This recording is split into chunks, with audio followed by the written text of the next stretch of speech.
future. I'm also particularly pleased to be addressing you in Himachal Pradesh.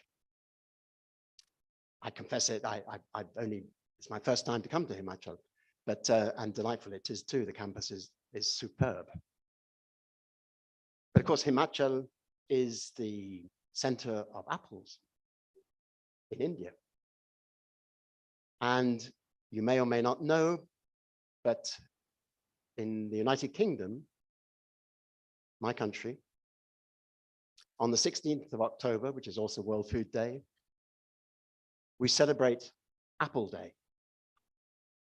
And everybody goes to their local county apple show with their particular varieties of apples and get them identified.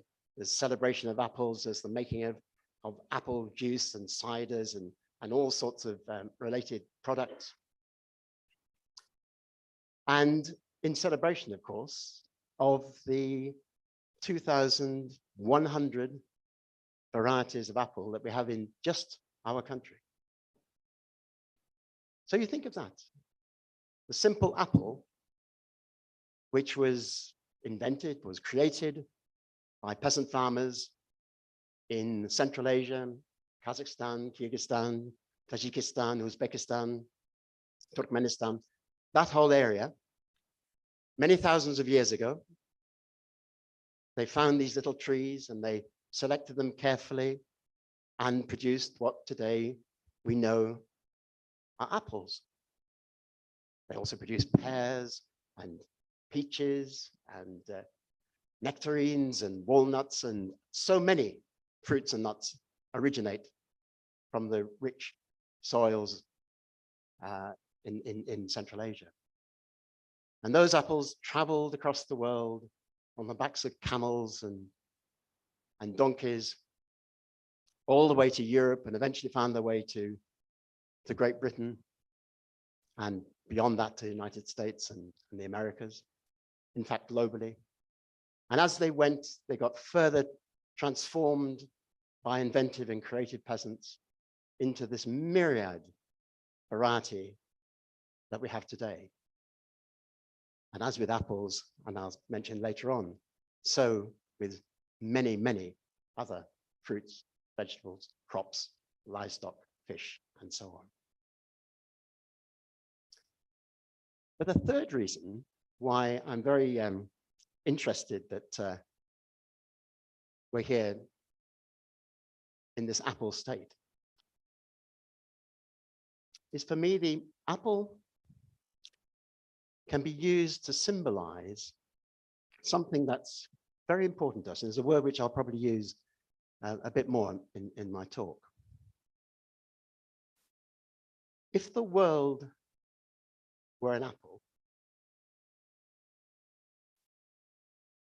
the peel of the apple would represent the thickness of the biosphere within which we all live. So we live in this precious planet, in our solar system, in the Milky Way galaxy. But actually we live in this tiny, thin part of this globe, about 7 kilometers up, 7 kilometers down. That is the biosphere. That is life. That's where life exists. And mostly when myself and colleagues talk, we do talk about the biosphere rather than the environment. The environment is sort of, could mean anything. It could be constructed to mean anything. But the biosphere is our living home. And it's only 7 kilometers up, 7 kilometers down. And it's a very precious part that we need to conserve.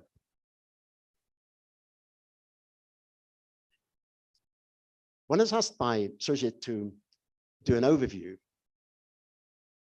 on agroecology, I was a bit daunted, to be quite honest, because I'm sure here there are people, many, many people, who know much more the detail of agroecology, who know the detail of specifics. And indeed, we've heard in some wonderful talks yesterday, and we will continue, I'm sure, to hear similar talks today, of people describing particular areas of work which relate to agroecology. But some people, this word agroecology doesn't really mean very much. So let me just very simply describe what I think that word is.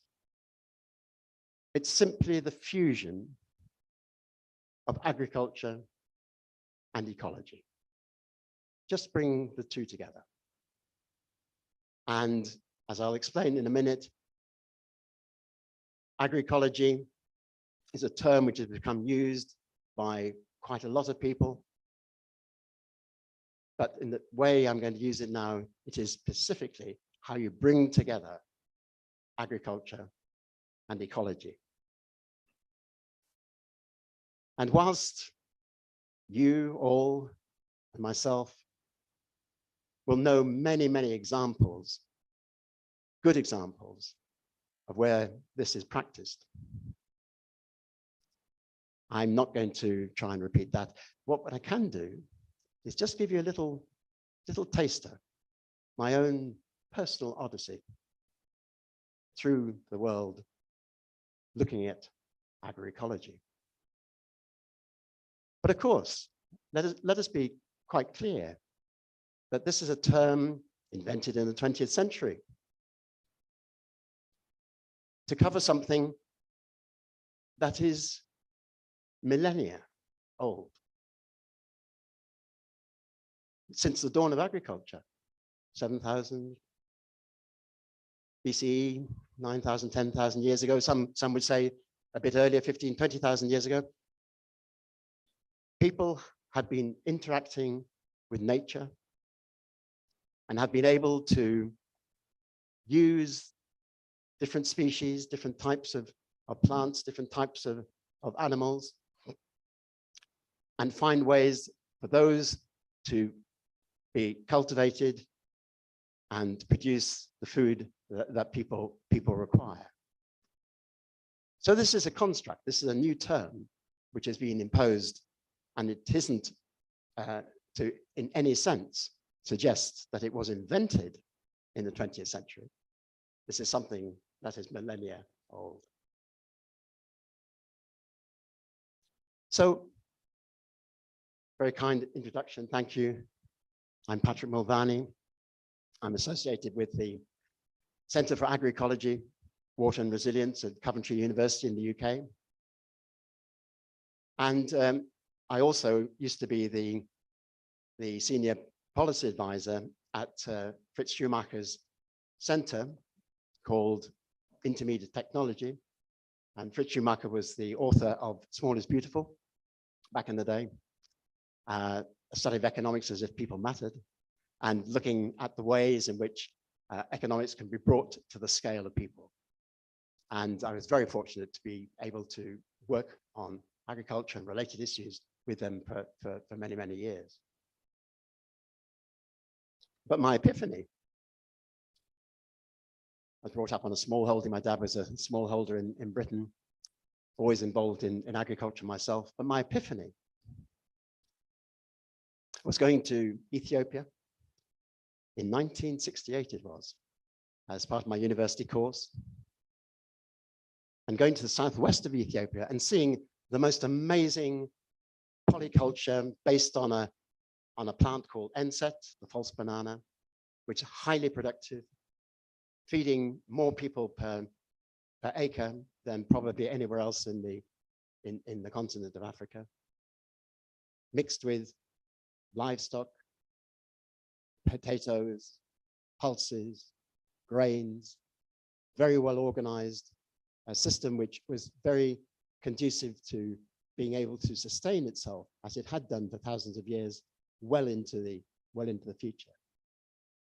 And as a young man at that stage, it just caused me to reflect on what is it that the world is trying to do to reinvent agriculture on the industrial scale, when the outscaling of these types of highly productive systems would serve the interests of humans all over the planet. And so in my studies and in my visits to different parts of the world, I came across the wonderful work of Sir Albert Howard, which somebody mentioned yesterday from the podium. And Sir Albert Howard was a British economic botanist sent out by the empire to look at how to get value out of the botany of Bharat, and quickly realized that there wasn't so much to do there other than destroy the biodiversity of this wonderful subcontinent. And he had also an epiphany. And studying what was going on in local production, concluded in his wonderful book, An Agricultural Testament, published in the middle of the 20th century. He concluded that the health of soils, plant, animal, and humans is one and indivisible.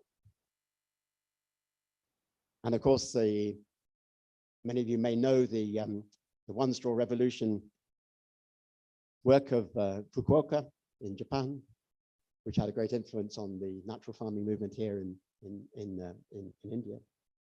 And the collective work of that led to the founder of my organization, E.F. Schumacher, to become president of the Soil Association in Britain. So there are lots of different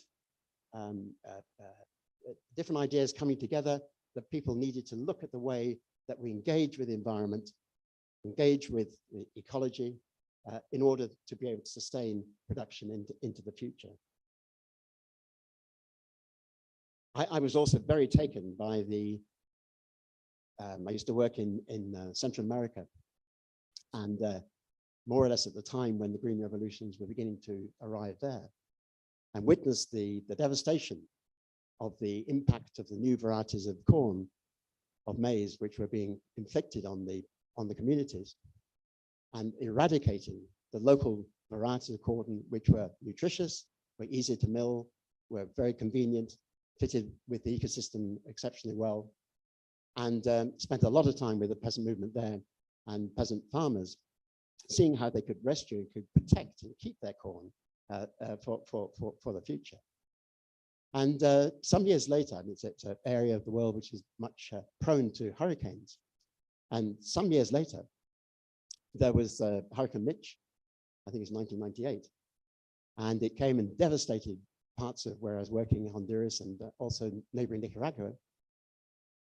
And what was found after that, that the areas which had been planted with ecological sensitivity, planted with agroecology, those areas were hardly affected by the hurricane. The other areas were devastated, landslides, loss of soil, loss of cover in an immense way. A similar thing played out in 2008 in Cuba, which also had invested a lot in making sure the kind of ecological production. 3 hurricanes came across the island of Cuba in succession in the year 2008. And it devastated every part of the country. 6 months later, Peter Rossett, a friend of mine, was doing a review for the government of Cuba and found that the areas which were down to industrial production were still devastated with no sign of recovery, about 20% recovery 6 months after the hurricanes. The areas that were under agroecological control, better cover, better attention to soils, those areas were 80% back to production. So you have an amazing resilience built in to these areas which are using these more careful production systems. I I visited many countries. I recall being in Kiambu, just up north of Nairobi. And a woman farmer there was showing me her garden. It's about half an acre. And in that garden, she has more than 25 different species of plants. And from those species, many different varieties. You understand what I'm saying? The species, the difference between, cassava and corn. Varieties are the differences within that species. So 25 different species. She had chickens grazing in the understory of the crops. She had livestock which fed some of the surpluses from her little garden. She fed her family. She fed her community. She fed the community in Nairobi, which is about 50 kilometers south of Kiambu. And that very well-sustained food system that she's operating, you can find everywhere. I'm sure you can find all over this country. You can find everywhere. But the important thing for me was, not only was it very well-sustained, not only was it feeding people well with nutritious food, protecting the environment, protecting biodiversity, but also none of that effort entered into the national statistics of the government of Kenya. So far as the government of Kenya was concerned, that production system didn't exist. And that has great implications about where the government will put its efforts. Most interestingly, my partner comes from Jamaica in the Caribbean. And visiting there recently, we went to the state of Akompong, which is in the center of Kenya, of Jamaica. And the state of Akompong is in the Maroon District, and the Maroon District was set up in the 18th century by slaves who escaped from the plantation, sugar plantations. And they made their way up the hill, and they defended themselves furiously against the British Empire and the British Army. And eventually, Nani secured a treaty with the Crown that they would be left alone and they could have independence. In that state of Akompong,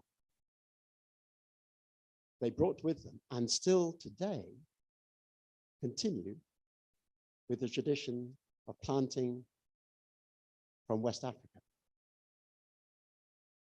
And it is beautiful to see how the biodiverse production systems exist much in common ownership.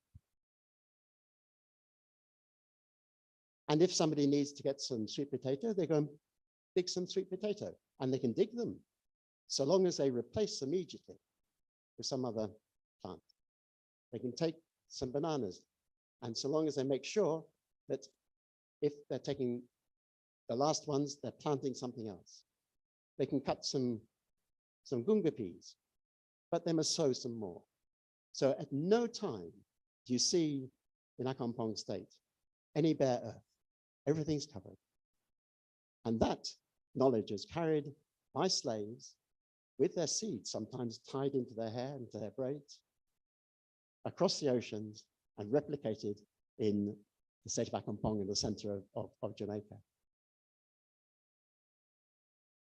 I can go on. In Kerala, the south of,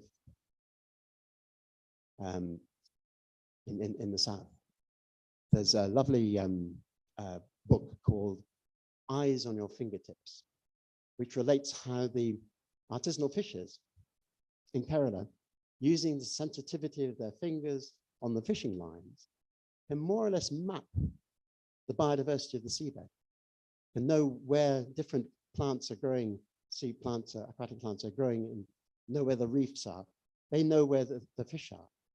The ability, that knowledge, that skill of the fishers is embodied in the artisanal fishers in southern India. In Bangladesh, there's a great skill in being able to develop fingerlings of fish to use in the ponds and in the paddies. In looking at livestock in Turkana, the pastoralist capacity to be able to effectively manage their herds and manage the pasture and maintain the biodiversity of that pasture and maintain their herds and their lifestyles requires immense skill, which they've exercised for many, many thousands of years. And if you look at the livestock sector, I mean, there are many, many other examples. Heritage breeds, for example, in my country, and the Helen Browning, who's the president of the Soil Association, the organic movement in Britain, rears her pigs outside in a way which is completely different from industrial production. And in Peru, of course, which is the birthplace of potatoes and many, many other wonderful crops, the inventiveness of the peasants in Peru have been to produce thousands of different varieties of potatoes, some 17, 18 different ecotypes. In the handout, I'm afraid you've only got the black and white version, but I've got a photograph of some of those in that handout. They raise their alpaca, their llamas, and in a way which sustains the biodiversity of the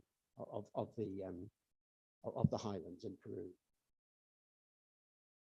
So what I'm seeing as I travel around is that you have these very stable production systems, and they're all based on very biodiverse, very high levels, I can say very heterogeneous levels of agricultural biodiversity.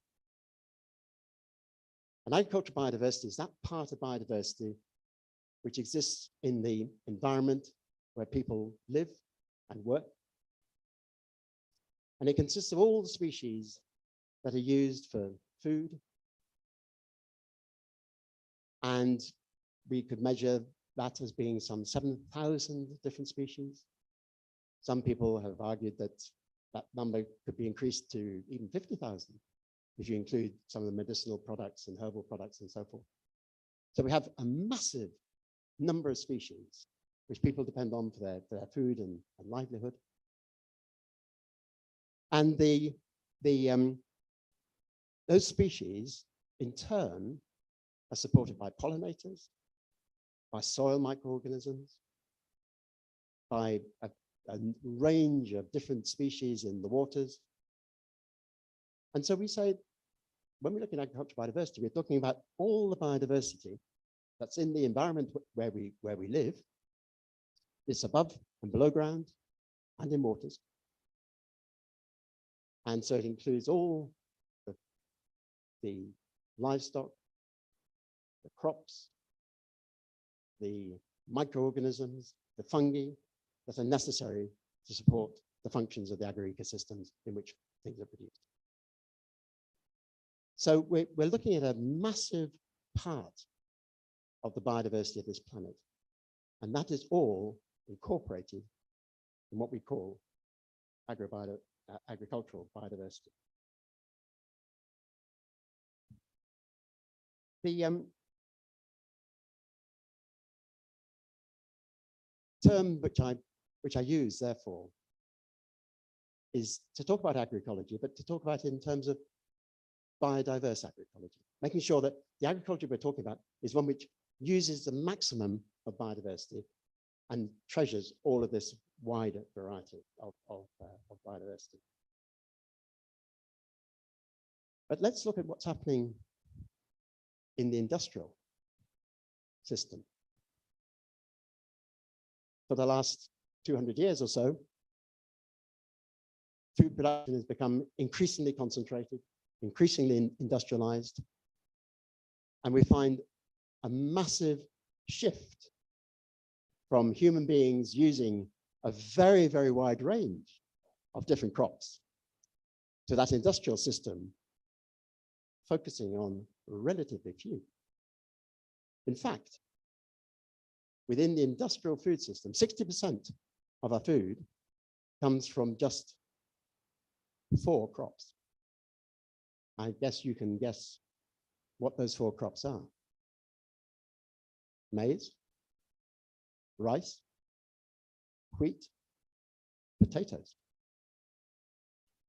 And with another 8 crops or so, which include sweet potato, other cereals like barley, oats, rye, chickpeas, and so on, those 12 crops make up something like 75% of the industrial food system. And add on a few more, and nearly 90% is covered by 110 different species. Now, wait a minute. Didn't I just say that people had invented and created 7,000 different species which we use for our food, and still are using for our food? So what's happening? Is it that the industrial food system has become so dominant that all those other species are being abandoned? Or is it, like the farmer in Kiambu, that statistics don't measure those other species? They're not visible. And so what I'd say to you, and this is so important, I think, for museums, look for the invisible. Record the invisible. Make it known. Because surely the 75% of the world's people who are fed locally, who are fed on basically by peasants from very agroecological production systems, biodiverse systems, they are using most of those 7,000 species. So it is, I think, imperative that we look very clearly at this big range of species that exist in our food system and make sure that that becomes socialized, becomes known. The threats to it, I mean, I've mentioned one, this concentrated industrial food system, which is spreading across the planet in a dangerous way, is making many areas very impoverished of biodiversity. That industrial food system is responsible for, some say 30%, some say 50% of the emissions of greenhouse gases. It is absolutely in the center of the cause of global heating. It's also the cause of biodiversity loss across the planet. And that biodiversity loss may be through the way in which land is used, the use of pesticides, the use of herbicides, eradicating species. It may also be from land use change, where forests are being cut down to produce palm oil, to produce soy, or whatever. And it may also be from technologies. These all very clever technologies which are being invented to concentrate power, to enable the concentration of power, genetic modification, gene editing, new types of genetic technologies protected by intellectual property rights, which enable corporations to gather more power and more control over the food system. And by concentrating that in species and in particular varieties, which then can dominate the industrial food system, eliminate yet more varieties and species from the food system. These threats are massive. And I'm sure each of you have got your own picture of those threats. And I have to say, for all that we're going to go to the Punjab next week, tomorrow in fact, the results in Punjabi agriculture, the Green Revolution, was not all that Swaminathan desired. And he did indeed reflect on that in later years and was concerned about the way in which the initial ideas had been captured by those who were more interested in greed and had devastated the sustainability of those production systems. So there we have it. We've got biodiverse agroecology. And the important thing for me about using that term, agroecology, is not that it's a superior term to natural farming, to organic, to permaculture, or whatever, but that it's a term around which social movements in the world have coalesced to mean all the things I've just been talking about in terms of sustainability, in terms of equity. And those social movements have built on that term and are using it very effectively in national and international negotiations about the future of food. So on the one side, you've got the industry with all its power, pushing for the expansion ever greater of the industrial food system and the eradication of biodiversity, and of course, the increase in global heating.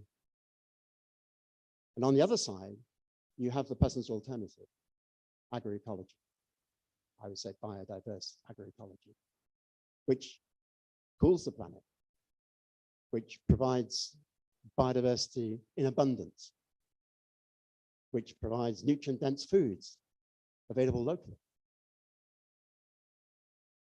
And so in about the 90s, Miguel Altieri in Chile started to formulate the idea of agroecology as being not just the practice, not just the science behind the practice, but also social movement. And that idea has caught on in many parts of the world, and particularly in the international negotiations. And for me, a key moment was in the 2007 Nyeleni Forum for Food Sovereignty. Now, food sovereignty is another term which some of you may be familiar with, some may not. I urge you to look that up later. But essentially, it's built around 6 key pillars, which includes looking at production as the production of food rather than commodities, valuing local skills, and a further one which is very important is working with nature and opposing the industrial food system and all that goes with it. And within that, the idea of working with nature gave energy to the agroecology movement. And social movements working with key allies in their own countries, working with governments, have managed to push through a remarkable series of wins for agroecology, and has become, I would argue, the dominant movement against industrial food system. Just look at a few of them. So in 2008, the International Assessment on Agricultural Science and Technology for Development, ISTAD, completed its work, was improved by 58 governments. It was work of 400 scientists over nearly 4 years. There's a 60-member bureau. I was a member I was personally one of the bureau members. It was steered through to a final session in South Africa in 2008 and presented to the government's 22 key findings, covering all aspects of science and technology for food and production, food and agriculture. And amongst them is finding number 7, which basically said you need to strengthen agroecological sciences. And building out of that, a lot of work was started, and the work of many scientific institutions reoriented to look at the ways in which it'd be possible to get agroecological sciences on a par with other kinds of science. Roll forward in 2015, there was another meeting in Mali at the Nyeleni Center, which is the International Forum for Agroecology. And in that, not only where the issues of the importance of agroecology itself within the food system raised, but secondly, they brought in the urban food movements. So now you had a movement which is not just including the peasant farmers, the pastoralists, the fishers, indigenous peoples, but also bring in the urban food movements. And the strength of that propelled much further international work with the International Panel of Experts in Food Systems, IPES Food, producing its report on From Uniformity to Diversity, which focused on the way in which, well, the imperative for moving to a more biodiverse food system, as we've been talking about, but also identifying that corporate control over the industrial food system is what is killing the opportunities for the move to the biodiverse food system. Much work in the United Nations. I personally was working a lot with the Convention on Biological Diversity, with the Food and Agriculture Organization, and among many things, they produced the State of the World's Biodiversity for Food and Agriculture in the year 2020. And that is a massive compendium, 512 pages of detailed data about the way in which biodiversity is being lost on the one hand, and the way in which it can be rebuilt on the other. All of that moves towards the high-level panel of experts of the Committee on World Food Security. And you have to understand the makeup of that Committee on World Food Security. For the first time, when it was reformed in 2010, it gave an equal platform to states. It gave an equal platform to civil society and also the private sector.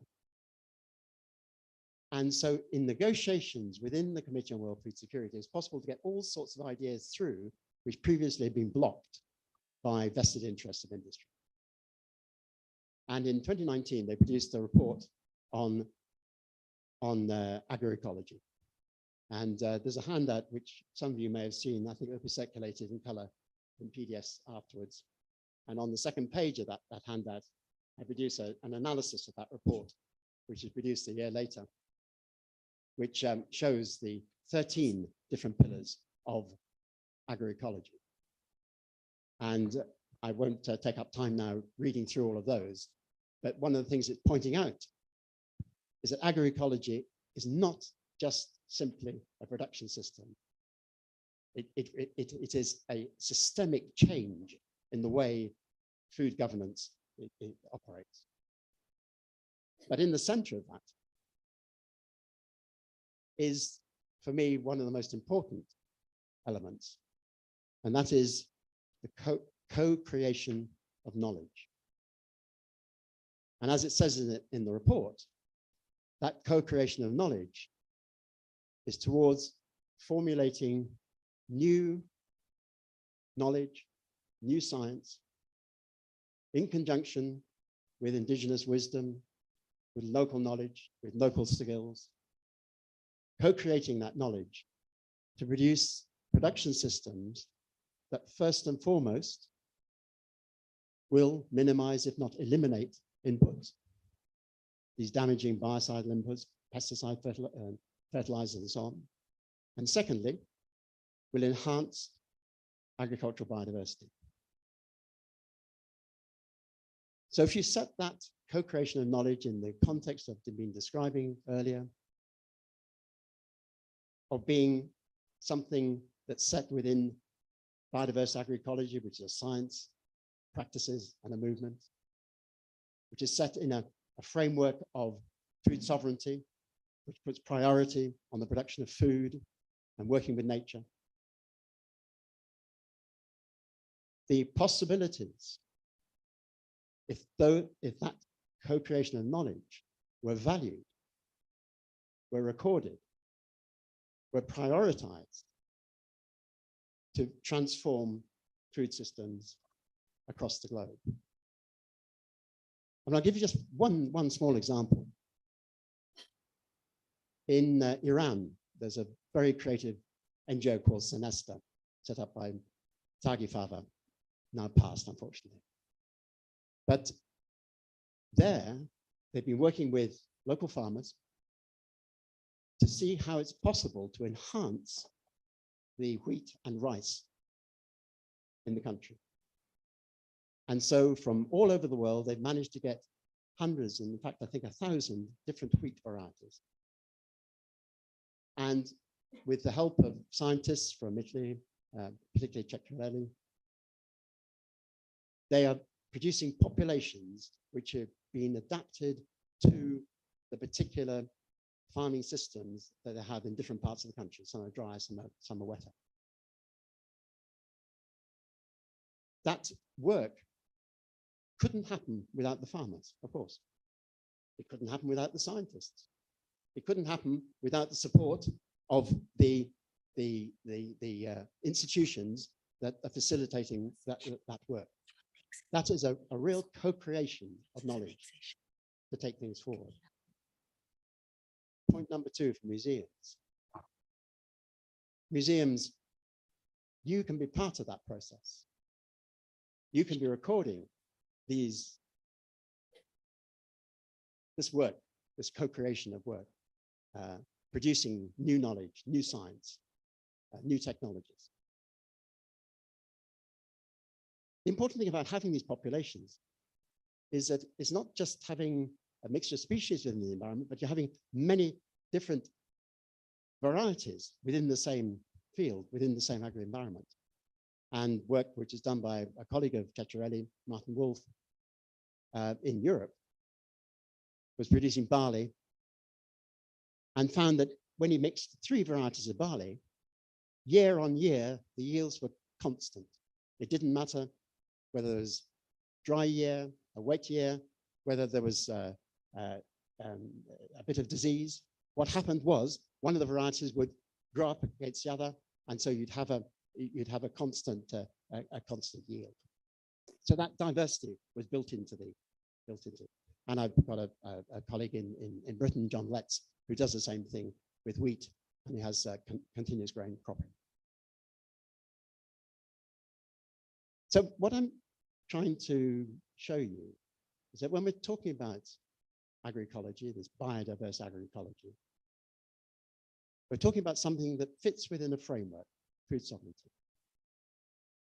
We're talking about something that embraces science, the right kind of sciences, that is a series of practices which will include organic, permaculture, natural farming, whatever you like to call them. And it is supported by the small-scale food providers themselves. And that the power of that coalition of interests is propelling forward the movement and is supporting the moves at international level. Now, one element I've left out, and that is the issue of rights. In the framework for food sovereignty, it talks about the rights, and it talks, of course, about the importance of having the right to food, all people having access to food and ability to produce food as well. But peasant rights in the broader sense is something which has been sought for many years. And a couple of years ago, the United Nations Declaration on the Rights of Peasants was approved by the General Assembly. And the brilliant news is that this week in Geneva, the Human Rights Council agreed to set up a mechanism for the implementation of the rights of peasants. Now, for those of you who are not in this world of peasant rights, that may not mean anything to you, but I tell you, this is the most wonderful news to have received here today. We have now a mechanism for the realization of the rights of peasants to their land, to their seeds, to their biodiversity, to their production systems, and all states are obliged, although my own country refused to acknowledge that, all states are obliged to implement and realize this great achievement of the UN drop the United Nations Declaration of Rights of Peasants. So put that into the mix with all the other things I've been talking about. You now have a really powerful mechanism to be able to push forward a food future which is based on smaller scale food provision by peasants. And I think I'd just more or less like to wrap up there by saying the important thing to bear in mind, and that's the most important thing for museums to think about.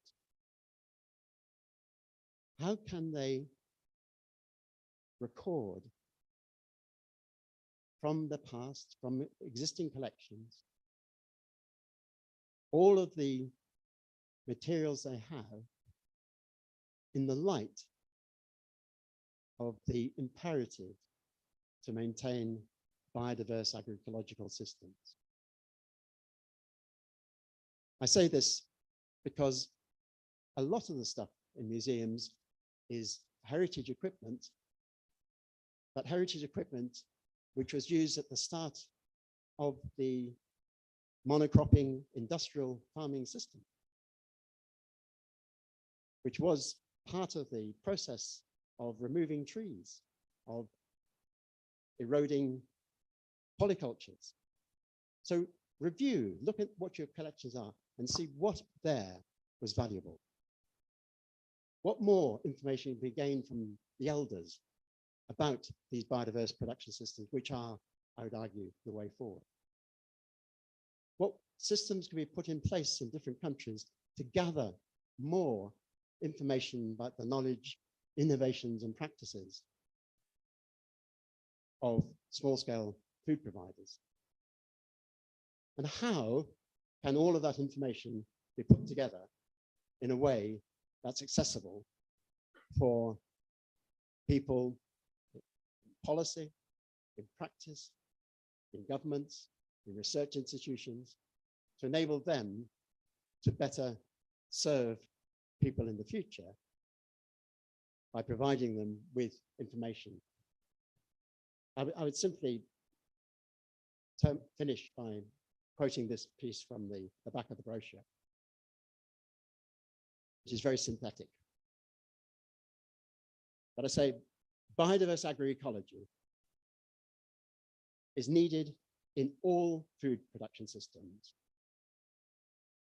It depends on highly heterogeneous agricultural biodiversity at all levels and within varieties, within species, and within agroecosystems. And those systems of food provided, they need their rights protected. And all within the framework of food sovereignty.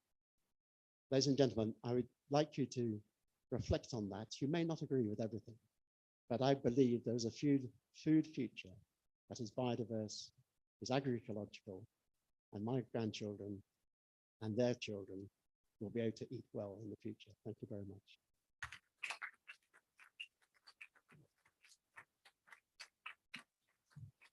Thank you, Dr. Mulvaney, for that wonderful overview on agroecology.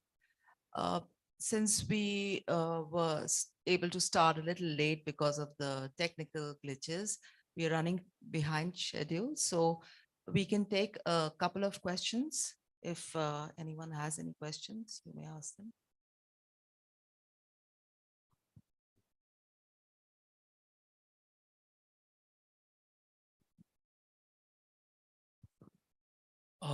I won't repeat my yesterday's question, but we are so aware of everything that's happening around us.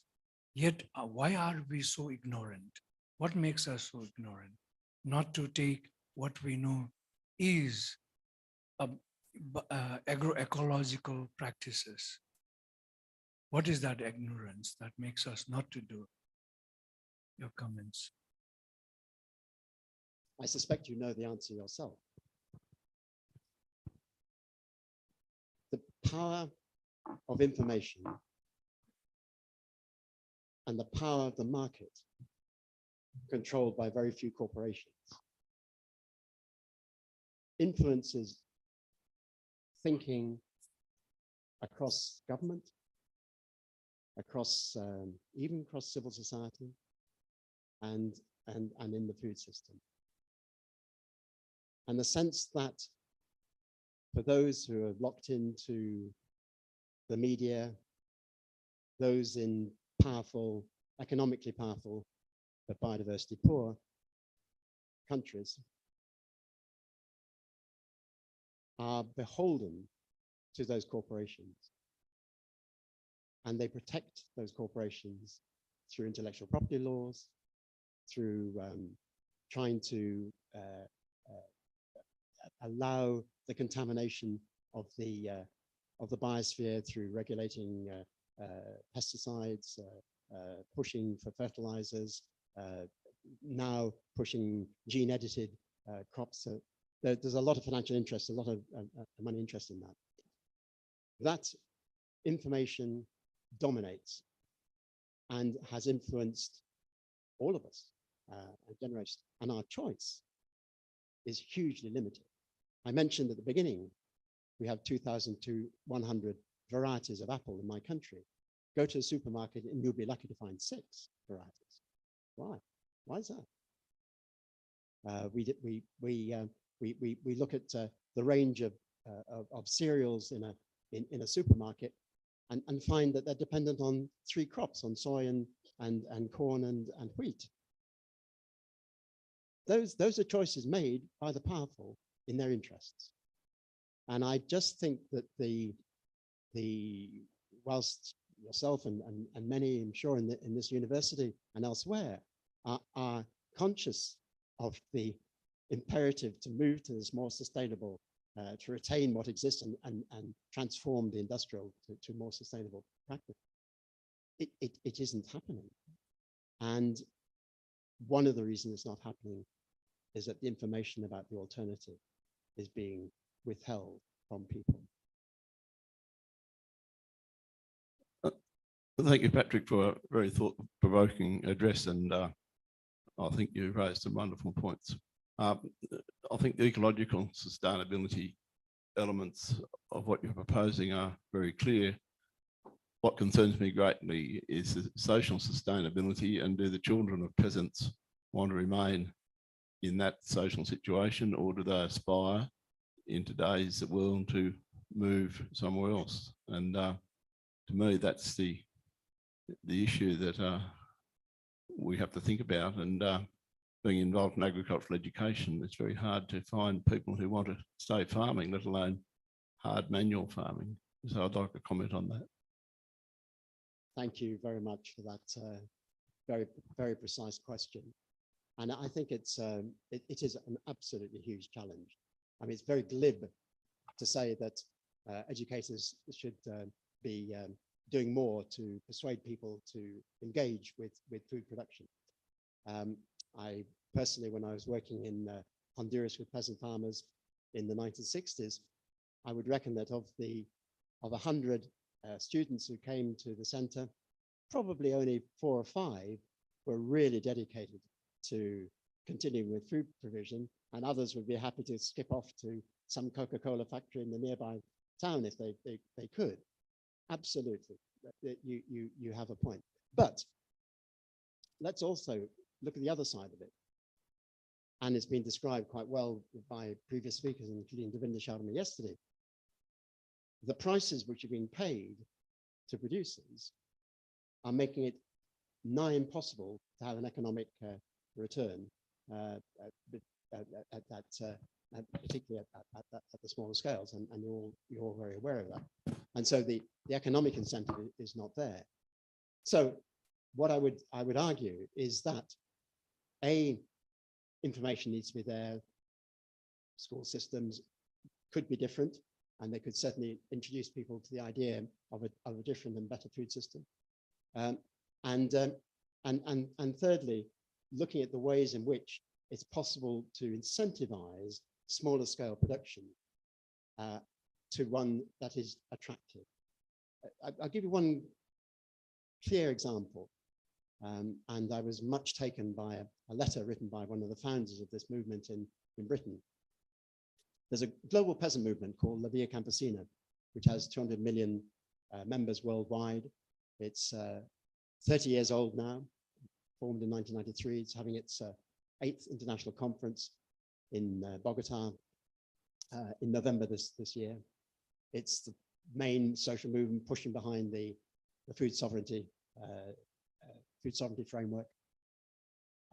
They have become very active in many countries, 81 countries, I think, around the world, including my own. And in England, a bunch of younger people put together an organization called the Land Workers Alliance. And the average age of people in the Land Workers Alliance, I think, is in the late 20s, early 30s.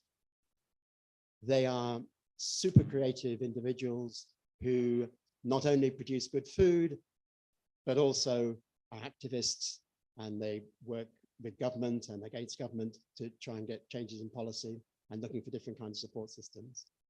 And that movement, although small, is growing rapidly. And one of the founders of that movement, Jyoti Fernandez, has just written a letter to younger land workers. And I'd be very happy to share that with you, because it gives a great foresight and inspiration that there is a different way, and there is a way of making a livelihood and having actually a very good life and lifestyle, and encourage people to do the same. Next January, the Oxford Real Farming Conference will meet again. It's been going now for nearly 14 years. And in that conference, you will find many, many younger people who are there engaged in production and very successfully. More of that could happen. Thank you so much, Dr. Mulvaney.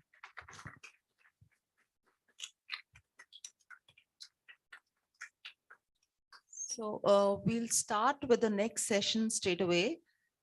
There's just to update you, this session is on heritage with Shri Tarun Sridhar and Dr. Paul Starkey, which will be taking place in this room. And the online sessions with Dr. Sultan Ismail and Dr. Jyoti Marwa will be taking place in the Bosch room. I would just invite the chair for this session, Ms. Nitya Gotke, to come up.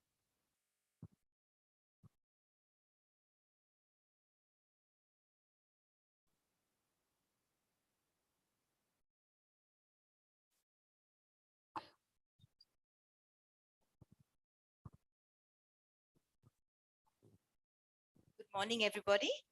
It's a pleasure to be here and also to be chairing this session, being a livestock person myself.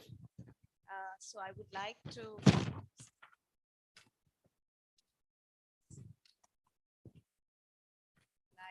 invite first on the guys, Shri Tarun Sridhar, who has been the former secretary and minister for the Ministry of Fisheries, Animal Husbandry and Dairying, Livestock Fisheries, Animal Husbandry. Thank you.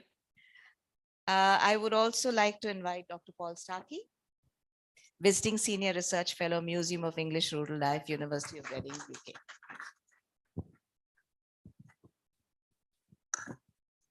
So happy to have you here this morning in this conference. And perhaps Sridhar, we start with your presentation. Yes, that's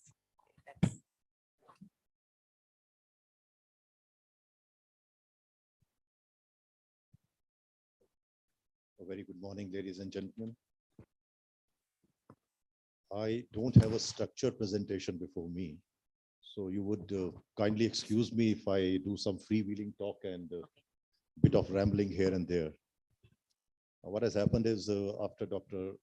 Patrick Mulvaney's address in the morning, which was so rich in content and information born out of his knowledge and experience, several questions started coming in my mind. And I thought that there could be an alternative perspective to what Dr. Mulvaney was addressing. And if you permit, I would like to take this opportunity to offer that also, besides talking about what I'm supposed to be talking about a little bit. Shri Sridhar, just a little time.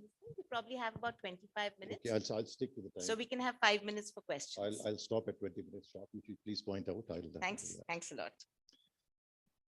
Now, you see, I have always been a big advocate that science, technology on one side and tradition and heritage on the other side are necessary complementary to each other. But unfortunately, over a period of time, we have somehow started considering that they have an adversarial relationship.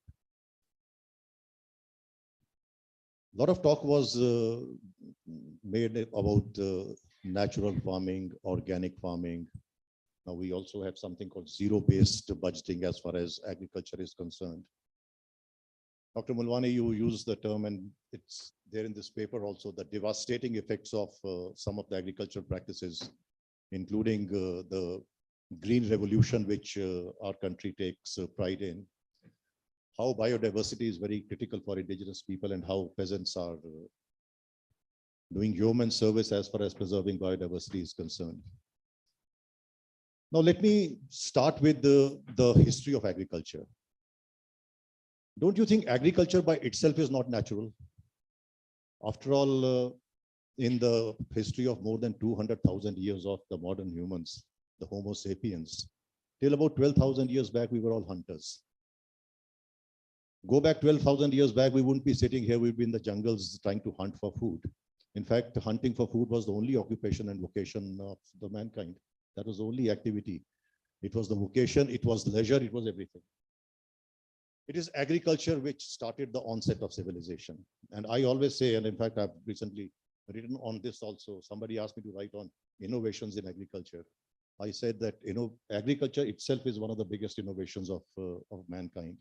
The first man would have thought that collect the seed from the wild, dig the soil, put the seed inside, and something which can be consumed would come up. And from there began the whole conversion of the hunter into a farmer. Still bigger than agriculture was the onset of livestock farming, taming of the wild animal. Now, taming of a single animal for the purpose of putting him in circus or a zoo is one thing. But taming an entire species and thereafter domesticating that species is quite another thing. Don't you think it was such a wonderful thing that we domesticated an entire species of cattle, buffalo, poultry, pigs, goat, sheep, etc. And this domestication has led to providing essential food and nutrition to our people. Today is the 14th. Day after tomorrow is World Food Day. We have students also here. Yeah, how many students know that what is the significance of World Food Day? 16th October, World Food Day, is the day when 45 nations of this world got together in Quebec in Canada and established the Food and Agriculture Organization of the United Nations. The raison d'etre of establishing Food and Agriculture Organization under the aegis of United Nations was that the issue of availability of food to fight widespread hunger, malnutrition, undernutrition in the world could be tackled only if countries collaborated with each other, because it was realized that the issue is transboundary. This was in the year 1945. Even in the year 2023, the same Food and Agriculture Organization, whose responsibility it was to eliminate hunger and starvation from the world, today admits that while 2 billion people out of the nearly 8 billion global population are characterized by overconsumption, nearly 1 billion, more than 800 million, they suffer from chronic hunger and starvation and malnutrition. This is where we stand today. It is in this context, I would say, that we have to see the whole issue of going back to our traditional crops, millets, and traditional practices. What I would say is that these traditional practices and traditions in the context of agriculture and livestock farming have to be cherished. You were absolutely right in saying that the wisdom and knowledge of our traditional farmers, be it the agri-crop farmers or livestock farmer or the fishers, especially the artisanal fishers you made a mention of, and you have in your paper also. How can we blend that knowledge into the science which is leading to better practices and growth to increase the production so that these 800 million people who are suffering from starvation and hunger are not are brought up from this position. In the context of India, many of the people from my generation would appreciate. Many of the younger people here would not know, because now we are in a very consumer rich society, and we don't know what inadequacies, what shortages are. At the dawn of our independence, till the late 60s, one of the biggest problems confronting this country was hunger. One of the biggest problems was we did not have enough food grains to feed our people. Ladies and gentlemen, today we are surplus. We are net exporter of each and every agricultural commodity, barring a few. In the 40s and 50s, we were importing wheat from the United States of America. And that wheat was given a pejorative of PL 480. How many of the young students know what PL 480 is? PL 480 was a law which authorized the President of United States to sell wheat to India. And the only concession given to India was that India could make payment in rupee terms instead of dollars. We didn't have any foreign exchange. The then Prime Minister, late Shri Lal Bahadur Shastri, gave a call to the nation that please, everyone, each and every citizen of this country, keep fast for 1 day a week, because we don't have enough food grains to eat. And then it so happened that Monday became the fasting day for the entire population of the country. Although it was voluntary, but there was a strong spirit of patriotism, because we had been recently got our independence. That Monday, almost the entire population used to keep fast because we didn't have enough food grains. We want to preserve food grains. And the food grains which we imported from the United States of America, the PL 480, were food grains, the quality of which even the poor farmer will not feed his cattle or buffaloes or livestock today. So this is where we were. It is in this context we have to see green revolution, which we now call has had a devastating effects. This wheat revolution has made us number 2 as far as the production of wheat is concerned. It has made us net exporter of wheat. It has made a net exporter of rice.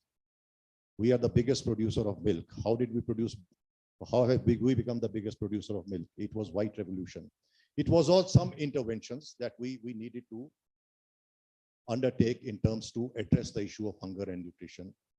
So why I'm saying all this is that, well, I don't know whether it's a holistic perspective or not, but when we talk in terms of strongly conserving and preserving our traditional practices and the traditional methods of doing the same thing, we should also take into consideration that it should not be at the cost of compromising our economic growth. It cannot be at the cost of compromising the nutritional needs of our population. Now I'll come to the livestock sector, and again, limited to some of the issues which have been discussed in the morning. You see, one of the most prized indigenous breed of cattle in our country is called Gir. I'm sure many of you would be knowing. Well, I would be very happy if the young students respond also. Do you know that there is a Gir cow primarily found in Gujarat, which is said to be the pride of the nation? Now, which country is the biggest exporter of Gir? Which country is the biggest exporter of Gir cow? It is Brazil, not India. Do you know there is a cattle in United States of America, as also in Australia, called Brahman? How many of you know it's called Brahman? Well, that is not the Brahmin of the caste nor Brahma, but it's a Sanskrit word which means to nourish. Brahman cattle has been developed by 4 indigenous cattle of India, which were exported to the United States in the late 19th century. Gir, Ongol of Andhra Pradesh, Kankarej of Gujarat, and another cattle called Gujarat. So 3 cattle species from Gujarat, 1 from Andhra Pradesh, exported to the United States, crossbreeding, redevelopment program, and they have made a cattle called Brahman. It's one of the most prized hybrid cattle in the United States of America, Australia, and some other countries. Unfortunately, or shockingly, primarily reared for beef. Well, it should not shock us. We may have a sensitivity towards beef. They don't have. It is a hybrid cattle. It gives only 14 to 15 liters of milk, not very high from the standard set by Brazil and USA. But then it's a beef cattle. Once the cattle, you keep milching the animal, get 14, 15 liters of milk. When the cattle is of the saleable size, you sell it for beef.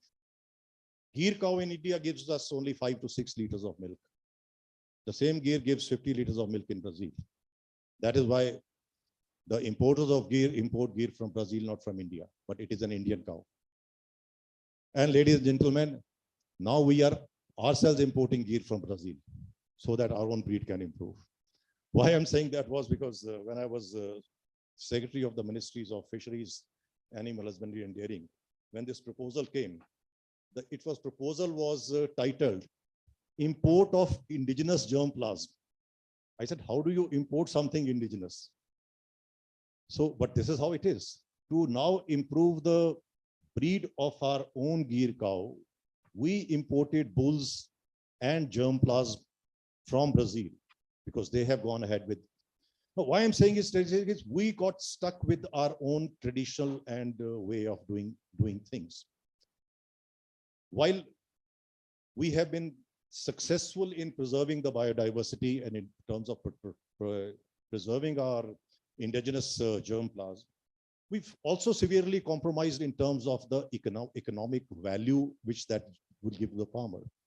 That is why we also compromised on this whole concept of preserving the biodiversity by going in for schemes which led to infusion of crossbred cattle by way of indigenous cattle bred with Jersey or Holstein Friesian, etc. And that was also the onset of various diseases and pandemics, etc., in cattle, and further leading to its transmission in human beings by way of compromising the product. So there has to be a very, very good balance. And while we preserve our traditional breeds, which are very hardy, which are climate resistant, we also need to understand that these breeds have to continuously improve. Like the human beings. Human beings have evolved over a period of time, and we continue to evolve. Similarly, our livestock, which is an economic asset now, fish, which is an economic asset now, has to continuously grow. Now we don't have any hunters left except for the fishermen. It is some indigenous tribes here or there who hunt for food, or there is a hunting for recreation. The hunter has become the today's civilized man. How did it become? It became because we continuously innovated. We continuously, I would not say interfere, we continuously try to influence nature in the ways that it could have been beneficial for the farmer. Do you know that the biggest agriculture commodity which we export is fish? How many of you knew that, students? How many knew that the biggest agriculture commodity we export is fish? I believe barring one or two, none would have known. Do you know we are the biggest shrimp exporter in the world? We are the biggest shrimp exporter in the world. Maximum, the shrimp, which is, we are the biggest source of supply of shrimp to the United States of America. We don't know these things. The second biggest agriculture commodity which we export is buffalo meat. I bet many of the students would not have known it. Third comes rice, basmati, which is our pride. That probably most of you would have known that. When I say that we are the biggest milk producer in the world, that is where, Dr. Lani, I would totally agree with you. That is where we have actually preserved our tradition and few things. Why? We are the biggest despite not being in mass production. Ours is production by mass. Our milk production model is the most unique model in the world. Last year, we produced about 210 million tons of milk. Behind us at number 2 is United States of America, which produced 99 million tons of milk. So number 2 is less than half of what we produced. This is the huge gap. So it is quite obvious that for times to come, for decades to come, we don't have any challenge as far as our milk production is concerned. Why is it a unique model? The average cattle holding of our farmer is only 2 cattle per farmer. It is the farmer owning only 2 cattle, producing about, both of them put together, producing on an average 5 to 6 liters of milk, which has contributed to this huge volume of 210 million tons. Milk is also a great leveler in our country. The whole thing has been successful because the white revolution was modeled, what you call not on industrial production, but in production by a small farmer through a cooperative model. A half-liter pouch of milk which you buy in the morning, whether you buy it in Shulini or whether you buy it in Solan or you buy it in Delhi, could be containing milk of 50, maybe more cows, owned by 15 or 20 farmers. It's like you use the term biosphere. In the context of biosphere, you use the term galaxy. It is like the Milky Way in the galaxy, millions of stars. So that's the milk, is that Milky Way, wherein hundreds of cattle, perspiration of thousands of farmers, all put together, blended in one small pouch of half-liter or 1 liter of milk. And once the milk gets collected, it's very interesting. You see any of these cooperatives, the farmers are queued up. Someone has 1 liter of milk in his pail, someone has 50 liters. When it all goes up, they are all equal, and they are all equal shareholders in the cooperatives. One of the biggest global dairy companies is Amul of India. It stands at number 8 or 9 right now in terms of its turnover and in terms of its net worth. Who owns Amul? Neither an individual nor a corporate entity, but thousands of, not thousands, lakhs of farmers of Gujarat. They own Amul, and their ownership and equity is irrespective of their status or their financial muscle or their richness or their caste or creed. And encouragingly, it is the women who are in the forefront of this dairy movement in this country. This is where we stand. Lastly, I will talk in terms of the indigenous people, which was referred to in terms of pastoralists who are preserving our traditions. How much do we cherish them and value them? Many of you would come across these Gaddi shepherds or Gujars. In our state, it is very common when we are traveling on roads, particularly during the season. Every few kilometers, we have to slow down or we have to stop because there is a herd of sheep or buffaloes who are walking on the road, and they take some time to get on the side to let you go the way. What do? We keep honking. We keep honking and keep expressing our irritation at them, that this nuisance has come and I'll be late for my meeting by 15 minutes, 10 minutes, etc. These are marginalized people. When we look at them, look up to them to preserve our traditions and rich biodiversity, we also need to ensure that they do not remain marginalized, either economically or socially or culturally. As far as the political arena and sphere is concerned, I don't think they have any voice. In our country, there was a commission which has given its report, but it's still existing. It was a commission for doubling farmers' income. A very dear friend and batchmate of mine, Dr. Ashok Dalwai, is the chairman of this commission. This commission gave, I think, I don't know how many volume report, but which runs into thousands and thousands of pages and discusses each and every aspect of agriculture and livestock farming and suggests myriad kinds of ways to double farmers' income. I asked him, does the word pastoralism or pastoralist figure even once in the entire this thing? And they are the original livestock herders of this world and this civilization. And I'm glad you have made a mention of indigenous people in this paper and in your talk. But here it is at a national level, we are embarking upon the very laudable objective and ambition of addressing the financial distress which our farmers go through, and looking at not only to ameliorate their lot by giving them bits of doles here or there, but enriching them by doubling their farmers' income. However, we have forgotten the original farmers as far as livestock is concerned. So when we talk in terms of preserving our traditions, rich biodiversity, culture, and heritage, we need to give due recognition, respect to the people, the communities who are doing it at present.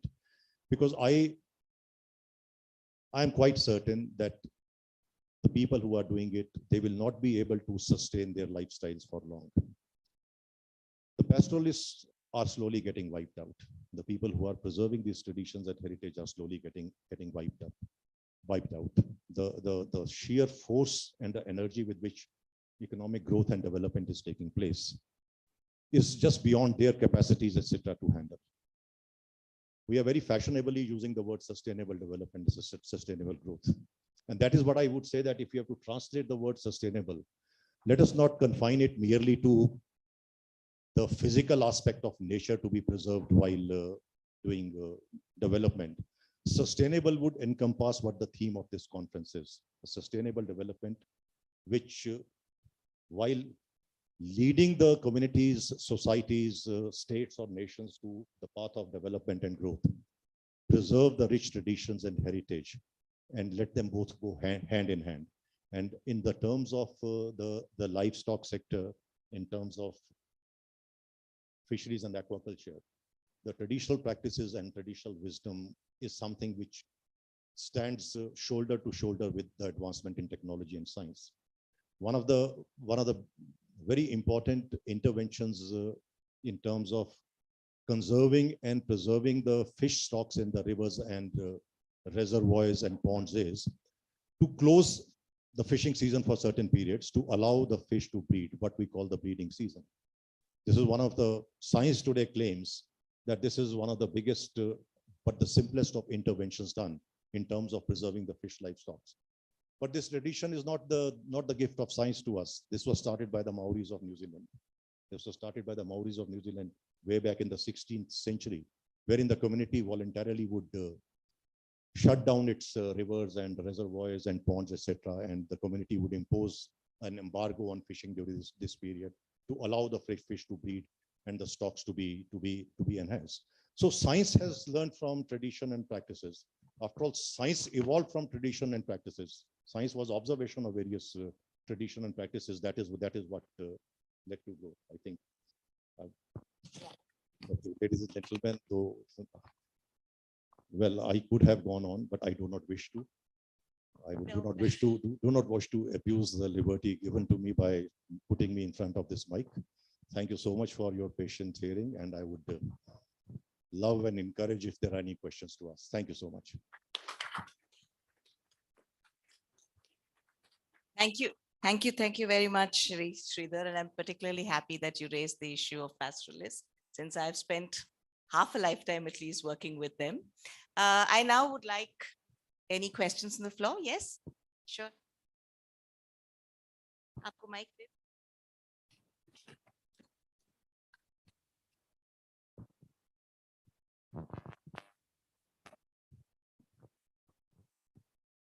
Sir, पहले तो मैं आपको धन्यवाद दूंगा कि आपने बहुत अच्छा सेशन लिया और जीवन से जुड़ा हुआ आपका सब्जेक्ट था, बहुत अच्छा लगा। और आपने इस बीच में बनगुजर की बात करी, बनगुजरों के भी बारे में भी बात आई।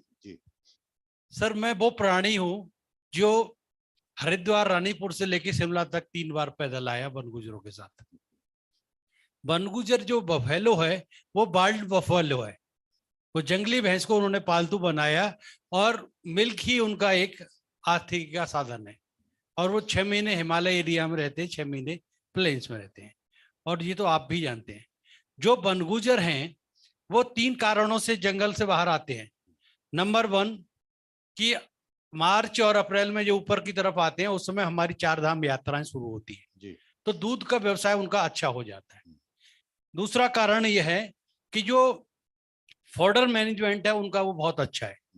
6 महीने हिमालय का जंगल इस्तेमाल करते हैं क्योंकि वो ट्री को लॉप करते हैं, और 6 महीने तराई का करते हैं। जब यहाँ का छोड़ते हैं हिमालय का तो तराई का डेवलप हो जाता है।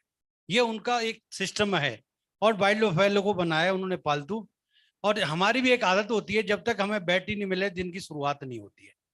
तो जब तक हिमालय में बनगुजर आ रहा है तब तक हमारी यात्रा सफल हो रही है। बहुत सारे रीजन है।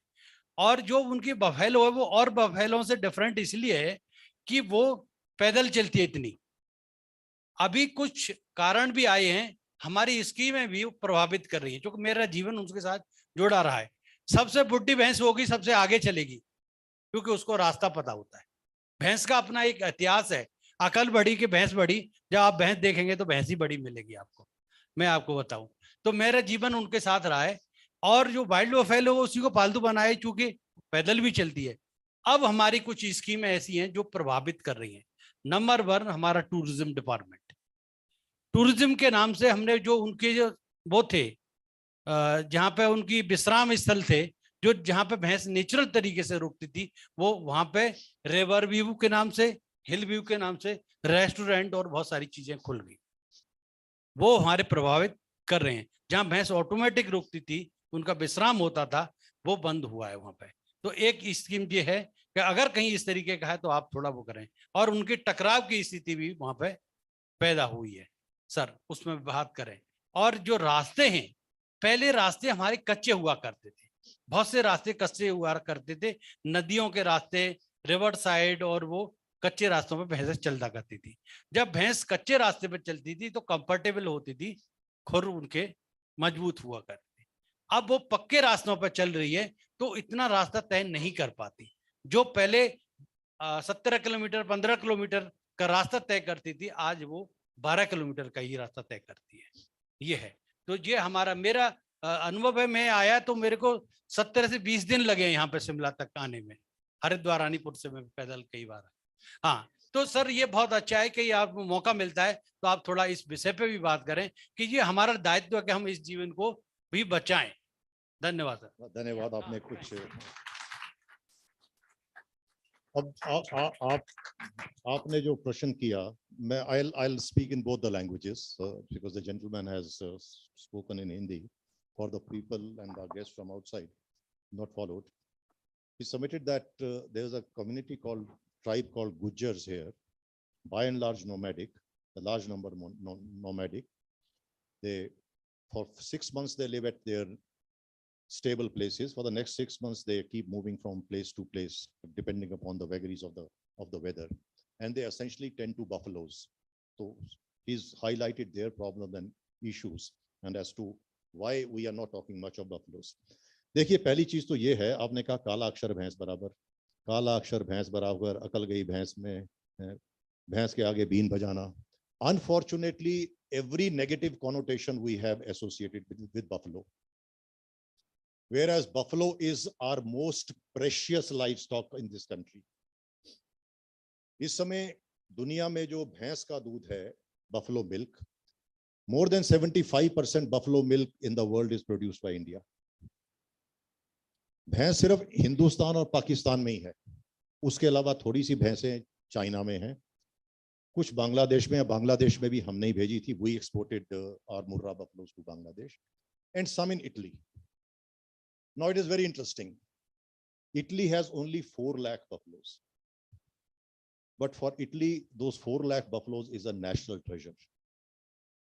और उन buffaloes, the mozzarella di bufala, mozzarella di bufala is a cheese from buffaloes, which is registered as the cheese with the European Union. No other cheese can be called mozzarella except the cheese from those 4 lakh buffaloes of Italy. It is very unfortunate. Maybe it is on account of cultural reason, but हमारी सारी policy, सारा focus जो है वो गाय पर है, भैंस पर नहीं है. Buffalo milk is, there is no comparison. I am not speaking of virtues of cow milk versus buffalo milk. But any nutritionist will tell you, any livestock scientist will tell you that buffalo milk is much richer than cow milk. You can make more products, value-added products from buffalo milk than you can make from cow milk, because buffalo milk is much richer in fat. Because it is richer in fat, you can make more products. तीसरी चीज, buffalo is very hardy. उसका food conversion ratio जो है वो काऊ से कहीं ज्यादा अच्छा है. It is, गाय से जितना बीमार नहीं पड़ती. It is very hardy, and it is also much climate resilient. तो आपने बिल्कुल बात ठीक की. अब इसका मुझे उत्तर तो कोई नहीं है, सिर्फ प्रतिक्रिया यही है, और इस पर मैंने लिखा भी बहुत है. Extensively I have written that we shall be the indisputed leaders in the world, not only in terms of the quantity of milk we produce, but also the quality of our milk and milk products. If we give equal importance, if not more, at least equal importance to buffalo, because this 210 million tons of milk which we produce, half of it is from buffalo. Half of it is from buffalo. और ये जो आधा दूध buffalo का हमारा है, this comprises more than 75% of buffalo milk in the world. तो आपकी बात ठीक है. And lastly, what you mentioned is again these nomadic tribes who are preserving these buffaloes despite a strong positive bias in favor of the cow, that needs to be addressed. और सबसे बड़ी चीज जो है, one of the biggest things, even Dr. Mulwani, in terms of these indigenous people who are, is how do you provide health services to them? Whether, well, all our veterinary dispensaries and institutions are stationary. You need some mobile veterinary services to move with them, as also mobile teachers and schools for their children in the next generation.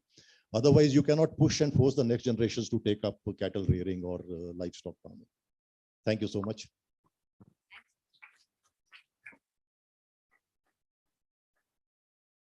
That's all. Right. Thank you so much. Thank you, ladies and gentlemen.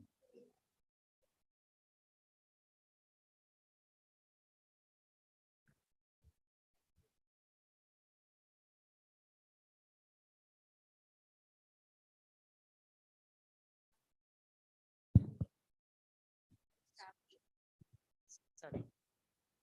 Dr. Paul Starkey, and his presentation is appreciating the cultural and living heritage of animal power and culture.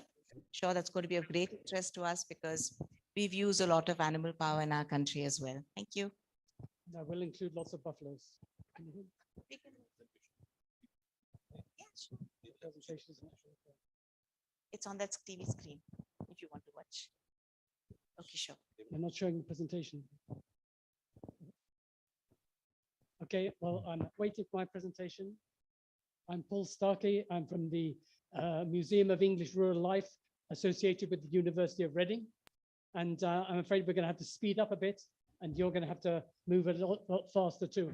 I'm going to take you around the whole world in just about 20 minutes. So you're going to have to do quite a lot of hard work yourself. I tend to speak quite quickly and I'll be showing you lots of photos. And so you'll have to have a look at them quickly because I can't point or talk about them all. But make sure that you do appreciate the buffaloes in particular. I do listen to other people's things. Okay, the objectives, basically, I'm going to consider the diversity of the uses of draft animals in the world and the related technologies and techniques, and show how this living heritage needs to be shared and celebrated by agricultural museums and living history farms. So I'm going to be talking a geographical, historical perspective, looking at the diversity of animals, including buffaloes, the diversity of harness systems, including harnesses for buffaloes. Sorry, I'll stop this. Diversity of operations and implements, the diversity, adaptation, organization, and folk art. And these themes will be continued this afternoon at 2:15 in here, in another presentation concentrating on appreciating and sharing this cultural heritage of animal power in agriculture. And sorry, it'll draw on, there'll be 200 photos you'll see taken from 80 different countries, no, over 80 different countries that I have taken around the world. So again, you're going to have to move very quickly on this. So work animals and their equipment have become embedded in cultural traditions. People identify strongly with the local designs and methods, including decorated carts, harnessing and harnessing systems. So here you can see on the top left, the camels, their elaborate camel saddle. Down below in Portugal, there's a very elaborately carved and painted yoke used with those oxen. In France, at the back of the yard, they have cut the hair in particular ways in this very traditional way. The next photo shows in Madagascar a painted cart. That's not necessary, but it's part of the heritage. And above in Bolivia, they're planting the potatoes and they're celebrating this by putting flags on the thing. So this is way that the animal power, all these different species being used as part of the cultural. So this is a historical perspective and geographical at the same time, concentrating first of all on the most important Asia, because this is where the first working cattle were used in Mesopotamia about 10,000 years ago. And many types of draft animals have been used in agriculture and in transport for millennia. So here in India and elsewhere in Asia, you've really got thousands of years of using. So here we're showing some pack horses in Laos, some work in the rice fields in Myanmar, in Nepal with buffaloes, Vietnam with buffaloes, a camel cart in India, a donkey cart in China. After Mesopotamia, the next country that really started using working animals was Egypt in the Pharaonic period, and working cattle and donkeys were used for several millennia, and they've spread along North Africa. So here we have some examples of the ancient Egyptian. That is not a recent model, that is in the British Museum. It's 2,000 or 3,000 years old from a pharaonic tomb. And there you've got other animals in North Africa. You may notice that in Morocco, the two photos show different animals being joined together. And you may say, why you did this? Well, I did that. I said, the person in the center there, he's got one cow. It is a cow, not an ox, a cow and a donkey. And I say, why are you plowing with a cow and a donkey? He said, because I have one cow and I have one donkey. So it's very straightforward. And the same, the other person has one camel and he has one mule, so he plows with them. So they mix and match. It's not efficient, but that's what they've got, and so that's what they use. It makes sense. In Europe, slightly less heritage, only 2 or 3 millennia it's been used, but for over 2,000 years, working cattle have been part of European agriculture. It started off primarily with oxen, but then in Northern Europe in particular, horses tended to replace oxen on the farms. Donkeys and mules have been used locally, mainly in Southern Europe. So here you've got some work horses in the UK, some working oxen in France, something from Slovenia, a donkey cart from Norway, and a medieval manuscript from UK. In North America, completely different. It's only 500 years of heritage of draft animals. So about 500 years, they were brought in. First of all, it was mainly the ox that were used, but in USA, horses and mules mostly replaced the oxen in agriculture. But in Mexico, horses, donkeys, and mules remain, and cattle remain important. So there you've got in Mexico, that's actually a cow there, a mule in the United States, and 2 mules plowing in Mexico. Moving to Latin America, well, the indigenous people there use llamas in the Andes for millennia, but not for agriculture, except for carrying agricultural produce. So the draft cattle, horses, and donkeys were introduced into Latin America about 500 years ago. And the long bean wooden plow, which was imported from Spain and Portugal in those days, became traditional. And if on the top right, you see in Nicaragua there, that's a typical long beam plow being used. Below it, a long beam plow used in Peru, and going around the other way, you've got some Brahman cattle in Brazil, and some donkeys and llama in Peru. Going back to Africa, in Northeast Africa, it's got a long heritage, just like in North Africa. And in Ethiopia, they've been using the oxen and the Maresha plow for millennia. And donkeys, and to a lesser extent, horses, mules, and camels have been very important for millennia in Ethiopia too. So Ethiopia, again, is different from the rest of sub-Saharan Africa. And I'm just including Madagascar there because that's got one long tradition. In the bottom left, there you can see the zebu cattle in Madagascar. They're going round and round the field. This is a technique that was introduced from Indonesia about 2,000 or 3,000 years ago. They don't use them for plowing. They didn't use them from transport till the colonial days, but they did use them in this system. So moving to sub-Saharan Africa, around the Sahara, circum-Sahara, you have had the draft, donkeys, mules, horses, and camels have been used for millennia. And the pastoralists there on the top right, the pastoralists there have used their cattle to carry, so to ride on. And that's been for millennia, they've had that tradition.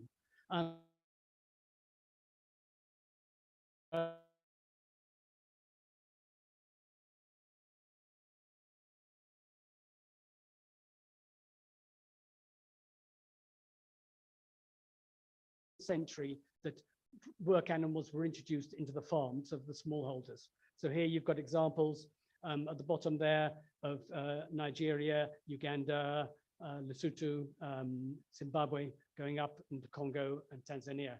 Notice they're different people, the donkeys there with the women.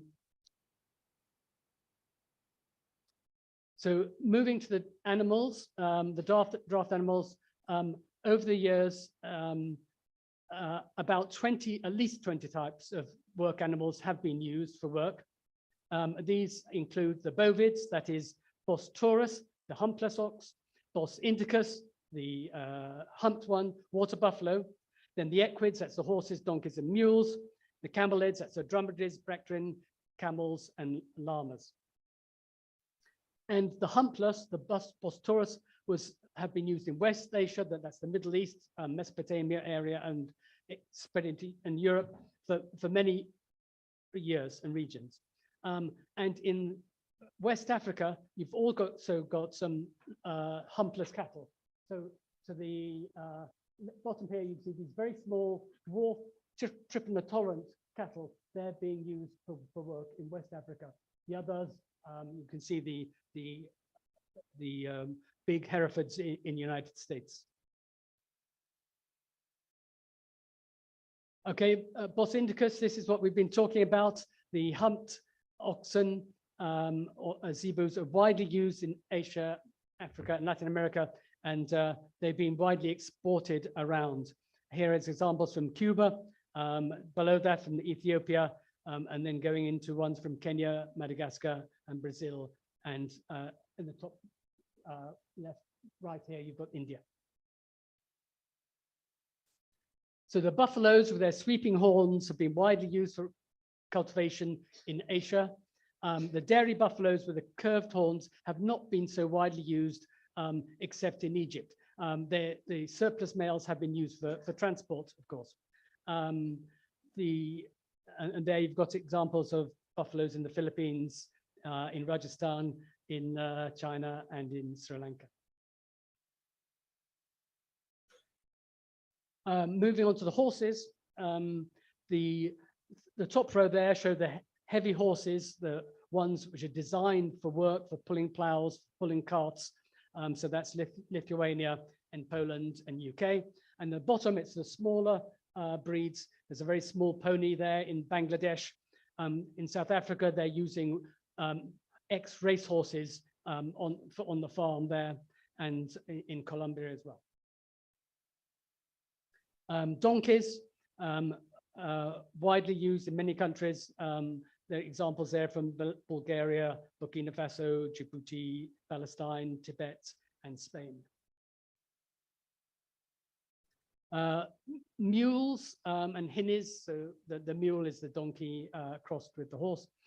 They are generally high value, and therefore they're generally used for economic production, and so they're often for transport. So they're often used every day for transport. So there you've got examples from around the world, from Turkey, the United States. The top right there, it's from Greece. That's an island where there is no motorized transport, and everything, all the distribution is done using mules. Camelids, the use of dromedaries, Bactrian camels, and llamas has been important in specific environments, so not nearly so widespread, desert steppes in the Andes. They've been mainly used for transport, and this has declined significantly due to motor transport. And here you can see in Morocco, the ploughing, in China, India ploughing, and also India, I love these, that's school buses in Rajasthan. there. Other species, I won't talk about much of these, but certain species play important niche roles in these environments, including the other bovids like the bantang in Indonesia, and yaks, goats, of course, in some countries, elephants, cervids, and dogs. A little thing on gender, because in English and in many other languages, the word oxen means either a working bovid or a castrated male. And some bullocks has the same type of connotation in some cultures. And that's reasonable because most working cattle were historically castrated males. However, some work oxen are actually bulls. They're intact, they're not castrated, including Chad, those are bulls. In Honduras, you can see those are intact males. In Nigeria, those are intact males. And on this Roman mosaic in Cyprus, you can see that's obviously intact males. Similarly, some work oxen are actually cows, meaning females. So these are examples in Southern Europe in particular. So there's Cuba there, Bulgaria, Czechia, and Portugal. And some people often ask, why do you use cows? And basically, small farmers with intermittent work, draft cows provide a better return on feed because they've got the feed and the labor, and they provide the calves and the milk, as well as the work and the manure. So these are examples from around the world: Turkey, Mexico, Indonesia, Egypt, Spain, Brazil, Bolivia, Morocco. These are using female cows for work because it's more cost effective for smallholder farmers. There's a huge range of harnessing systems for linking the animals to the implement, and this is a comparable diversity of reins and pack saddles. And this is often used historically in archaeological. You find the old yokes or the old bits of harnessing, and to work out whether they were using animals. So that was archaeologically, it's very important, the yoking systems or the harnessing systems. So yokes are mainly used with oxen. There are two main types. There's the one tied to the horn yoke, and the withers, which is widely used in India in particular. And you can have single yokes, and these can either be on the withers or on the horns. So here you've got in Romania, the top left there, it's withers yoke. In the one below it is a horn yoke. And in the middle there, you've got the Indonesian one is a withers single yoke, and the one next to it in Cuba is a horn single yoke. Equids, there are various systems for dying, but basically collars are a very efficient system for heavy work, and those are used. So in there you can see the collars in UK for the horses, and there's a collar on the donkey in Egypt. But collars are more expensive and difficult to produce, and therefore people tend to go for simpler breast bands or cheaper type of collars. There you can see in different parts of the world using breast bands. Bottom right here in Romania is a very classic breast band. Equids can be used with yokes, and bovids can be used with collars, but it's not common. So Germany, that's an example of a yoke, but they're very rare. Sorry, a harnessing for that. In Europe and most of the world, cattle are yoked, but an equids can be yoked too. If you want to work with teams, you need to have a system of swingle trees or something to attach the animals to. And there you've got 3 horses on Howell Farm in the United States, plowing with 3 horses, and therefore you've got a special system of arranging it behind with swingle trees and leaving this. You've got 10 oxen there plowing in South Africa, 6 donkeys plowing together in South Africa also, and 4 donkeys abreast in Namibia, which is quite rare. So going to the operations, and I'm coming very quick to the end. Going quickly through the operations, the simplest one is dragging, and that's probably the oldest one. So dragging sledges and many countries of the world have sledges or dragging for timber production, extraction, that's logging. Then there's riding, and animals can be ridden. Obviously, the main ones are equids, but also you can ride oxen, you can ride bulls, and you can use cattle for pack transport as well, although most pack transport is with equids, particularly donkeys. Carts pulling is very important. Carts, 2 wheels, wagons with 4 wheels. Here you've got examples from around the world, camel cart in India there, donkey cart in Mali. You have rush around the world quickly. Ploughing, obviously the next main thing. There you've got a donkey ploughing in Western Sahara. You've got some time tillage in Senegal, some heavy ploughing in UK there. And again, we repeated the one of the camel ploughing in India. Leveling and puddling is very important here, again, around the world, not just in Asia. So that's the Dominican Republic, another example of leveling with the animals there. And I've already mentioned the example to the bottom left of Madagascar, and that is also used in Timor-Leste. There they're using buffaloes, not to plow, but simply just to churn up. And they also sometimes use ponies for that as well. Planting and weeding, here you've got the single row cedar in Senegal, a multi-row cedar in USA, a single row cedar in Honduras. And you've got then ridging up and weeding in different countries of the world as well. And spraying as well. Post-harvest operation, cutting, threshing. In India there, you've got a thresher with a stone being pulled, and then milling. Various in there at the bottom, you've got Honduras with sugarcane. You've got milling with a donkey in Uganda, and Ethiopia, that's sesame seed, the oil extraction using a camel.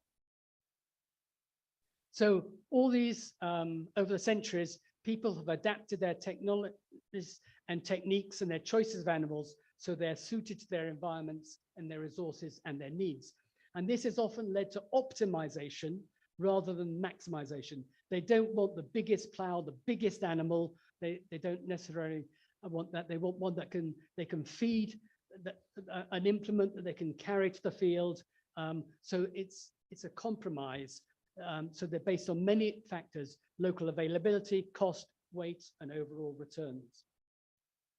Local designs and breeds are passed between generations as a norm and were often considered superior to those of neighboring regions and other cultures.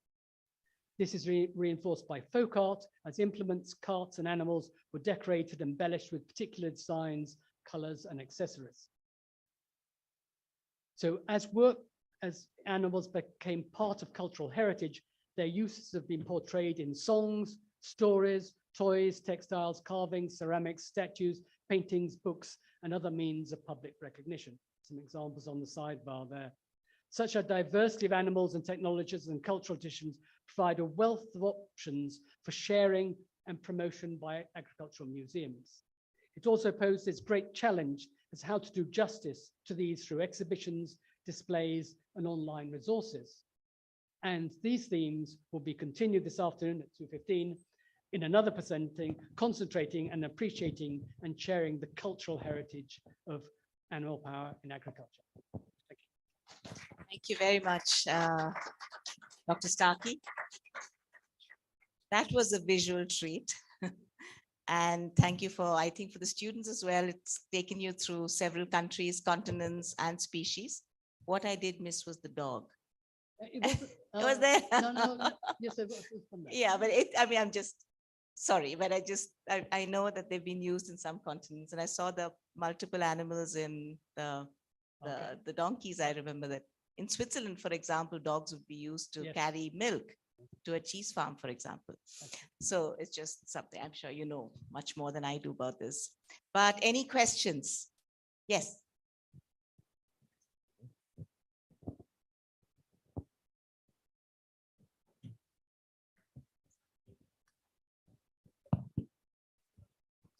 Yeah, I tried to look at the type of wood used for different purposes. I found there are about 18 types of tree species which are used in different areas for making the plow, the beam, or the other parts, the plowshare and all these.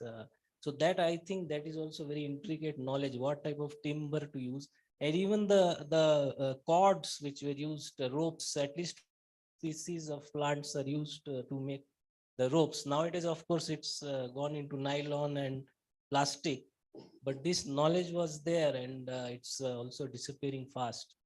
Even how to make those ropes, which plants to use, the methods, and the wood and the carpentry that went into it.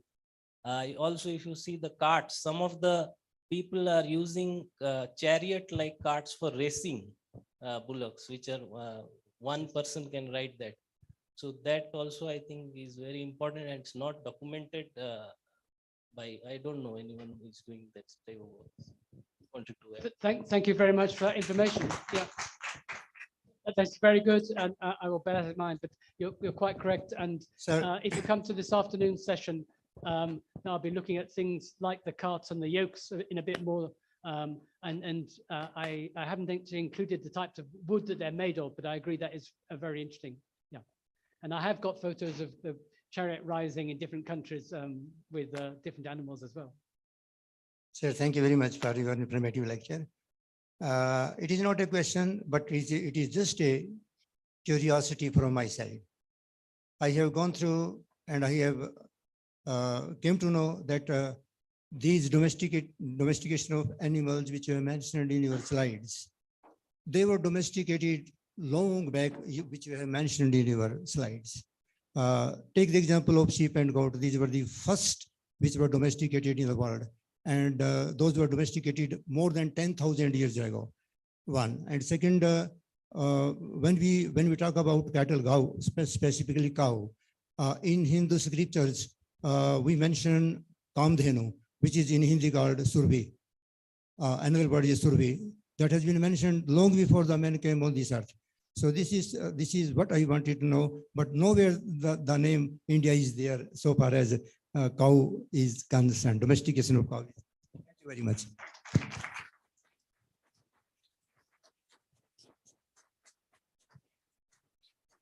Thank you very much for that information. That's yeah. Any other questions? Yes. You, hand up first.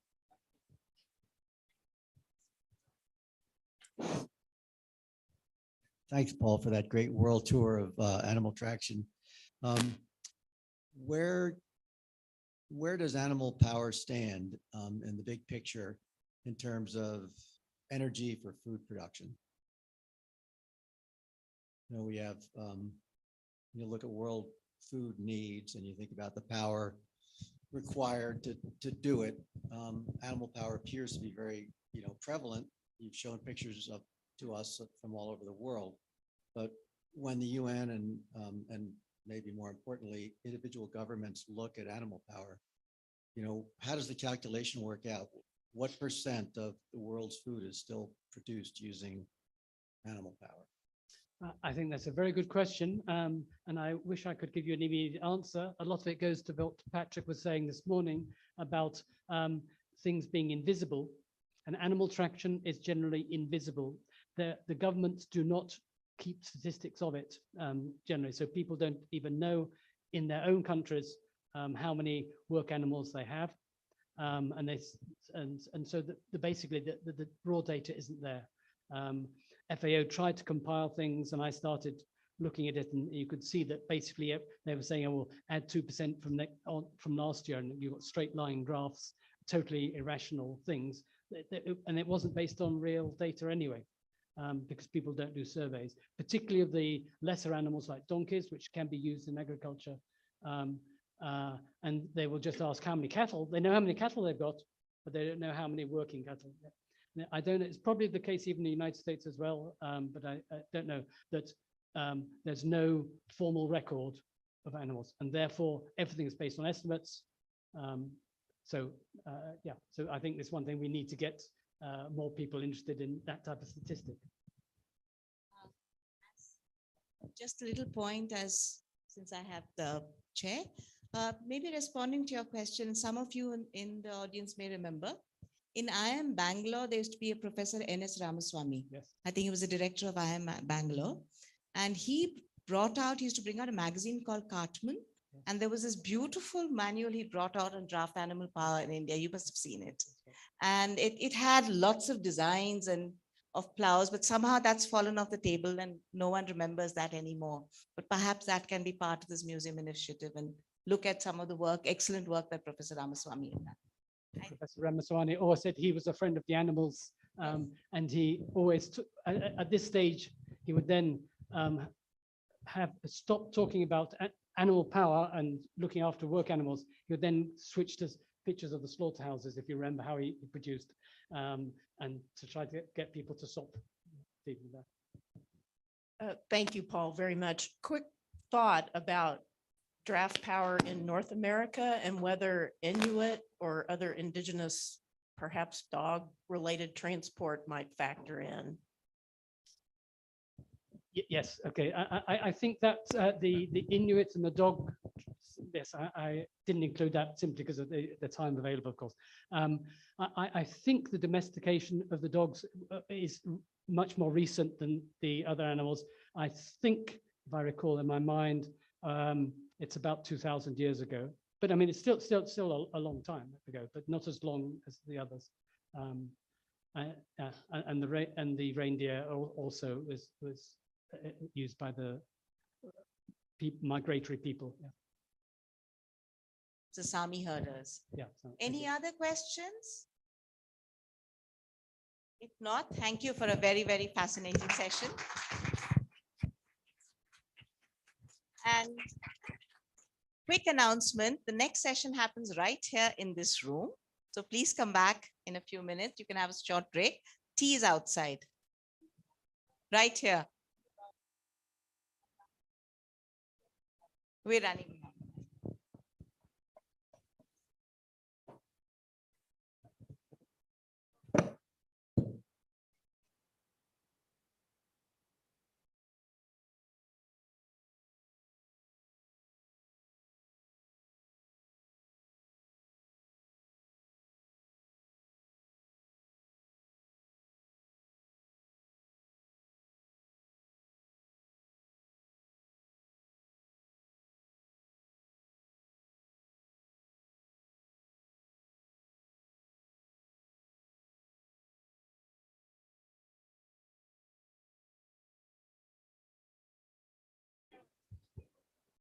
The next session will be on the agricultural origins of architecture, rethinking vernacular architecture, and that will be followed by Dr. Suresh Atri's lecture on unique aspects of moisture management and adapting irrigation at a time of climate stress.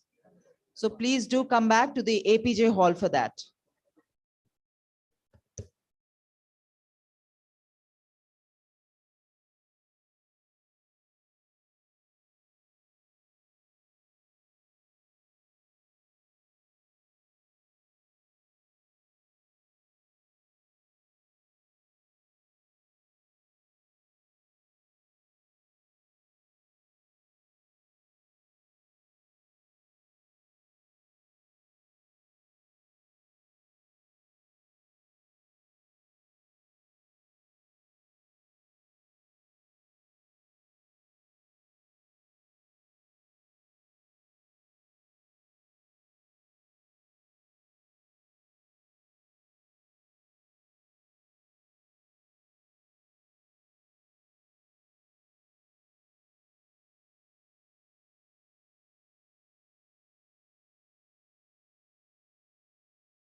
अच्छा अच्छा ಆಯ್ತು ಈ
everyone. It's really nice to be here. And thank you so much for the opportunity to share a few thoughts and explorations. We're going to do this in a conversation mode. So we'd like you all to just join in and make it a very interactive sort of session. And we're going to try to explore architectural origins of architecture and the linkages between agriculture and architecture. And so please join us on this journey whenever you feel like you want to. Yeah, thank you. Abhishek here is going to introduce, I think, us and whatever we're going to say. Thank you. Without the mic? Yeah, without the mic.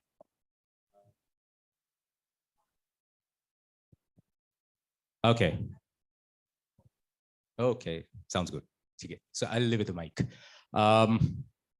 So as Ritu shared, we'll try and make it interactive. बातचीत करेंगे, सवाल पूछना, thoughts share करना, inputs, give your inputs wherever you think you can add. All three of us are learners in the journey of learning, not coming here as subject matter experts, sharing some learnings and to take back some learnings from all of you. My name is Abhishek. I live in Solon. I'm part of an organization that works in the domain of sustainability, trying to recultivate a culture of sustainability in Himachal through a process of constructive discovery. Have known Ritu for 7-8 years now. Personally, we connect. So she is, she wears many hats, like one of the bandanas that she's wearing. I'm sorry, I don't remember the, what she would call it locally. Dhatu. So she is an architect, she's a thinker, she's a writer, she's XYZ, but I know her personally because मैं उनके घर पे जाके खाना खाता हूँ. But and she runs जो घर है वहीं पे she runs a wonderful organization called as Mountain Wind, which is easier to pronounce. Otherwise, it's called as the Himalayan Relung Foundation, which means mountain wind in its different language. And she specializes in bamboo as an area in terms of architecture, has done Dastakar Heart and has been awarded for it, if I'm not wrong, right, in Delhi. And has done a Buira factory here in Himachal. It's a beautiful building that you guys should go and see. Parul is a professor in School of Planning and Architecture. Just met her yesterday. We had a conversation day before. And so me and Ritu, we were doing a discussion. We saw कि ये कौन Parul आ गई बीच में. Then we got into a con call and said कि भाई, let's have a conversation space and let's not have a monologue where we're doing. So are you okay with it? And she said, that makes more sense. I'm as it is bored of going and standing and giving a monologue. So that we three connected yesterday and we decided let's do a conversation. We'll share whatever limited we have an understanding of and please contribute to our learning and the learning of the collective space, right? And she's, apart from being an architect, an art historian and troubles School of Planning and Architecture in multiple ways by introducing architecture and art and combining students. And then she keeps on traveling to find the kacha pakka houses across the country and promoting it. So she's topsy-turving the Human Development Index, which talks about kacha houses as a wrong phenomena. She's trying to question that and work on that. Am I right? Any other introductions that you guys want to do about yourself? Sounds good. Take it. So the topic that was given to us is agricultural origins of architecture, rethinking vernacular architecture. Now this is a big English. So what we thought was, let's break it down in the way we want to define it, right? तो हमने इसका definition जो दिया, हमने दिया, what we understand of this English is from the forest or the farm, and there was Mr. Sridhar earlier talking about that farming is 12,000 years old. The forests did exist before that, so we were foragers, and we've been living for a long period of time. So from the forest or the farm, for the forest and the farm, and from the farmer or the forager, for the farmer and the forager. So can we create a space which is from the forest, from the farmer, for the farmer? I mean, that's our interpretation of this topic. You guys are okay with it? And that is what we'll explore. Okay? While doing this exploration, we will also look at further bring it down at the agricultural value chain. So look at the agriculture value chain and some aspects of how, you know, it has manifested in a built form, right? And we'll look at two elements while we're doing that. Parul will predominantly focus more on the Tarai belt or the flat lands, and Ritu, given that she has an understanding of the mountainous region with a very deep understanding of Nagaland and Arunachal, we'll talk about the way it has manifested in the mountainous regions to a certain extent, right? And we will also talk about the design and the material element while we're doing this discussion. So every discussion will have some design element and some material element already manifesting into the conversation. Add to that, contribute to that, your experiences. आप में से आज students कितने लोग हैं जो गांव में रहे हैं?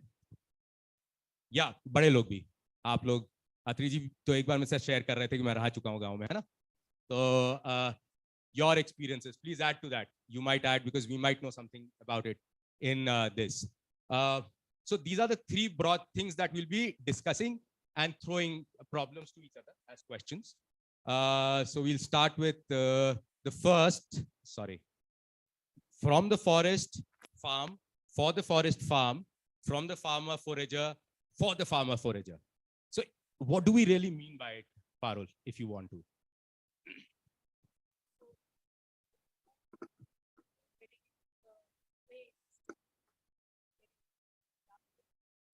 I would actually first want to go up in the mountains and just share a little bit of my experience in Jammu and Kashmir area. So we were talking about the Van Gujjars, and I have been along with some students, friends.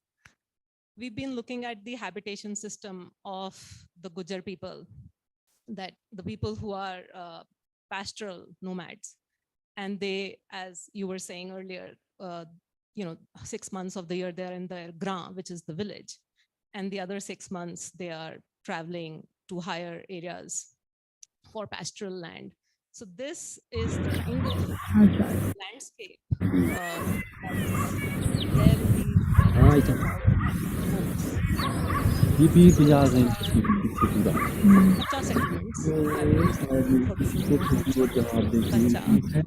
Kacha simply translates as raw, temporary, food uncooked. So people would make houses with earth and wood and stone that they just pick up from the region in which they have built their homes, and their homes typically look like this in these dhokes. So this is the house is called the kotha, and they are made with these natural materials from the site in which they are living in for those few months of the year, until unless it begins to snow. Before the snow begins, then they are coming back into the village. Now, the reason to really actually begin with this is, so this is the inside space of the kotha, the house in the dhok. And I've spoken to a lot of women, a lot of younger people, much older men also. So all kinds of people who travel with their cattle, their buffaloes. And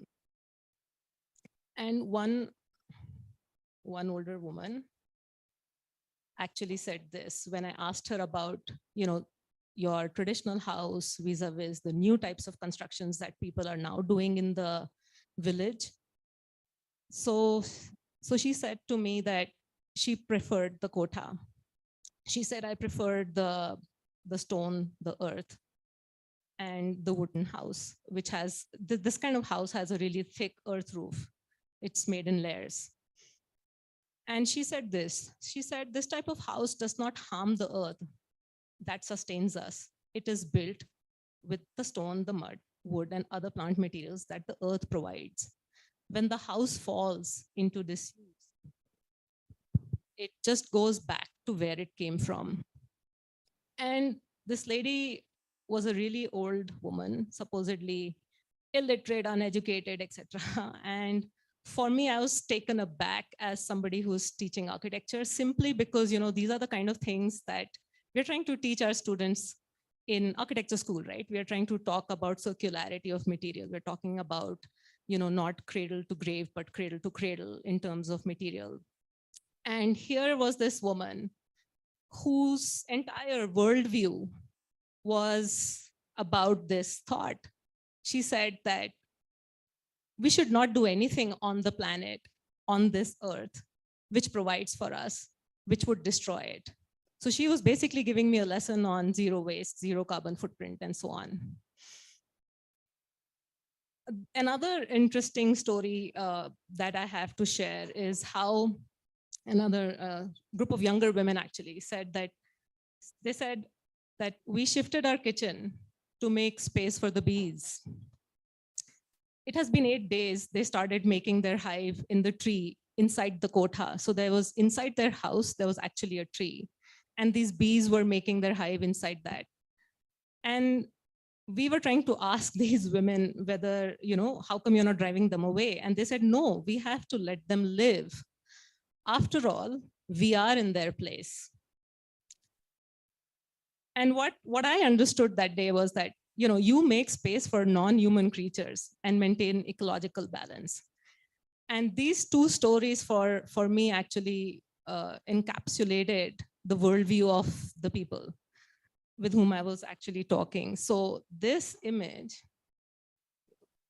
हाँ, इसका ऐसा हुआ था ना, ये आज से पहले 10 साल तकरीबन उन लोगों जिनका था ये, उन्होंने यहाँ आना छोड़ दिया। उसकी वजह से ऐसा हुआ कि ये आहिस्ता आहिस्ता वो सीधा हो गया, फिर गिर गया। वो लोग अब क्या, वो लोग जो हैं वो आज This is where one of the houses were till 8 years ago. So what she was saying was getting illustrated by, there was nothing of that house left on that spot. And पता है इन्होंने kitchen ही shift किया है, इनको जगह दी है, इनको जगह दी है कि अगर इनको भगाएंगे तो गुनाह हो जाएगा, इसलिए किचन ही शिफ्ट किया है। अब ये बना लेंगे अपना घर यहाँ पे, लेकिन बाद में मुझे नहीं लग रहा है कि को किस तरह करेंगे पीछे।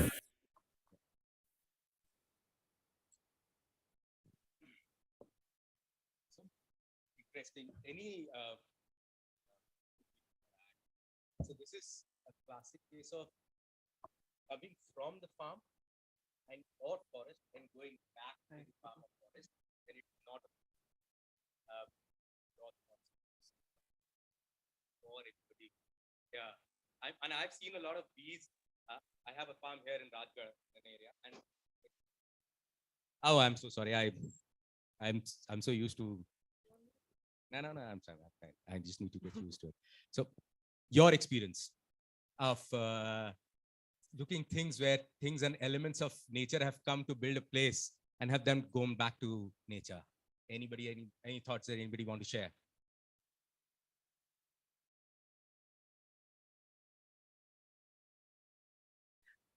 Actually, in our place, when the pigeons make nests in our houses, they say that it's good luck.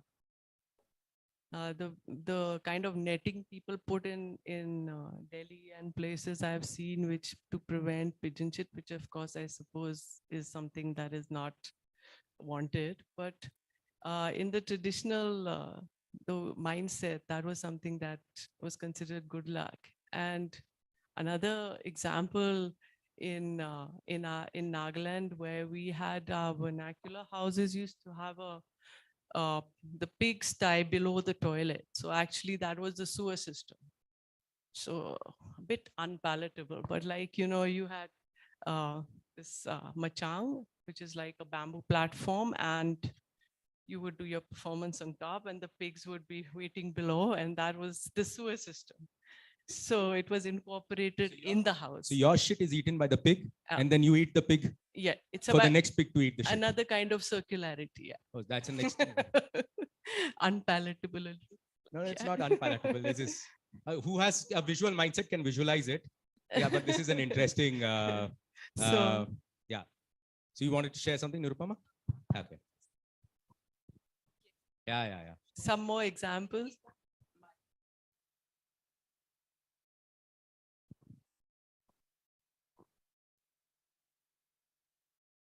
In Goa. Acha, in Goa. Yeah. Yeah. Okay. And you eat those pigs then? I mean, the Goanese, whoever. Yeah. Okay. Interesting. Yeah. Yeah, I think the similar kind of thing is what you're talking about, Nagaland. It's there very much in Assam also, in among different communities, like Missings, for instance. We have something called like Changhor. Changhor. Yeah, these are all bamboo-made houses. And these bamboo structures are made because Assam is very low-lying areas, flat plains these are. So the soil becomes very soggy for people to live on mud houses. So in some parts of Assam, they therefore build their dwellings using bamboo. And while they live on the upper part, the lower part is for all their other beings staying together with them, goats, cows, or pigs. So it's like living in nature and living in harmony kind. So despite a lot of changes taking place in in the state because of new structures coming up and all, but people have maintained these kinds of dwellings as part of their living tradition kind of thing. So I just thought I'll share that part. Yeah. And even in Arunachal, for instance, people still maintain their traditional kitchens. And despite having modern kitchens and all, where they sit around their, chulha, which is right at the center. And that is where they do all kinds of food preservation. That is like drying fish, drying meat on top of the chulha. So it's smoked, and it's like a natural preservation without using any chemical salt or anything. So it's preserved using smoke from fire that is used for cooking food. And around this hearth, they sit and talk and share their daily stories kind of things. So everyday life, they use it, but it's only when the guests come to the house, they use the modern kitchen sort of. So it's like living still in the way they lived. So which is what I find really interesting and nice. Yeah. Yeah, thank you. Anybody else? Zameen se aaya aur zameen mein wapas chala gaya, coming from the land or the forest or the farm and going back to it. Any thoughts, guys? Any experience? None?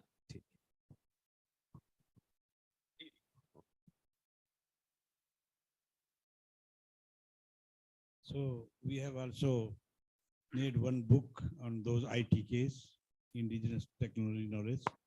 When I was there in Shimla district, so the beehives, they have in their big logs. They have big logs and 3 or 4 beehives are there with their houses. So this is also traditional, yes. This is very unique thing. You have not given anything here, but I have seen that these big logs are, they have been made hollow inside and they are having their this. Ye dekhiye, wahi hai. Okay. Madhumakhi inside the tree, which has a hollow. I've seen that in Uttarakhand and I've seen that in my village at least. Okay. Very commonly. Yeah, sorry. The tree in this case is inside the house. Yeah. So a lot of the designs of vernacular architecture actually were built around livestock, especially in the Himalayan region, like in Himachal as well. We have the lower story used to always house the goats and the sheep and cattle, and the warmth would percolate upwards. So there was always a 2-tier system where the people lived above the livestock. So I think that's a clear manifestation of like how agriculture, found its place in the built form. True. I mean, harmony between self and nature. I think that's what the lady that you had talked about has talked about. However, as over 12,000 years, we evolved into agricultural practices. The design changed. So Parul, if you can take us through one of the design elements of how an agricultural value chain manifested in form of a built form, your experience. So for this, I would share the story from Bengal. So this is the landscape of Bengal for people who are unfamiliar. This is very different from where we are right now. It's absolutely flat land.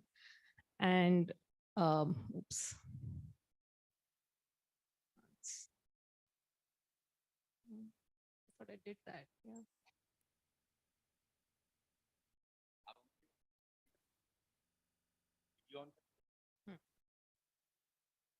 So it's flat land, lots of farms, some certain kinds of trees in the landscape, and it's okay. Don't worry so much about it. No, it's not.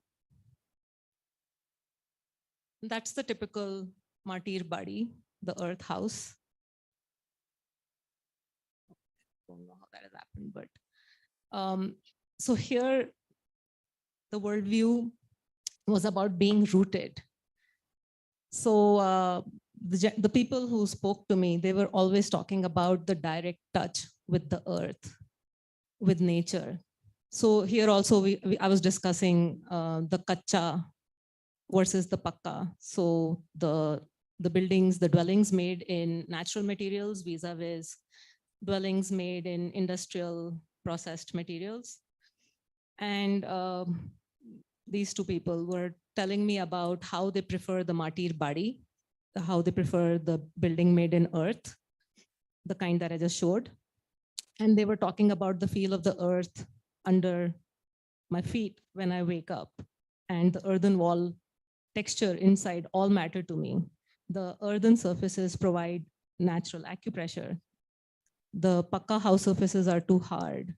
And then he goes and says, the earthen dwelling allows peace in the body and the mind. So at one level, I thought that they were making this very existential sort of a connect with the land on which they are, with the earth that for them is the source. More interestingly, another gentleman, he talked about how people don't understand the value of traditional systems anymore, and how they don't understand the sense of creativity and the freedom it entails. That's what he said. He said the freedom it entails. He said there is just not enough intellectual or psychological reflection to understand how to be free. And then he started discussing, modern education, the shift in perception around hygiene, and so many of these other things. And then he talked about, if we're talking about hygiene, but what of the purity within the thinking process? The cleanliness of the mind. And then he took that conversation and he said that, after all, the body comprises of all the elements, and earth is one of them. The body-earth connection is strong, philosophically speaking. The earth is the source of all creation, and that is what the earth house keeps alive, that very connection. And then he talked about the direct, connect through the earth house with the land. Now,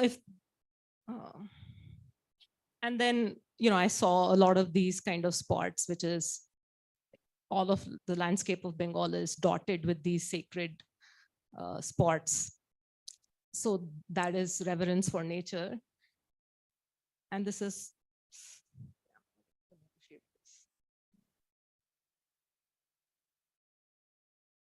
so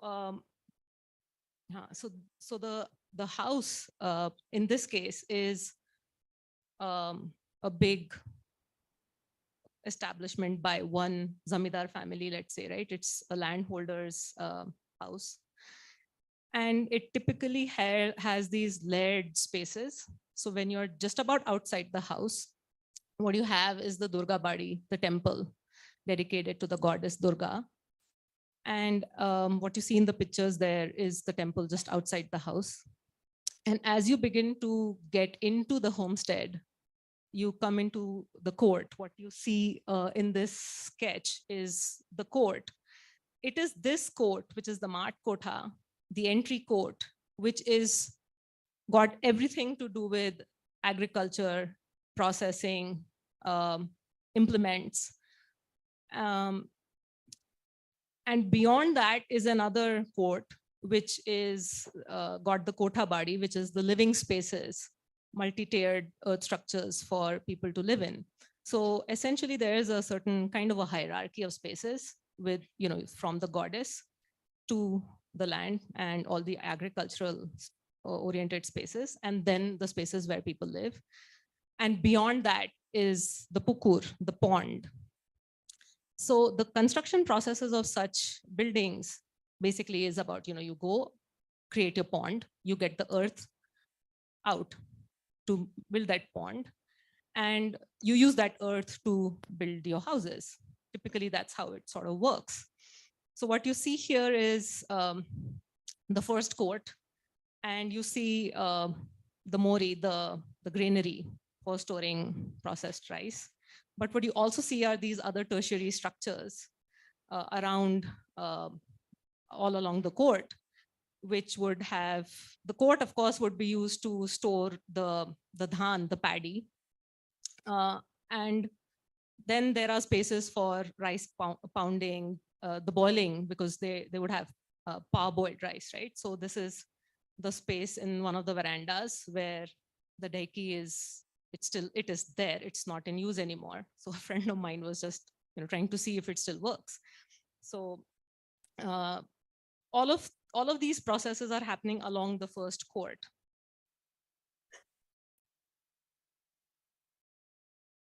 Don't worry about it.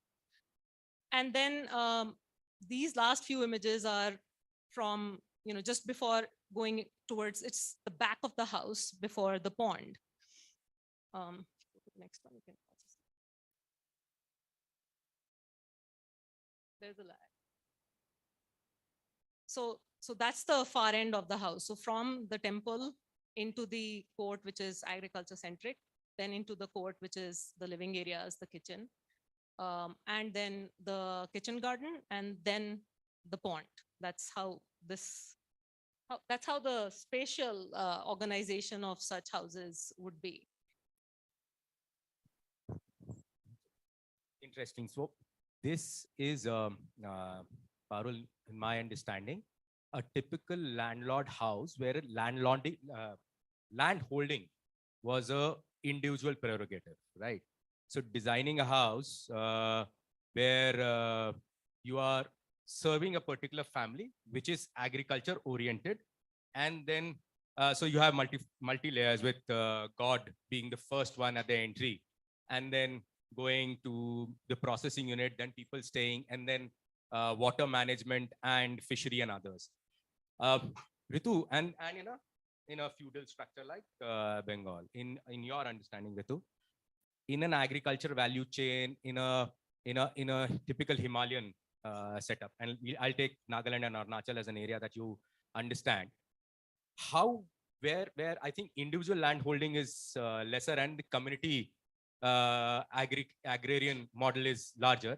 What was the design structure, similar or different? So if we take the Apatani, I think there's an Aparani slide. Maybe just so that we have some context.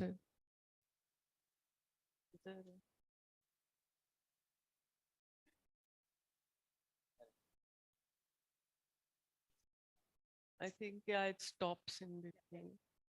So essentially, I think like in Arunachal, if we talk about any of the vernacular architecture, I'm going to just, because we have very little time, I'm going to focus on the Apatani community. In Arunachal, the Apatani community is a highly inspirational community actually, and very unique tradition of maintaining bamboo gardens. Every household has its own bamboo garden, which is a monopodial bamboo. In Apatani, we call it Bijay. It's Philostachus bambusoidus. It's absolutely beautiful. And it was grown for architectural purposes. It's grown for housing and food and craft, but primarily for housing, because the mindset was, traditional mindset was very ecological, that the forest around should not be disturbed. Traditionally, what happened is that the Apatani community was hemmed in by the neighboring tribe, which was a little bit more, historically more aggressive. And so they made the best optimum use of their land. And they converted a swampland into rice fields and agricultural fields. And all the material for housing came from plantations because they would not touch the forest. They felt that the forest is what fed the agriculture, and they had higher rice yield, higher than Punjab in its highest time of the Green Revolution. The per hectare yield of Apatani fields was higher than that. They used to do fish farming within the rice field. So it was like a mixed farming. And the algae that grew with the fish would actually enhance the rice yield. So that model of farming is very famous there. And they had irrigated channels from the single river that flew in between, went through the fields. This is a little bit of the landscape that you can see. This is the Zero Valley. It's mind-blowingly beautiful. It's breathtakingly picturesque. And so you get a little context of how they layered their land. And now it's a World Heritage. It's understood as a culture that's a World Heritage, requires, that kind of status. Me when we were having this conversation about how unlike Bengal, where each family had their granary, there was a community granary just outside a community space. Previous slide. Yeah. Okay.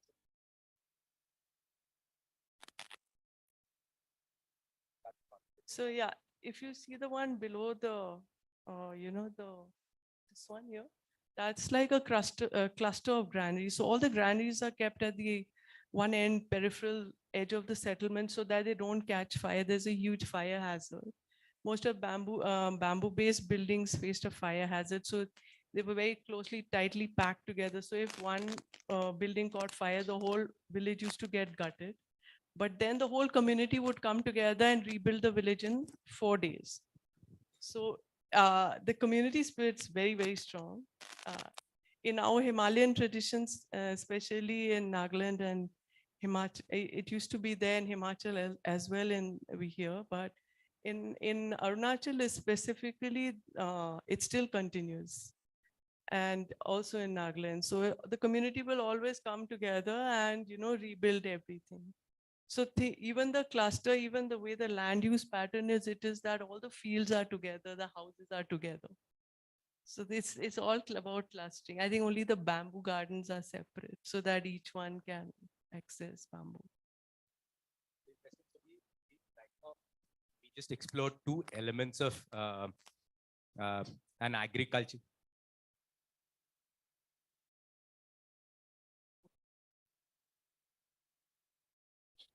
How much time do we have? Okay. Fair enough. Sure. No, it is okay. It's fine.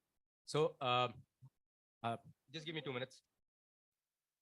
Just give us 2 minutes. We'll kind of close this and people feel we can come back on a conversation for this. So in an agricultural value chain, we explored 2 facets of construction, material and design. One design element was individual land holding using mud architecture, the local mud available. The other design element was predominantly a community model of living and using the material. So the design element was based on the community model of living and a fire-prone area. And the material element was what was locally available, which is bamboo. The only aspect was because each house will have a separate population growth. Every house can decide the number of kids they want. They will decide the amount of bamboo they want to grow to serve the purpose of that house, right? Those are the 2 elements that we've talked about in terms of an agrarian foraging society and the material use. We'll come back to this thought if we come back to it. At this level. But I would love if you guys can share other models of individual land holding where we've used a design element or a material element which was separate or similar to this in your context, right? That's where we park it right now. Is that okay? Yeah, sure. Thank you.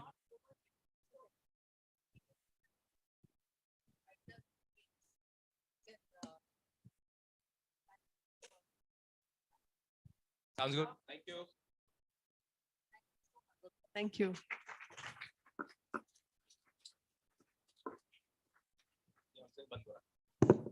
you. Thank you so much, sir, ma'am. So can we have a huge round of applause for the team?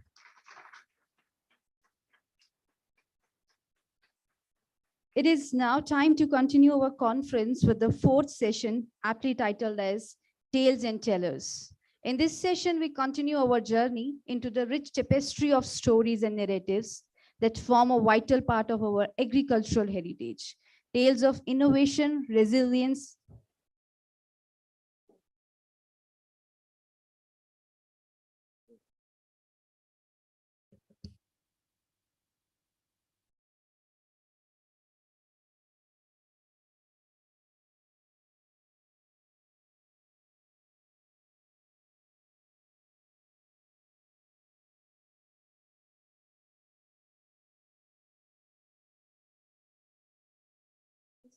Okay, so I would request Dr. Dinesh Kumar sir to please come over the stage and please moderate the session for us.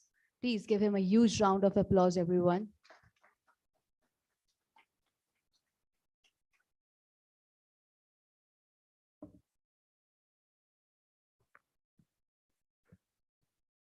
Good afternoon, everyone. First of all, I would like to thank CIMA 2023 and Shulin University for giving me this opportunity. And I welcome you all to this session 4, which is going to be held on this climate adaptation. And in this session, we have two distinguished guests. And first guest is Dr. Suresh Attri, who is the Principal Scientific Officer in Environment Science and Technology Department, Government of Himachal Pradesh. So, sir, I welcome you to this session. And then we have another distinguished speaker, who is Dr. R. Srinivasan, so who is agriculture engineer and development professional from Chennai. So these are the two speakers of the session. So I welcome both these speakers to this session. So because this session is on climate adaptation. So as we all know that climate is the most important determinant of crop productivity, and especially in country like India, where 2/3 of the cultivated area is rain-fed.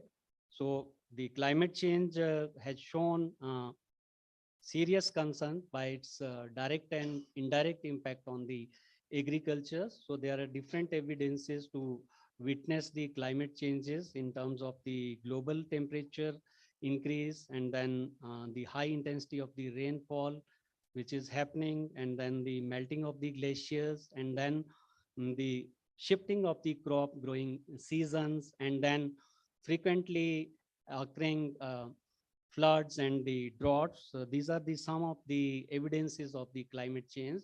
So to overcome these problems, the farmers, they need to resolve these issues. And apart from this, they also need to save the water for the irrigation purposes.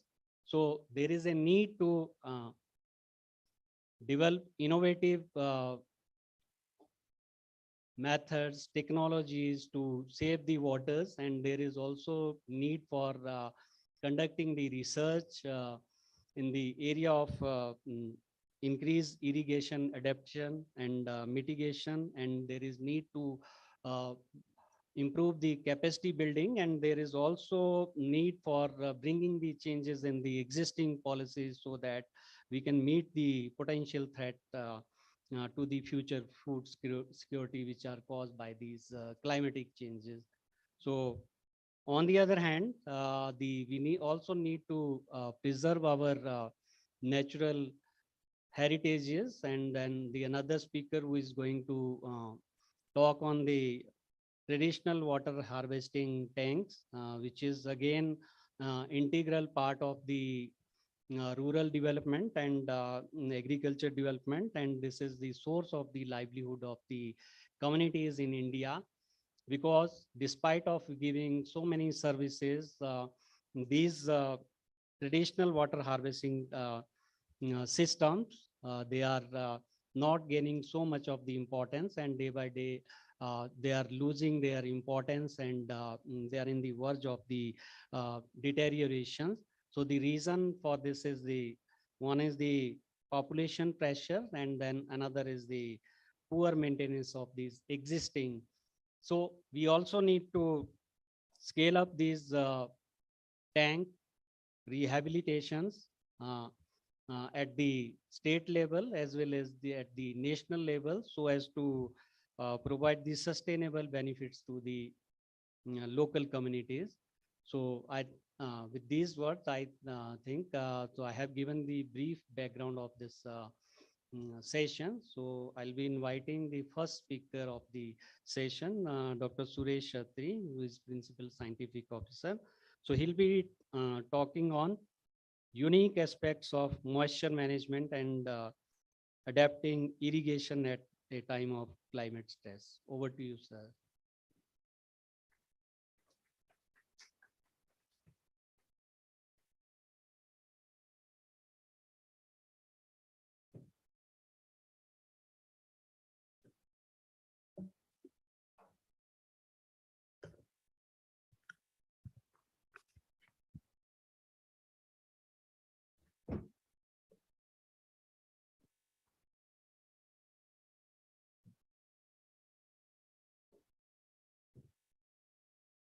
So respected delegates, students, research fellows, and the chairman for the session, the chair, Dr. Dinesh. It's indeed a great opportunity for me to, interact with you all and let you know what is the mountain communities and how the people in Himachal Pradesh, where you all have come to from various parts of the world, and how we are dealing with the climate change, and how the state government, our subnational government policies are benefiting, setting new scores and successful models. Maybe those can be replicated or maybe adopted elsewhere, wherever they are needed. For me, the agricultural vulnerability with respect to climate change is really critical. The temperature impacts in particular on agriculture production, for the food security, for the livelihood security is very important. It is normally said that the 1 degree temperature in case happens rise on the facet of climate change. So more than 7% decline will be there for most of the crops, agriculture crops in particular, and 4 crops which are very critical for calorific, calorie intake, like wheat, maize, your soya bean, your rice. So there will be a huge impact on that. And it is a very heterogeneous, if you look at the percentage decline in their production with the rise in temperature, will be really very interesting, and it varies from geography to geography. If we talk about Himachal Pradesh, we are expecting around 0.5 degree temperature rise. It is rising over the periods, but in future, by 2030, we are expecting a permanent rise in the minimum temperature line by around 0.5%, and we are expecting that there will be a decline of around 8% of wheat production, around 4% in rice production, 8% in maize, and around 7 to 6% in the soybean production, which are the main crops for the calorie intake for the human being. And now what we have done in Himachal Pradesh, we are working through state climate change action plans, and that is prepared in line with the government of Himachal Pradesh Government of India, Ministry of Environment and Forest goals. And in line with that, we are working in Himachal Pradesh, and we, experienced, huge drought conditions in one of the district, and that is also the basis of the climate change vulnerability assessment for that particular district, and that is district Sirmaur, which is adjoining to this place. And our project area where we set this successful model is just near to this place where we all are right now. So it starts from here, one block is Pachad, then it goes to Sangada, and then it goes to Ponta area, and that is a district Sirmaur, 3 blocks, and which are likely to face in future as well a very huge drought-like condition. There we picked up marginal farmers. Now when we talk about agriculture, we normally discuss and, focus on the people or the farmer community, which is having the large holdings, land holdings. Where we worked and we focused on marginal farmers, where the land holding is very small, very less. It's around 2 to 3 bigger land with them, and it's only just to secure their livelihoods. And the crop diversification is huge. So that area we picked up. I request you to please switch on the presentation. So there are few glimpses of those successful, model of this best practice on moisture management, which I just wanted to take you through.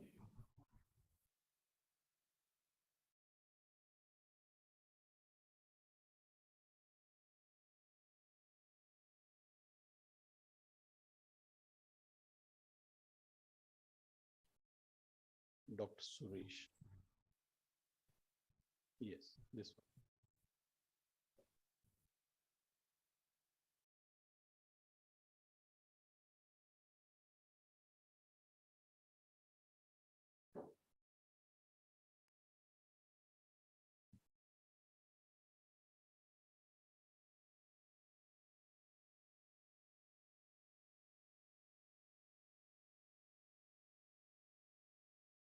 So this is a story of moisture management and adapting irrigation at the time of climate stress for mountain communities. So you can see the districts are more, and you can see the yellow one in Himachal. This is a Himachal map and where we are located in India. And you can see the drought prone areas, which are highlighted there in the picture. And district Sirmaur is picked out, and 3 blocks in dark brown, you can see. These are the 3 intervention areas. And Pachad is just adjoining to this area where the Shuluni University is located. Yes, next slide. Can I have the... So overall program components were, like drought-related vulnerability at the local level. We carried out the vulnerability assessment of climate change at the local level, that is at the village level. We scaled down the data at a very 5 kilometer to 5 kilometer, and then understood the climate behavior, temperature rise, and the rainfall patterns of those areas. Then we designed some climate smart practices which were we were expecting to put some impact in these areas. So especially with the focus on the moisture management. We also focused on the farmers and created the farmer producer organizations network of around 693 FIGs, and we targeted around 30,000 farmers, poor farmers in that area. We built their capacity on a lot of issues on the climate smart knowledge and the practices, and also the climate some risk transfer instruments we applied there. We named that as assurance fund, which is completely different from the conventional insurance schemes which we go through in the country or across the world. So, the program targets were, and outputs were likely, like we had the vulnerability index available for all the villages in these 3 blocks, which were drought prone. We targeted around 30,000 farmers. They adopted the climate smart package for the drought adaptation. 75% of the target beneficiaries adopted, recommended package of practice. That was the success of it, because more than 25,000 farmers were benefited out of it. And there was enhanced water security throughout the area for the soil water conservation measure, undertaken. Micro irrigation systems were set up in those areas. We were able to, activate 3 FPOs, farmer producer organizations, with the help of these 30,000 farmers, and they started their business also. You might have heard, who are local from Himachal, the ginger and garlic and the tomato chains which have been set up in districts and more, and a lot of people are working locally. So they all were benefited out of this project. Around 1,500 farmers, they were trained as community level master trainers on climate change adaptation practices, and they were completely unaware of when we started about the climate elements. Around 700 programs of capacity building were conducted in a period of 2.5 years throughout the area, and they were trained on various aspects of climate change adaptation. So more than 20,000 farmers were covered. They were covered in the financial inclusion program, and 15,000 farmers were targeted as beneficiary under the weather insurance program, which I am saying that as assurance fund we created in that area. So this is the kind of reports which are available on the website, and we have brought out some material also for your information. You can take this information from these booklets also there. They are lying on the side by. We also undertook the social mapping of those farmers there. They were just mapped.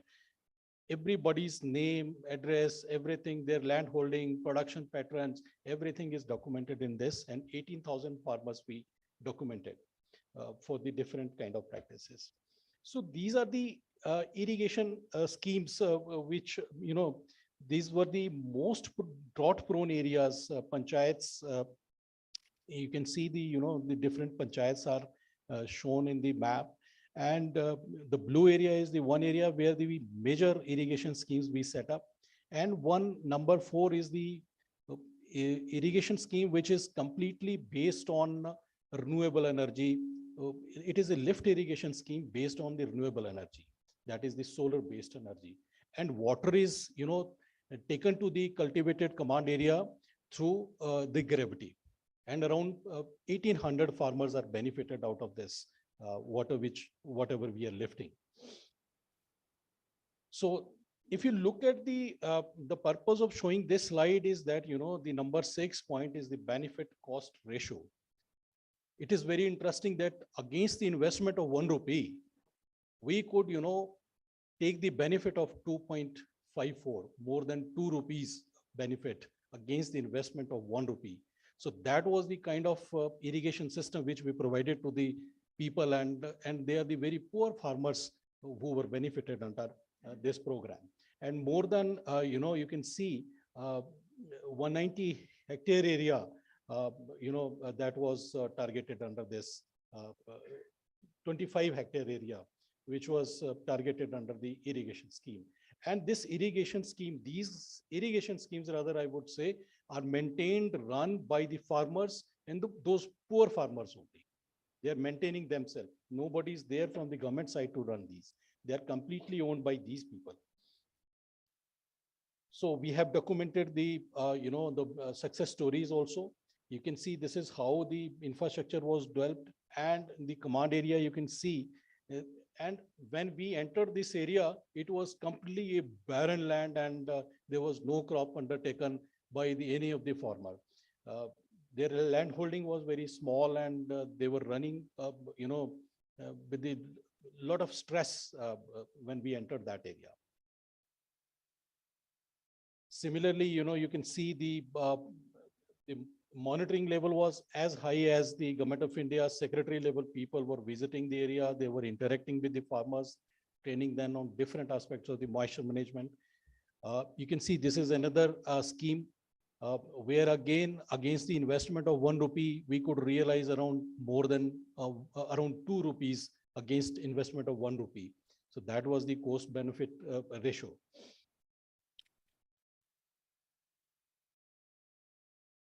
beauty of the schemes were that, the irrigation channels and the piping was done up to the farm level from the irrigation. They were not supposed to draw the water, take their channel, their own, lay the pipes to at their own. So it was, the pipes were laid for the moisture management with sprinkling system to the farm level. So that we save water also, we ensure the recharging of those areas also, and security of the schemes also. Now you see this number 6, cost benefit ratio. Benefit cost ratio is against 1 rupee, 4.31 rupees. 4.5 rupees. 4.5 rupee against investment of 1 rupee. So that was the kind of beauty of these schemes and the moisture management techniques which we applied in this area. So this was the third scheme. And a lot of documented material is there. It is already available in our website. You can always access this this information from this our government website. So these are the command pictures, and how these schemes were built, and so these all are lat long, all geographical. Their locations are geotagged and they are monitored regularly by us for their sustainability, their functioning, and they benefit people drawing from these schemes. So another thing which is very important apart from the irrigation schemes and micro irrigation schemes is the protection and conservation of the natural resources of springs, which were available in these areas. You can see the type of condition of these natural water sources, and when we intervened, so now these water resources look like this. We started here, and you can see the changes and how the community people are maintaining these sources, and now they are contributing for the moisture management in these areas. They understood the benefit of it at the end of the day. When we make them, we train them. So these are the kind of this is one village and one panchayat, and in the panchayat, within the panchayat, the vulnerability assessment, we knew that which area is asking for the more attention. So this was the area where we put the attention. This was already green area, means less vulnerable. This was more vulnerable. This was extremely vulnerable. This was highly vulnerable. So we focused our, we targeted the people in these areas, and we worked together with the farmers. Saying, drawing policies, and is very easy. Drawing strategies, discussing them is very easy. But when you go to the field, you work with the people on ground, it's a very different story. And a lot of hard work and a lot of attention to these farmers. You have to mix yourself into the farmer community and then work with them and ensure they don't leave this production system which they are into.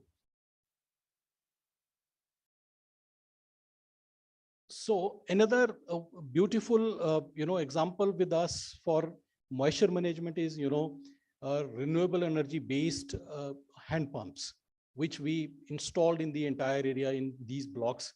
We have targeted around 1,800 solar pumps, but so far we are able to put around 250 hand pumps. They are completely run, owned by people on solar solar energy based.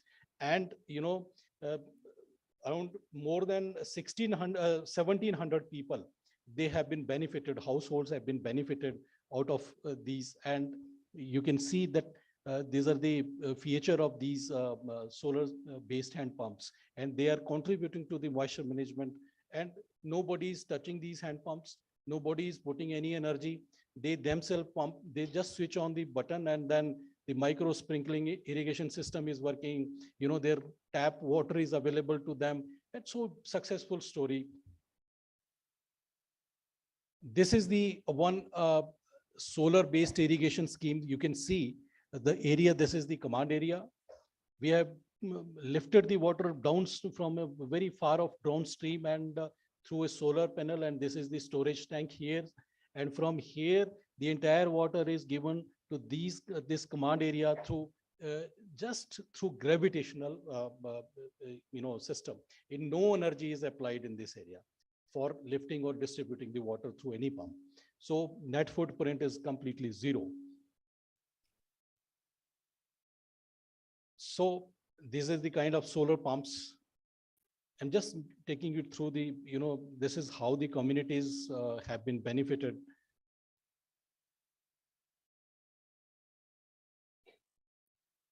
And, these solar pump control systems are completely owned by these farmers. So nobody from the Hemurja or any other renewable sources department, nobody is helping them. They are just trained, their capacity is built to run these pumps, and they are maintaining themselves.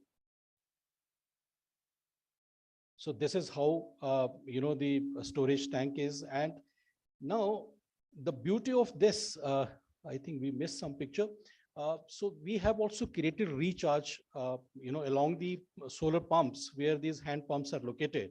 There we have recharging facility also available. Whenever the rain comes, the water goes inside. There are soak pits available. There are recharge ponds available on the higher side.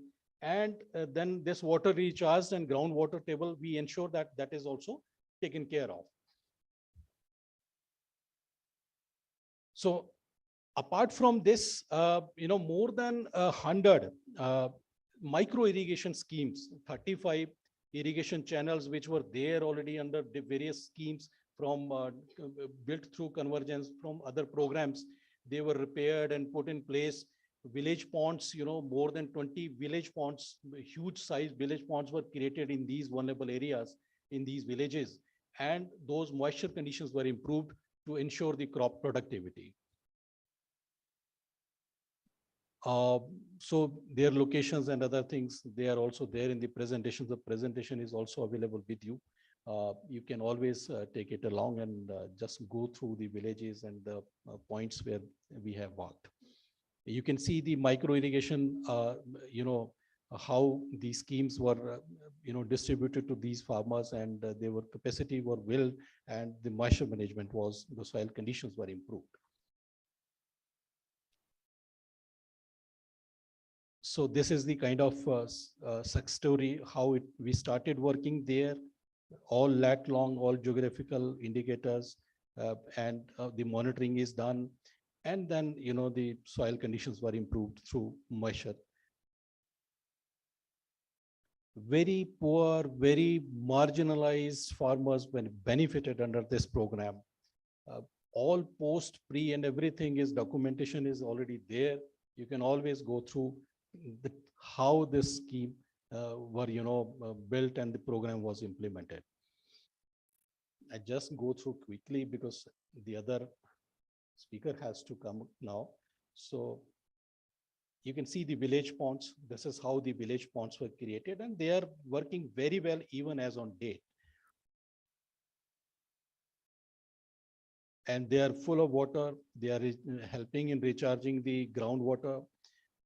These are the irrigation channels which are open, and we are distributing these water from these channels also.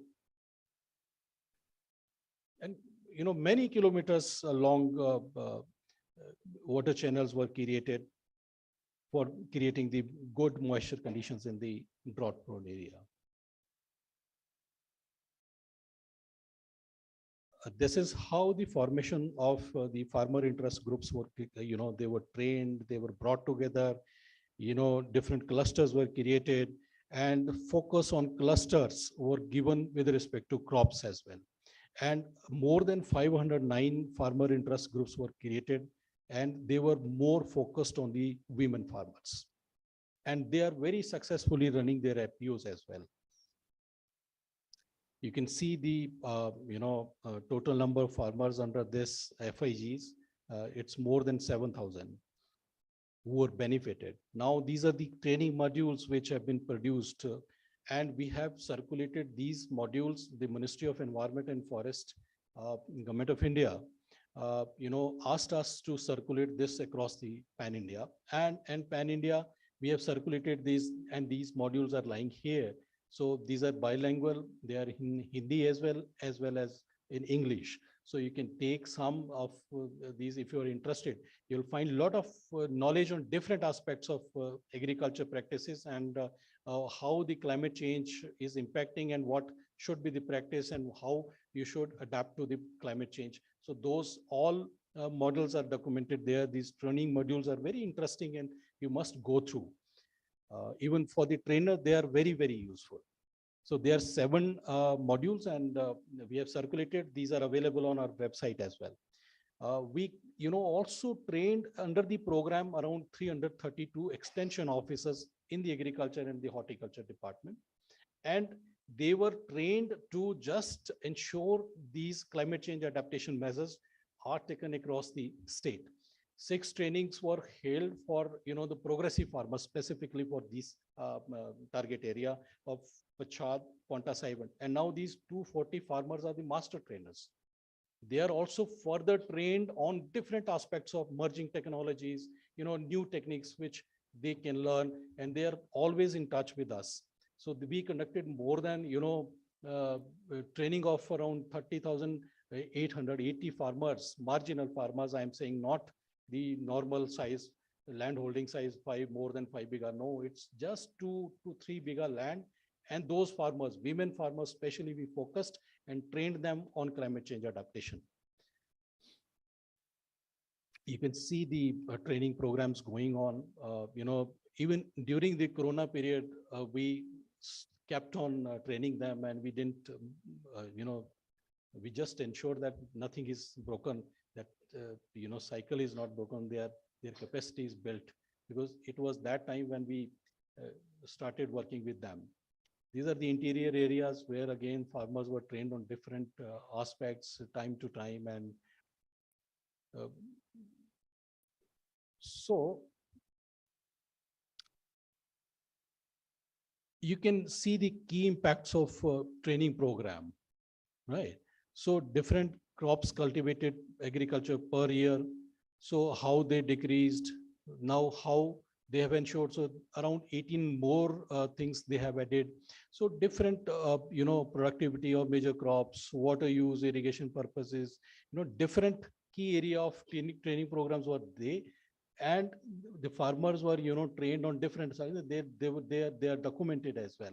So the percentage of beneficiaries, around 100% in all different impact areas. This is the assurance fund. It is a very interesting fund. It is not an insurance scheme, basically. No premium is to be paid by these farmers. It is just a assurance fund, because we learned from these farmers that in the drought conditions, normally they lose everything. So they lose interest also in cropping. So they leave the traditional cropping, they leave everything, because water is not available, water is not coming, rain is not coming. If it is at all, it is coming, the intensity is so high, so they lose everything. So we said that no, you keep on doing cropping, don't leave your farms. You have to keep on doing this because this is required. So we created an assurance fund. This fund gives them leverage to access the funds from the government, whatever the seed they are putting in the farm field. So it's a very calculative system which has been put in place. And whatever the mandates they are putting into the cultivation and taking care of that, monitoring of that production. So if at all they are per se, if he's putting 100 kg seed or 2 kg seed, the cost is reimbursed by the government. If at all it fails, and along with that, his mandates, which he's putting for that production cycle. So that is also compensated by the government in case of the extreme event. So they are very happy. So they need not to give any premium, and they, take a good away, take away their price. So they say now, okay, we can throw the seed and we can take care of it. So there is no problem. So there is a proper mechanism which has been created under the Deputy Commissioner. So these are the kind of monitoring of field inspection of these farmers, were like at the initial stage when we started working, they were not coming out from their houses even. They were not ready to speak to us. They said, no, go back. We cannot talk to you. So that was the kind of situation when we entered this area. And 2-3 people sitting with me here are witness of that. We just pulled them out. Please come. We want to speak to you. What is the problem? So no, government doesn't do anything. So we don't want to talk to you. And bina pani ke hi theek hai, kind of thing. So lot of experience we are running from these areas. You can see the no road, no area, but we have put in place the moisture management facilities for these farmers. And the cost benefit ratio of this scheme is around, against investment of 1 rupee, we realized 5 rupees. So that is the beauty of this program, which I'm showing to you, I'm sharing with you. And this is the high level, different again monitoring and how the people are, see, this is Government of India Secretary. He came from all the way from Delhi on 21st February to Pachad area, and how people have, we just didn't made any arrangement, Per se, I also went first time, only my team went there always.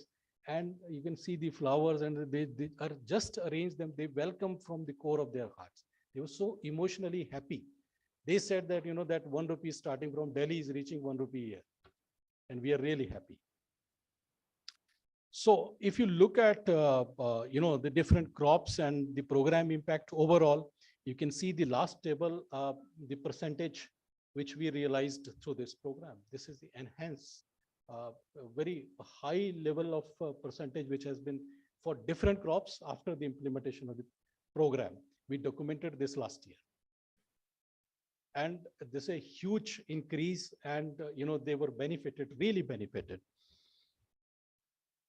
You can see these are the millets which have been restored by us in those areas. We supplied the seeds, bringing it from higher other areas and giving it back to the farmers. Cluster farmer, farming bee. This is the Kodra, which you call the red rice. All these farmer producer organizations, we distributed the traditional seeds, and a lot of things, lot of initiatives, mix of lot of things, and then the agriculture practices were ensured there in that area. So biogas, other initiatives were also taken along with the moisture management, apart from the moisture management.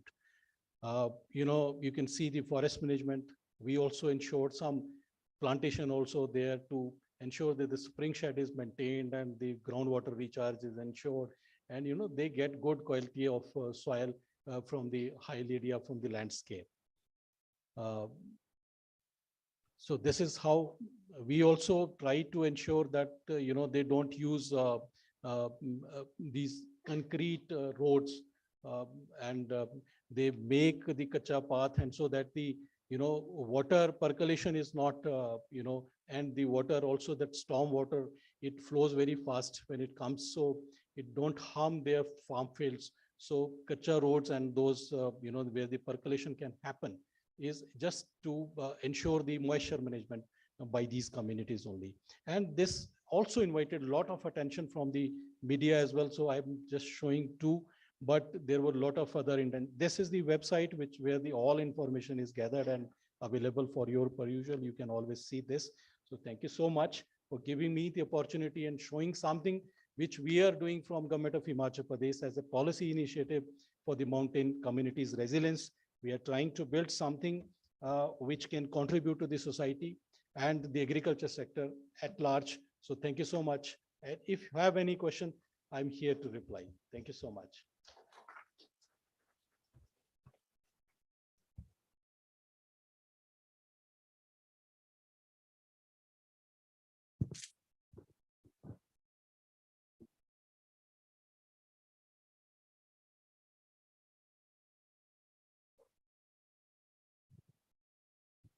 Thanks for your informative, very good lecture.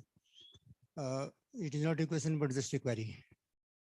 How many beneficiaries, total beneficiaries you have covered?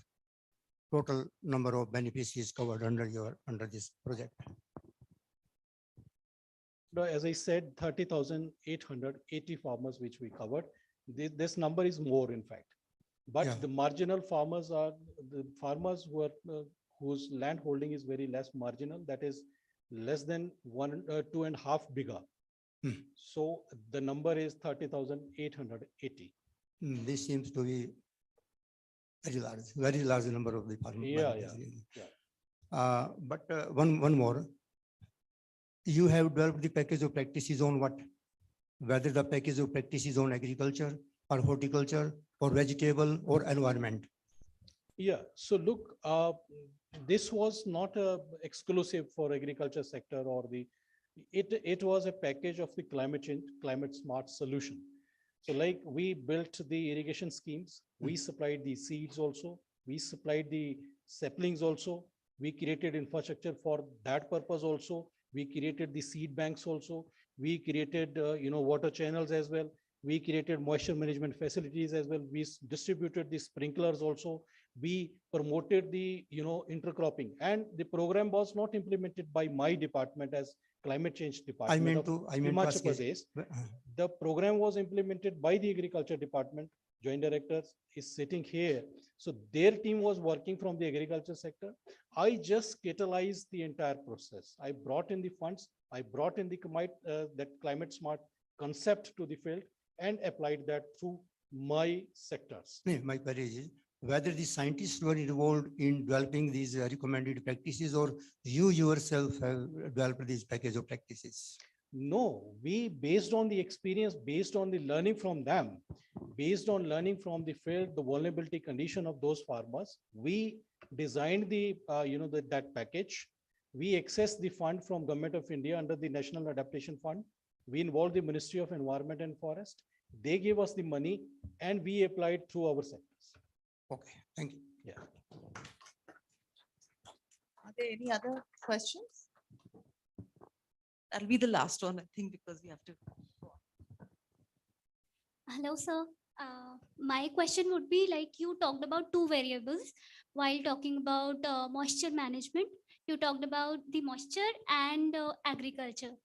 So my question is, you also talked about infrastructure.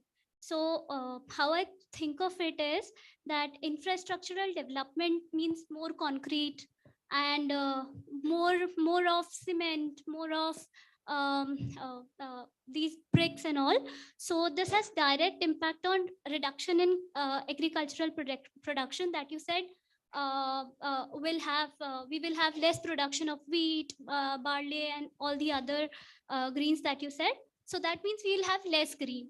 Now this will lead to moisture imbalance in nature.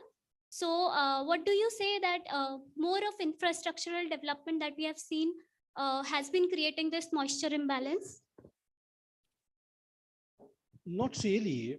We have focused on the creation of the infrastructure. Infrastructure, that is the irrigation facility which is created for them. It is the water channels which have been created for them. The infrastructure support is only with respect to in terms of that. It is not that the roads were built, concrete roads were built, or any other concrete material was put in place and a lot of huge structures were created. No, sorry. So it was a completely climate smart solution package which was applied in that area. Certainly, the more concreting is a dangerous thing. So we should discourage that. And as earlier session was going on the traditional practices, we must focus on that and we must create a balance between the concrete and the traditional practices. Yeah. Thank you. Thank you so much. Thank you. all. So thank you, Dr. Suresh Chandratriji, for this highly informative talk on moisture management and climate change practices which are carried out in the Himachal Pradesh or different parts of the Himachal Pradesh. So coincidentally, we happen to be the products of the same university. I don't know that whether he remembers me or not. So we are meeting after more than 20 years. Yeah, same floor and in the same hostel. So this is a great work which you are doing in the Environment Science and Technology Department. So now we are running short of time. Now I would like to invite the next speaker, Dr. R. Srinivasan, who is from Agriculture Engineer and Development Professional. So he's from Chennai. So he'll be talking on India's traditional tank ecosystem and agriculture. Over to you, Dr. Srinivasan. Good afternoon to everyone, and fellow speaker and the chairman. Can you play the PPT now? There are four things in my presentation that I am speaking. One is the traditional.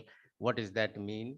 and then the tank ecosystem. So everybody would have known about ecosystem, what we mean by tank ecosystem, and its relationship with the agriculture. And then its current relevance with the changing times, that is the changing climate these days. So I'll go with giving a small introduction of what we mean by traditional here. These are all the systems that are on an average 1,000 years old. Most of the prominent and important ones are all built before 1,000 years old. And that is the way traditional is defined here. And the tank ecosystem, see, the tank is an English word, come from Portuguese, and it has originally gone from Gujarati, thank you, tanka, thank you, and then tank. So that is what I mean it here. Okay, can you run the film?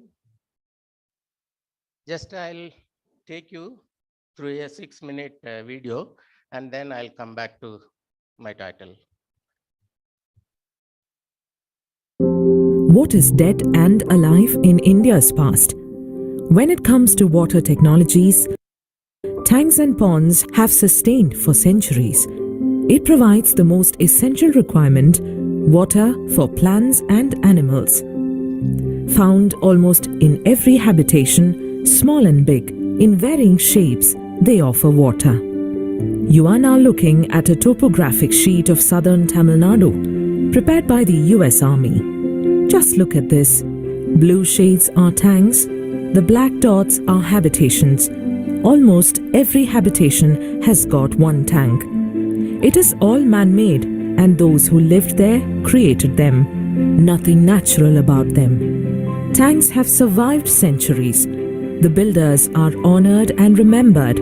Hundreds of villages are named after them. Undoubtedly, tanks are the most important rural infrastructure in southern India, where there are not many ever-flowing rivers. Rainfall here is seasonal, erratic, and undependable. It occurs in heavy downpours, and most of which happens in less than 40 days. Since water is needed throughout the year, it needs to be stored locally. Decentralized storages like these tanks help to capture water from the local catchments.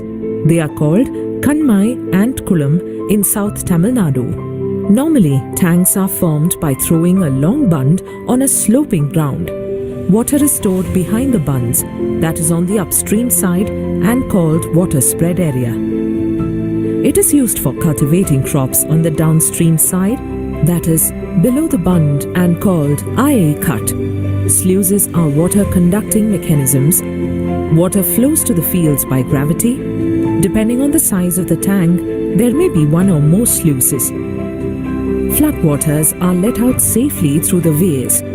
They are located at the end of the bunds. The floodwaters reach the low-lying tanks through the supply channels. In that way, a chain of tanks or tank cascades are formed. Though appeared to be crude and simple earthwork, they are sophisticated in their engineering design and need some appreciation of engineering behind it. Similarly, ponds are many types. Some are beautifully constructed and many are simple dugout ponds. They have inlets for water to enter, and some may have steps and bathing huts. Technical features of tanks and their structures vary greatly depending on their history, geography, sizes of irrigated area, and above all, their location. For example, a district like Shivaganga has a geographical area of 4,200 square kilometer, but has around 5,000 tanks and ponds. Nearly 1/5 of its geography is irrigated by tanks. There is water body for every square kilometer. Without them, this landscape will be desolate and unlivable. The vast majority of tanks irrigate around 20 hectares or less, but there are exceptions like the Viranam tank that stores water to irrigate 19,000 hectares. All South Indian rivers are trained to feed the thousands of these tanks. Huge rivers like Vaigai ends up in tanks, hardly ever it reaches the sea. In 2020, Tamil Nadu has around 40,000 tanks and irrigates around 0.5 million hectares. There may be another 200,000 ponds connected to the tanks, benefiting all habitations. In many ways, these village tanks and ponds are part of the rural lives and livelihoods. They are the chief sources of water for agriculture and livestock in rural areas. In tank-fed lands, paddy is the major crop after the northeast monsoons. When the water is insufficient, farmers cultivate short-duration crops requiring less water. In the coastal districts of South Tamil Nadu, the groundwater is either saline or not available in plenty. Hence, the ponds become a preferred and important source of domestic and drinking water. Domestic and agricultural wells are normally located closer to tanks and ponds so that they get recharged from them. Millions of wells get recharged from the tanks and ponds. They are also sources of culture. Many South Indian villages have temples, churches, and masjids on the bunds of tanks and ponds.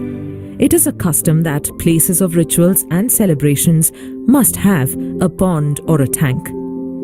Apart from water, tanks do offer many uses.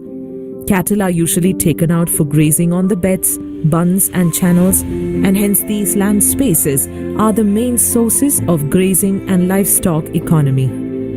The silt that arrives into the tank along with the water is excellent organic manure, which is applied in the fields to enrich the soil.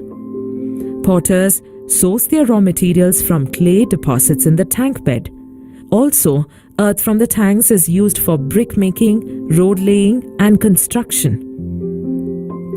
Collective and individual fishing is done in many tanks at the end of the water season, and villagers share the catch. Firewood for cooking is availed by the villagers from the tank beds. In many tanks, tree-lined bunds provide shade and create a cool microclimate for men and animals. All the inland bird sanctuaries are the tanks. It is an economy of service that is offered by the tanks. The present condition of many tanks is not desirable. A state like Tamil Nadu has lost over 500,000 hectares. I'll pick up from where the film is leaving. Next slide, please.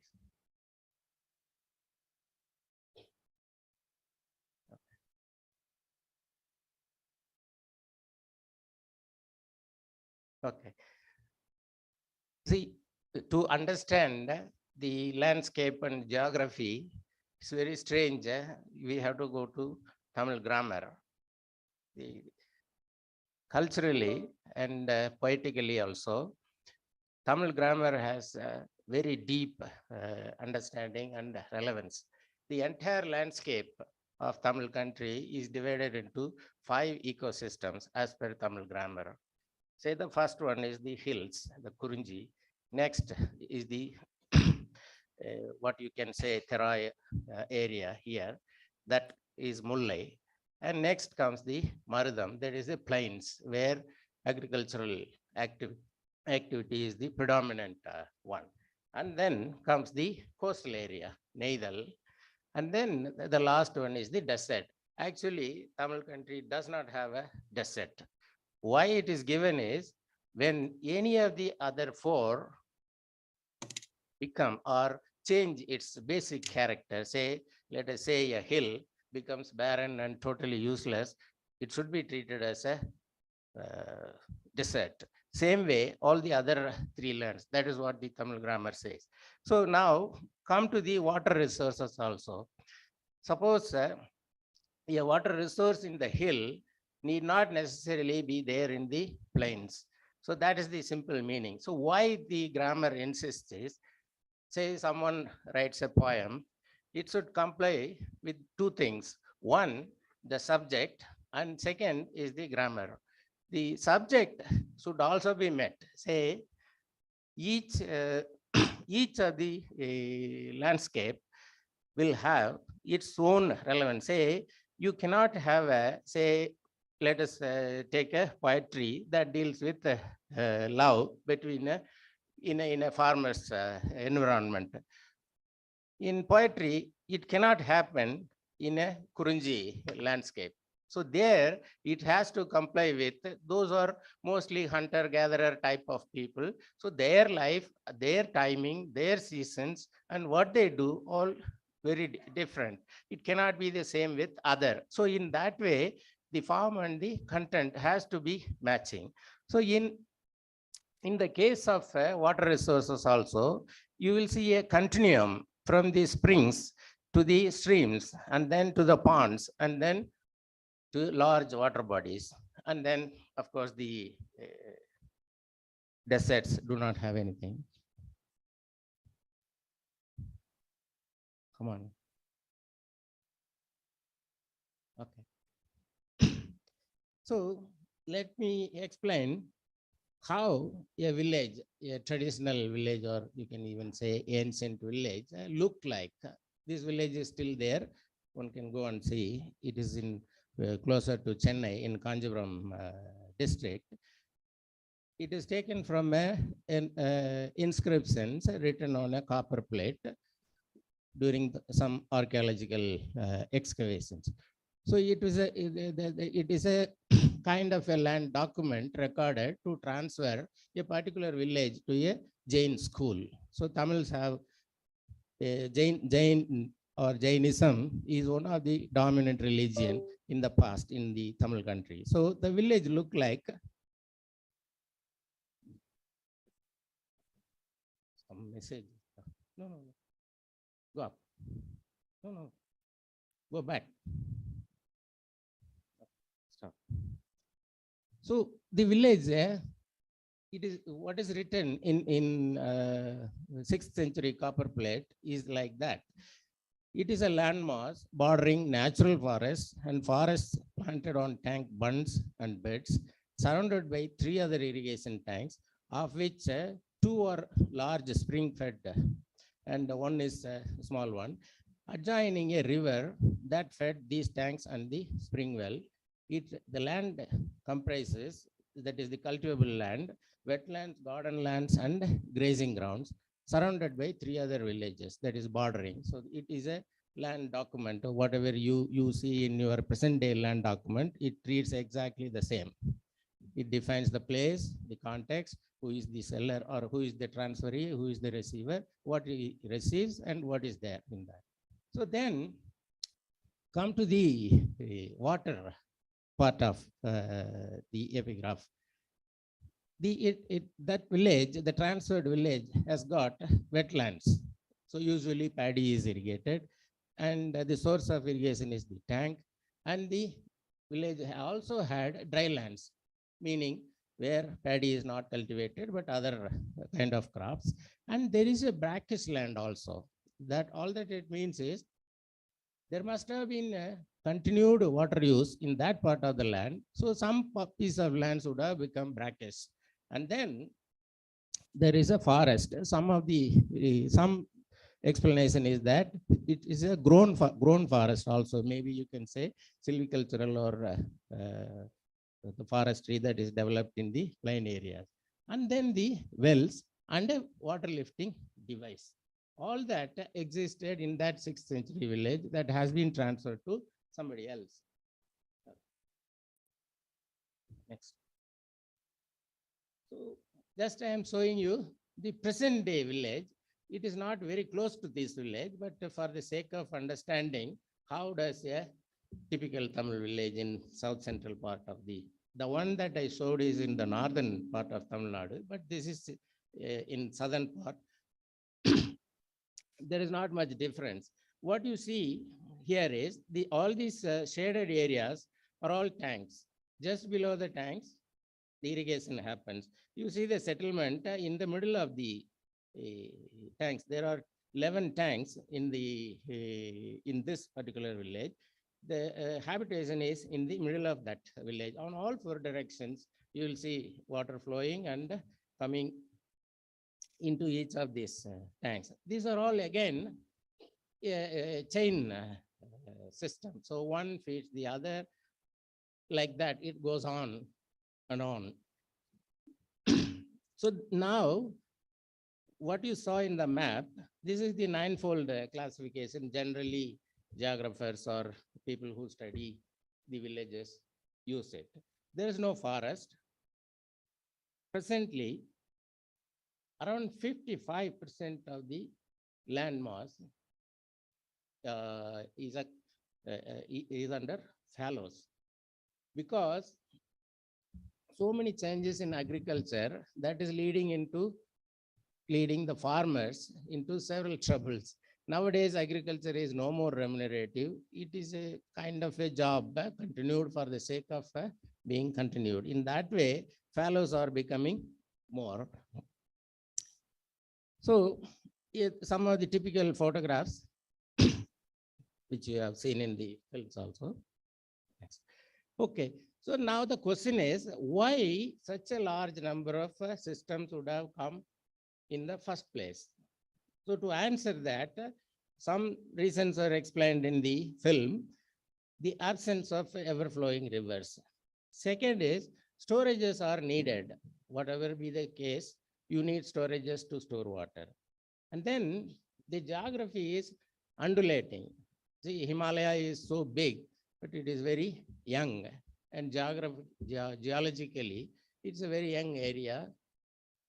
Not much plains are left in the closer to the or in the hills like the state like Himachal Pradesh. But in our case, the Deccan Plateau area, as you travel, you will be crossing up and down and up and down. These are not very big mounds. The topography is such that you will be crisscrossing a whole lot of streams that will be draining water from one area to another. All these streams, or most of these streams, are not natural. These are all man-made. So every square inch of the land is developed by humans who have lived there. Of course, the rivers and other things would have been natural, but still they are trained to feed. So this is the third or fourth conditions why tanks would have come. Then comes the droughts. Invariably, if you are depending solely on the rain without having a sustained source like a ever-flowing river, so the occurrences of droughts are also common, and the floods are also common. See, unless you have localized storages to store it, the water will flow it somewhere and it will create that kind of a flood. So you cannot have such a condition in a geography like that. So in order to have that, you have to have network of channels and everything. So in that way, it becomes very necessary to have these tanks. And these are all created by human interventions, and it recharges necessarily to say so many hundreds of wells. Next. Just I am showing you a picture, a graph. For a period of 12 years, we have analyzed southwest monsoon, that is the primary rainfall period for the north. It's not very much important for south, for the tank-fed crops. The northeast monsoon, say what you call the returning monsoon, that is very important. That is from October onwards up to December or January. During that period is the important period. So now in the 12-year period that is analyzed, you will see the southwest monsoon has failed in 11 years. It means the rainfall is less than the normal for 11 years. So in case of tanks, it is less than the normal for 6 years. So all that it means is, if you have a good storage, still you can cultivate your crop by keeping your storage. So this has been a phenomena developed over hundreds of years. People have understood how the rainfall or how the monsoons behave. So this is one of the recent phenomena which I have told. Agriculture is no more remunerative and it is almost breaking down. In that way, in this district, nearly half the area is under fallow, and then irrigated areas are fast getting out of it. So you have to remember another thing. States like Tamil Nadu, irrigated area is not increasing after the 1970s. Almost all area that can be brought under irrigation is already brought. There is no scope for bringing more water or developing more dams or building that kind of system. There is no scope for that. So there also this becomes important. These systems have survived for 1,000 years and more. So now here is a situation, you are losing that area. Historically, these were irrigated by those tanks. Now it is getting out of it. Next. Yeah, next. Okay. So the condition of these tanks, as I told you, they are not in very good shape. One is it requires periodic maintenance and a lot of funds and all that. So, and secondly, the investment on these kind of traditional systems are not as desired to be, whichever is the government from the, after independence, not much is invested, comparatively I am speaking, not much is invested on this system. Say, for example, every 5 to 10 years, you need a kind of a rehabilitation program. You have to reconstruct the bund because these are all earthen work. Only the sluices, weirs, and those are all masonry works. Otherwise, these are all earthen systems. So you have to invest it periodically. Supposing if you are not maintaining for 20 years, 30 years, still the tank would operate like a sick man. So he may not be able to produce as we would desire to be, but still it is functional. So in that way only we have to understand a tank does not, or a tank will not die. It will operate suboptimally. So in that way, the bunds are, prone to breaches, sluices are not working and silted up and all that. Next. So these are the village that the map that I showed you. 10 tanks in that village was in need of rehabilitation, which we have done, and there are around 8-kilometer long bunds have to be reconstructed. In a sense, the bunds will be the size will be anywhere between 2-3 meter top width, and the height will, depending on the depth, the height will go up. Somewhere it will be 10 meters. The minimum would be 3 meters, like that. So you have to reconstruct by digging that much of earth inside and create that bund. So the essence of these problems is your irrigated area, that is designated irrigated area historically available for that village, is not available. By doing this kind of repair works, you can bring it. Say in these 10 systems that I have told you, you can store 1.2 million cubic meters of water annually. So for the next 7 years minimum, you don't need any big investment. Maybe after 7 years, you might need 10 to 15% of what we have invested today to do minor repairs. And secondly, the Prosopis juliflora, it's a plant. It is introduced in India for the purpose of fuel, fodder, and food also during the British times from Jamaica. It has colonized most part of the state. You will find vast areas are under Prosopis. They have also occupied these systems. So in that way, it is destroying the whole area.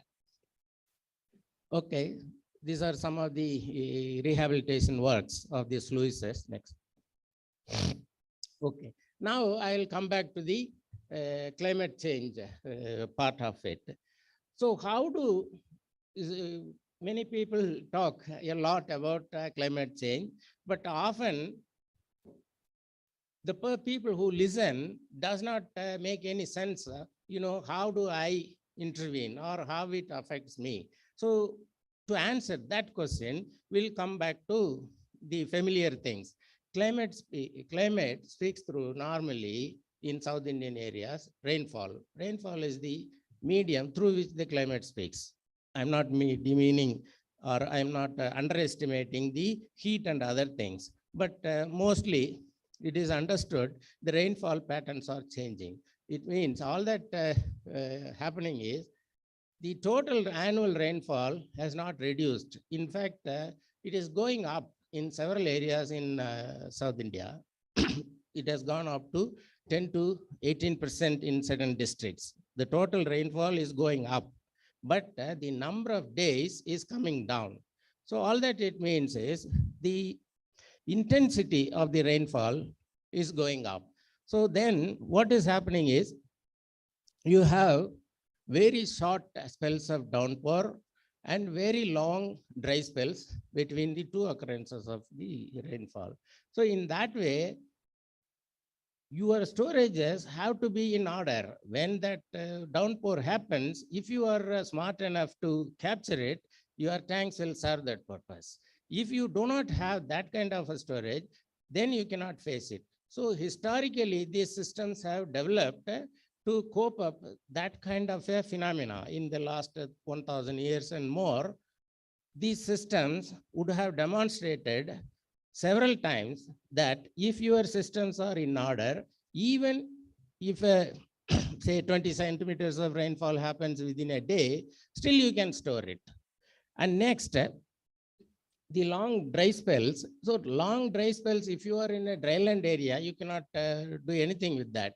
But at least in the area where you are cultivating rice or paddies or using water for other crops, you can still manage that. So here is the importance of the climate, the role of the tank systems in the climate change. Second is the very funny thing, the floods. Floods are also, it is becoming a big phenomena in the recent years. Why? It is simply because your channels are not in, they are not in order to carry the peak flow or peak rainfall discharge. So there are many reasons for that, because a channel may not be regularly carrying the peak flow in a, say, 70 years cycle. Some areas might be lying empty. So they build all kinds of things. The government builds community institutions, the private encroaches, and then they cultivate, they build houses and all that. So today, there are very good evidences that whatever happened in 2015 floods in Chennai, that is nothing to do with rainfall. It is simply to do with you have encroached the channel, you have obstructed the channel, you have reduced your local storage capacities, and then you have flooded. I do not know in these places like Himachal Pradesh, but in our area, floods are, at least the policymakers and other people are claiming floods are going up. But in our understanding, these are all floods happening because you have not respected what is being designated historically for a channel, for a tank, or for any other low-lying area. Okay, next. So in the village, we have estimated 10% of the geography area is revived, and the water bodies have been redeveloped. These are all very small funds done through some of the shoestring budgeted projects. 20% of the irrigated lands benefit. Again, out of that 160 hectare or so we said, this will be an additional thing, apart from stabilizing what is there. And then you can still store 1.2 million cubic meter of water. Next. Okay, next. Okay. So here I would say a lot is talked about sustainability, sustainable development and all that. Professor Nirmal Sen Gupta, who is an economist, but he would ask or he would pose this question. So what is your understanding of sustainability? People will answer 5 years, 7 years, 10 years. So how long you can go? Maybe maximum 30 years. But here is an example that have survived a millennium with, occasional investments, occasional improvements. But is there anything better than, in the sense, if you compare creation of water resources, is there anything better than this? So where our investments have to go, if you have to answer that question, you have to come back to where you started from. So you have to keep your landscapes as it was, at least for the sake of maintaining a balance, you have to keep it. So I'll stop here and I'll wait for your questions. Thank you.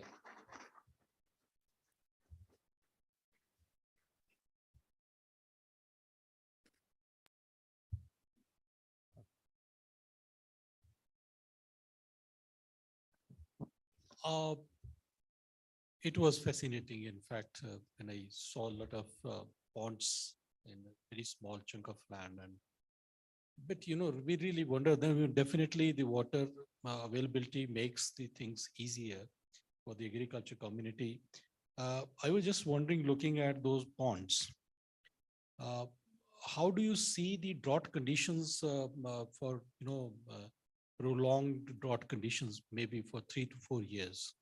If it happens in those areas, so how the water will be stored, and from what is the source of water for that?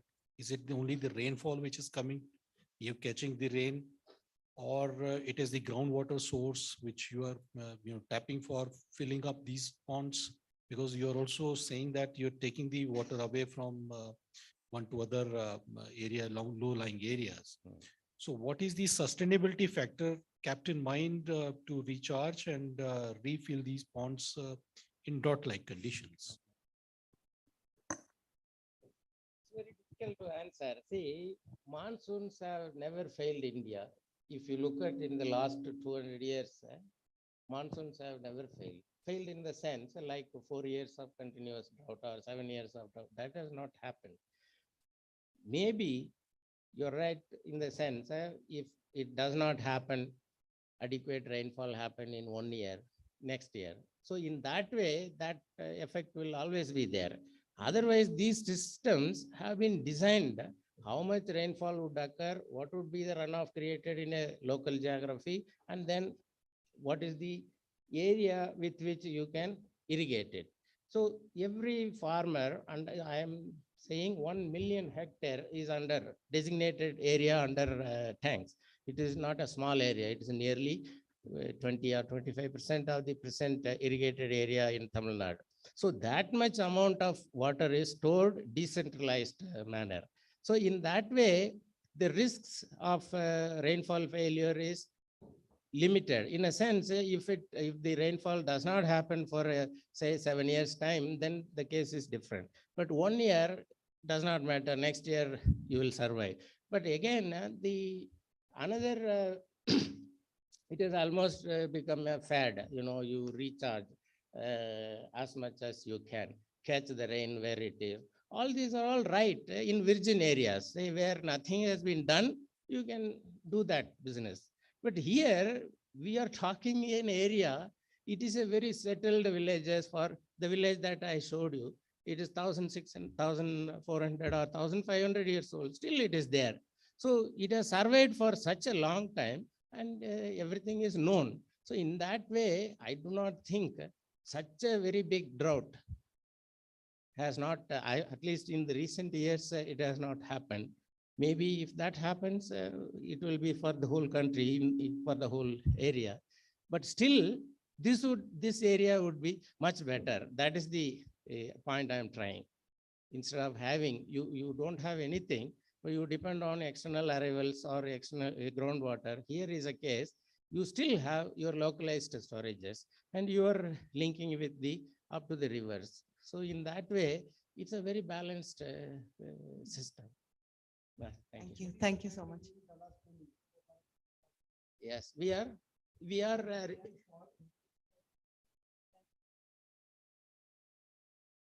see, the irrigated area under the tanks are coming down for the last, say, 40, 50 years. It is coming down. Yeah. But what you have to understand is, these are all properties of the state. You and me cannot go and encroach, dismantle this.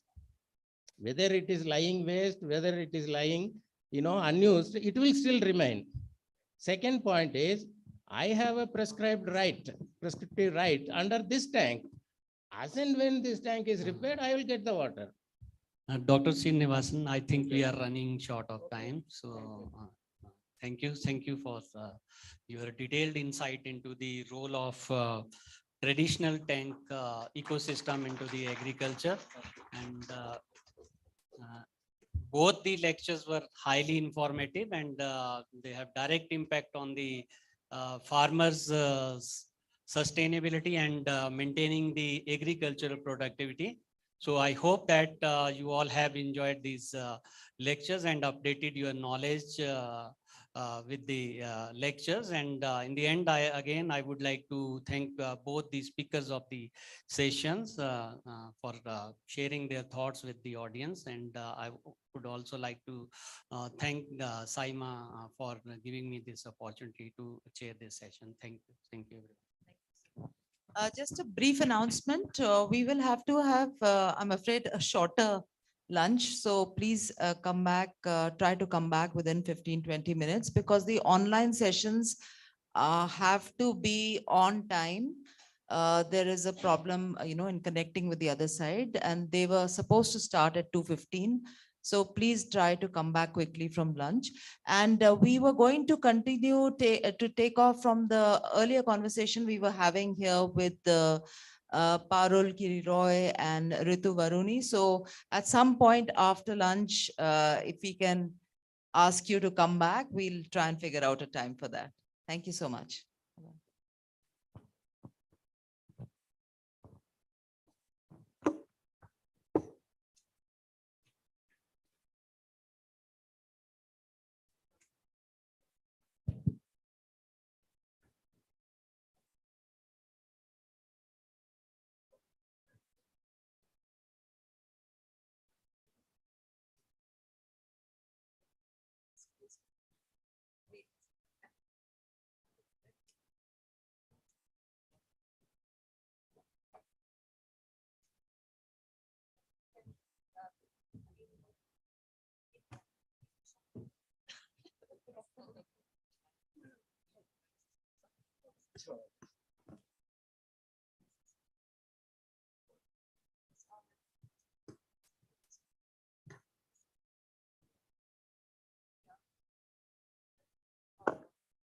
दो दिन खींच दो ठीक है thank you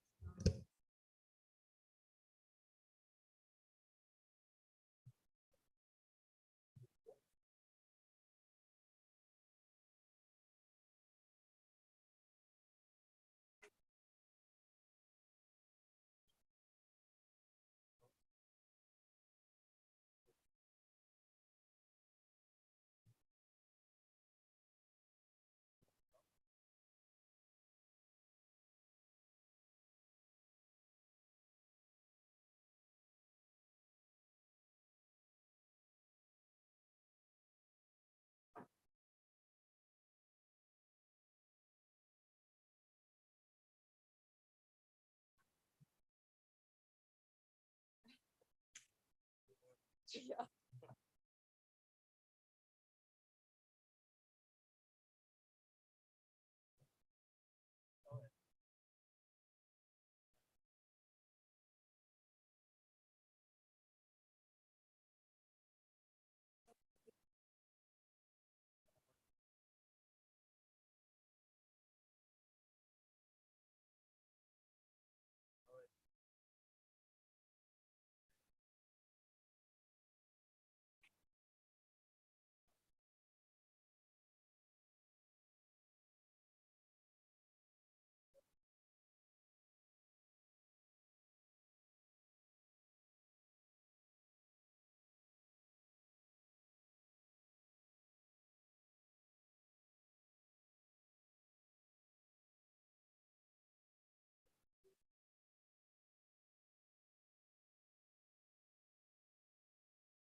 this presentation.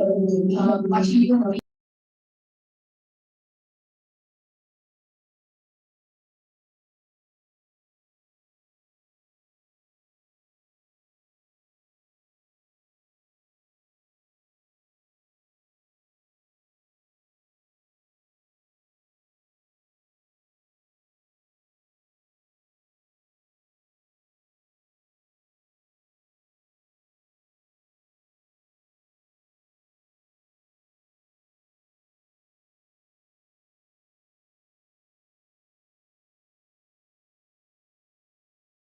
Aki, whom you also all know from the morning session, and he will be a continuation of his animal in power.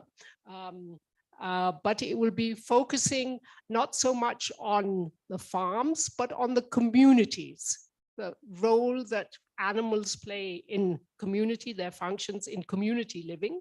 And as you know, Dr. Paul Starkey is Senior Research Fellow of the Museum of English Rural Life, MERL, the acronym MERL, which I think is very, very appropriate. So we would now start with the recording of Barbara Corson's presentation.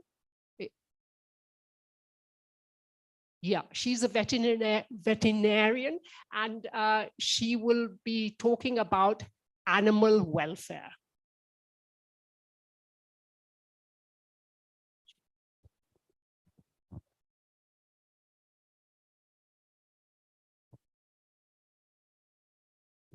Presentations will be about half an hour each, and my role is basically to act as the god Kronos.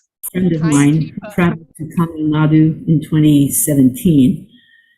I actually have never traveled to India or any other country in Asia or Africa, unlike my colleagues on this panel. So in some ways, I feel unqualified to contribute much to an international meeting like this.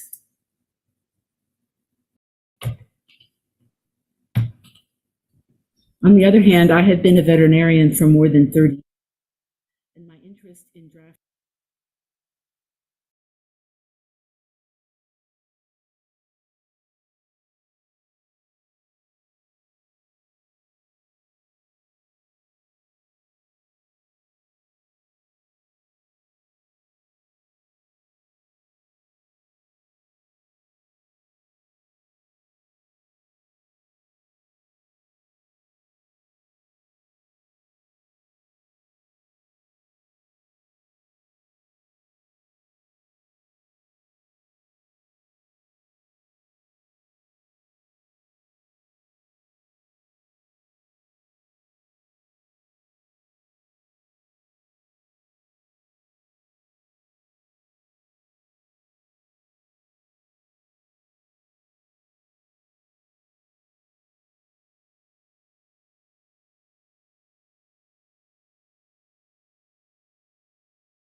Can you hear me? Yeah.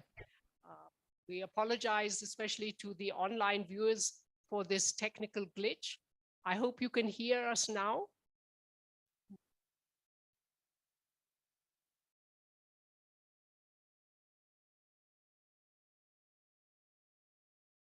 Dr. Kopp, können Sie uns hören? Ja. Ja. Ja, sehr gut. Dann funktioniert es.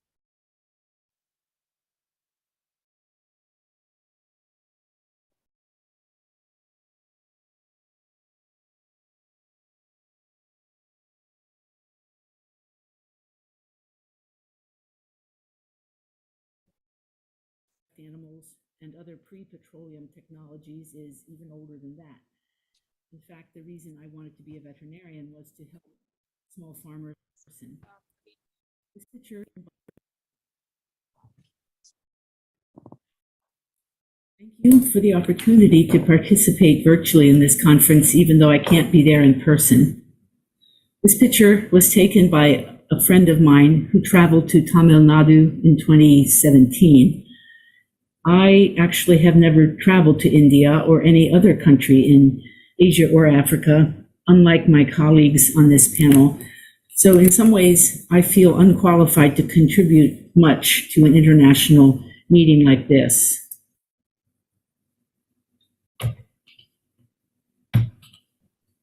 On the other hand, I have been a veterinarian for more than 30 years, and my interest in draft animals and other pre-petroleum technologies is even older than that. In fact, the reason I wanted to be a veterinarian was to help small farmers that I knew who used draft animals. I grew up and still live near a large community of Amish and Mennonite farmers, and I've worked with lots of draft animals as a veterinarian and as a hobby teamster of my own horses and cattle. Draft animal welfare is a complex issue and one that has been often addressed. My short presentation is neither groundbreaking nor complete, but in the spirit of for what it's worth, I will offer my perspectives.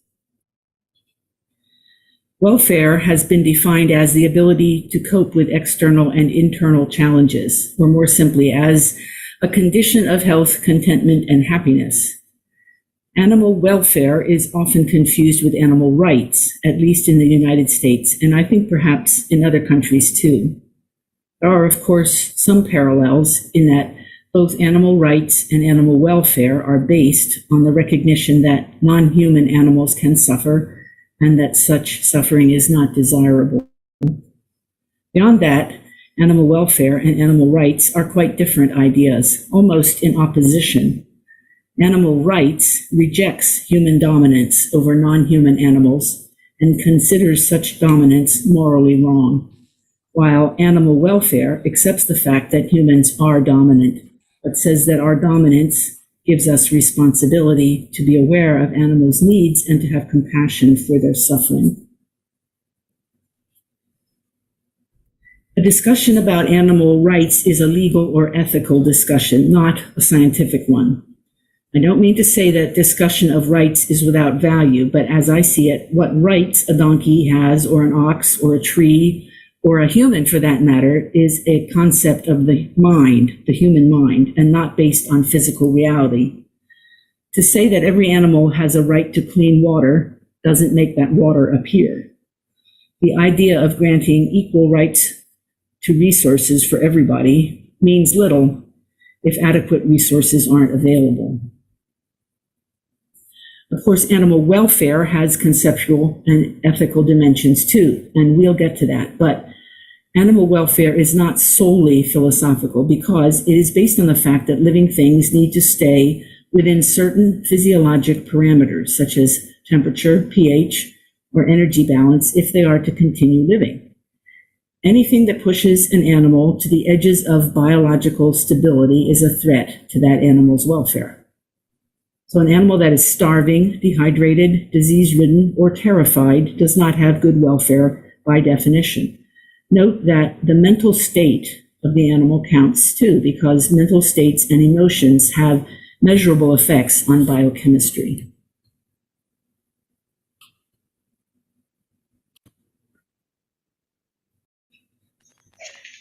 Saying welfare is based on biology is not to say it's simple to understand or easy to maintain. The diagram in the upper left is too small to be clear, so you will have to take my word for it, but it shows 500 different biochemical reactions that are ongoing in a typical animal cell in order to sustain the life of that cell.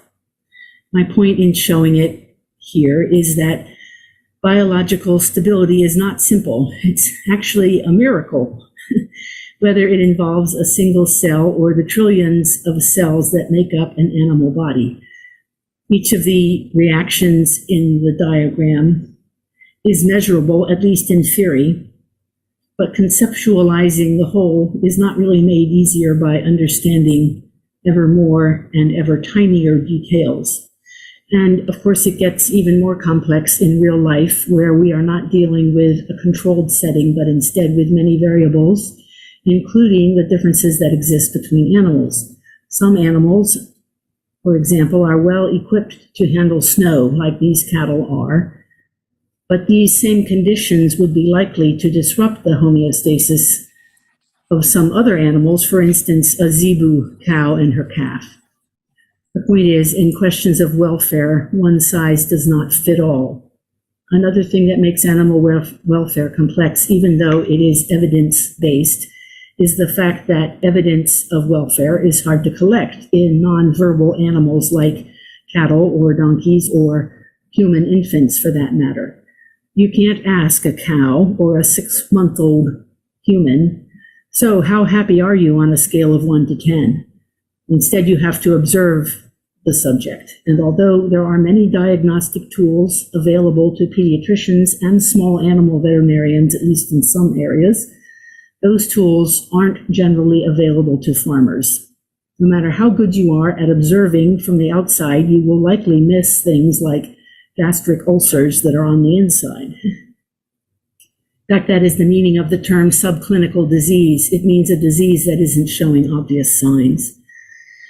And most farmers have limited time for observing their animals anyway, for one reason or another. So the point of this slide is that measuring biological stability or welfare is difficult. Difficult but not impossible. Data that can inform us about animal welfare include biochemical measurements like blood cortisol or electrical activity in the brain. This type of data is mostly used in controlled experimental settings. In the field, it's impractical for a number of reasons, including that just collecting a blood sample itself can impact an animal's well-being. You can use performance records like milk production, calf mortality, body condition scores, or acres in tillage to assess welfare, but how accurately these reflect all the parameters of welfare is debatable. The fact that this team can plow 2 acres a day tells you something, but not everything. The best way to assess animal welfare is by regular observation of individual animal behavior by motivated and educated humans. For example, in a perfect world, the farmer who uses this team would know the signs of good health in his animals and would be motivated to observe them every day, noting whether the animals were sound, had good appetites, came willingly to their work, and so forth. If there were deviations from this, he would be especially observant the next day to see if the signals persisted. A behavioral science rule of thumb here: if a behavior is significant, it will be repeated.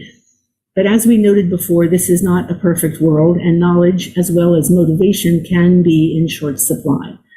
Few humans are deliberately cruel, but we are not always good at noticing details, even in our human colleagues, our spouses, or our children, let alone in our draft animals. Even in a perfectly informed and motivated world, we would still have trouble solving the animal welfare equation, because observing measurable data is only the basis or the scaffold of animal welfare. Once you have the measurements or observations, they have to be interpreted. And that is the conceptual or ethical part of welfare that we mentioned at the beginning. For example, this animal is old and is losing weight. Those statements are facts, but what does it say about his welfare? Is he suffering? If so, what should the owner do? Or to use the team in the previous slide as an example, say one of the horses is clearly lame when the farmer is driving them to the field in the morning. What action should the farmer take? Should he rest the horse, meaning the other 3 will have to work harder if the work is to be done? In the real world, a state of perfect physical well-being is not attainable for any individual, let alone all individuals in a community over a period of time. The condition of being alive seems to mean at least some degree of pain or discomfort. And if it's impossible to eliminate all suffering, the question becomes how much suffering is too much, and when should one intervene and how? These are really hard questions to answer. Science is good at measuring things, at least some things, but it's not good at determining the relative value of the things measured. That determination of value has to be left up to the communities to decide. Laws only work if they standardize the opinions and beliefs of the community. This is another way of saying you can't legislate morality. But let's leave the thorny issue of ethics for now and get back on more solid ground by considering some of the things that impact the welfare of working animals wherever in the world they may be. So some of the things that do impact welfare in no particular order are poor nutrition, inadequate harness systems or implements. And here I'm using the word harness to include yokes for cattle. And in implements would be something like a dull plowshare, for instance. Poor health, whether it's parasites or diseases or physical injuries. Poor husbandry, which would include things like manure management and pasture conditions. I have included a lack of euthanasia on the list. In some settings, killing an animal in order to end its suffering is an accepted practice. But that's not the case in all settings. In my experience, Amish and Mennonite farmers are unlikely to euthanize a horse or cow no matter how sick it is. Final item on my list here is a lack of training in both humans and animals.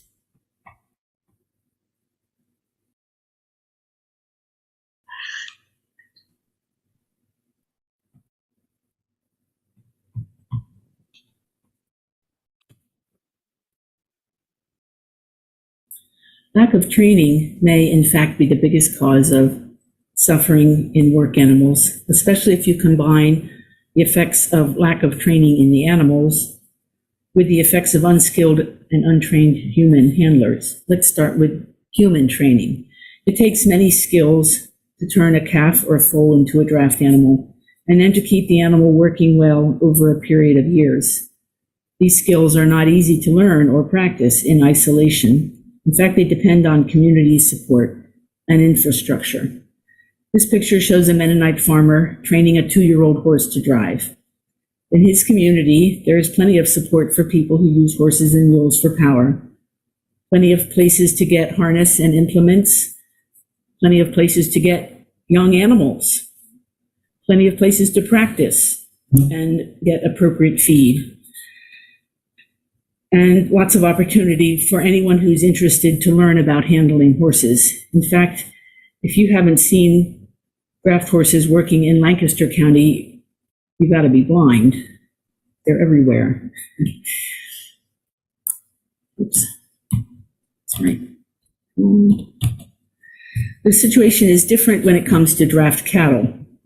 Although oxen have been very important in the USA in the past, today they are rarely seen except in New England. They are primarily a hobby even there. It can be hard to find the things you need to use oxen or to learn about using oxen, including mentors and equipment and even veterinary care. Bovine veterinarians in the US tend to practice herd medicine rather than treating individual animals. Speaking of mentors, the man standing in the wagon is my ox mentor, Worth McClure. He was born in 1919 and grew up on an ox-powered farm in North Carolina. He's passed away now, and I learned as much as I could from him, but he had so much to teach. I wish he had had hundreds of eager students. For whatever reason, he didn't. In fact, as far as I know, I was the only student of his that I know of. Anyway, in the United States and elsewhere too, I think the skills of working with cattle are critically endangered due largely to lack of interest. Personally, I think that the lack of motivated and skilled animal handlers is the biggest single obstacle to the humane use of draft animals of all kinds. There is no question in my mind that we could increase draft animal use and also increase animal and human well-being at the same time if enough people wanted to do it. The animals too need training, of course, both in the sense of learning how to respond to the handler's cues and in the sense of becoming adapted mentally and physically to hard work. In many settings, this kind of conditioning training, in which the animal is exposed gradually to increasing workloads, is not practiced for one reason or another, and a great deal of animal suffering, and human suffering too, results from that single issue. It is a tip of the iceberg issue, by which I mean that the problem you can see is inseparable from larger problems that are not as easy to see. There's no question that draft animal suffering exists now and has existed for thousands of years. Does this mean work animals should be phased out? Some people seem to think so, but personally, I don't. I think there are many ways we can improve animal welfare while still using animals for work.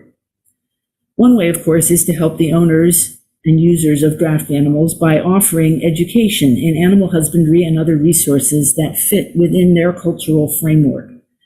My co-presenters have much more experience with this than I do.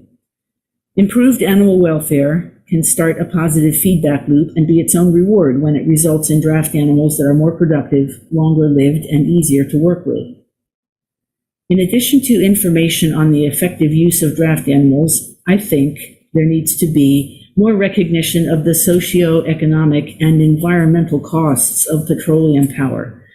Too many people seem to think that we can solve our problems of welfare and everything else by replacing animal agriculture with industrial crop farming. In addition to informing and supporting farmers, we have to educate the non-farmers too.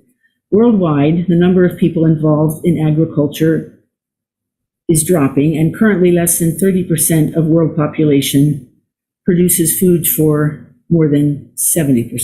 In industrial nations like the US, the ratio is even smaller. According to the USDA, about 2% of the population feeds the other 98%. I believe that most people would care about how their food is produced and how animals are treated, but only if they have occasion to think about it. And industrial agriculture makes food production invisible. Industrial producers are focused on mass marketing and not on educating consumers. And for small farmers, educating the consumer is rarely practical. Historic and educational farms, though, are different. Animals at historical and educational farms can act as bait, if you will, to get people thinking about agriculture, about natural systems, and about the human place in the environment. I can't think of anything more important than educating the nearly 6 billion people who are no longer directly involved in food or fiber production.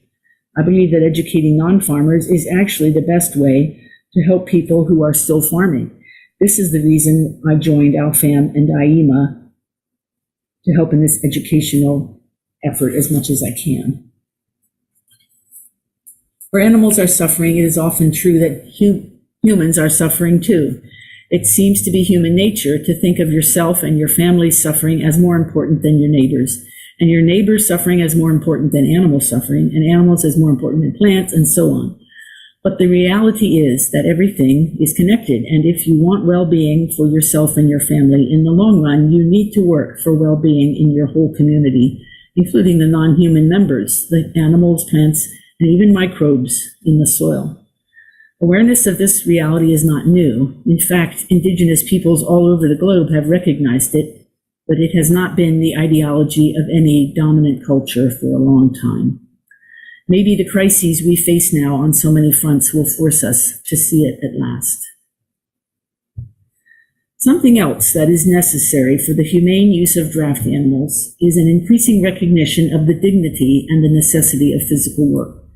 For one thing, the attitude towards physical work influences whether a person is interested in learning about draft animals or not. Right now, most people think of physical work as something to be avoided, unless you are training for a sport, and it's unpleasant even then. And certainly, physical work can be unpleasant, especially if you are being forced to do it by someone else who is sitting in the shade. But under the right conditions, it can be very rewarding. especially if you are surrounded with other people who think it's worthwhile. This brings us back to the idea of community support.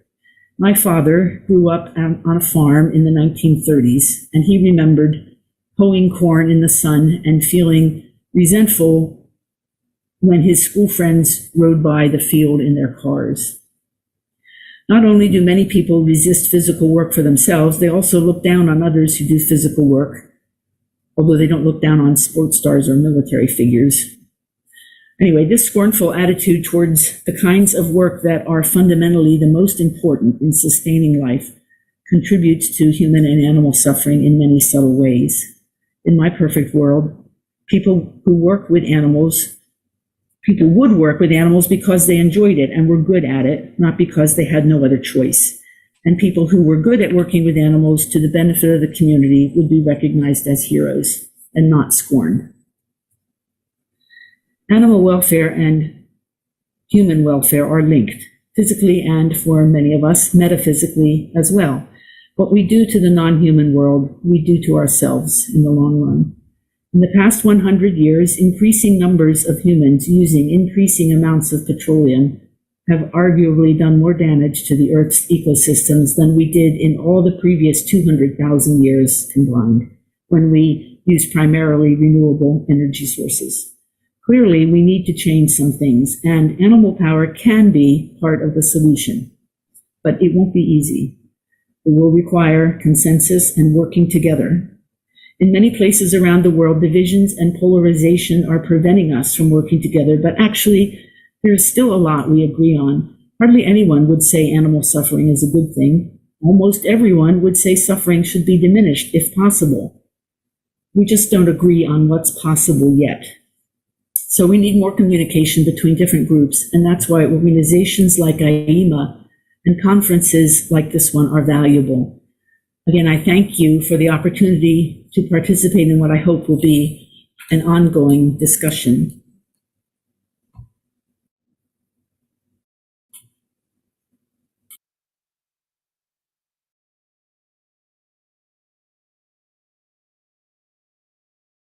Listening to us at the moment because it's with the time zone, she's probably fast asleep and she probably won't be able to participate in the Q&A at the end.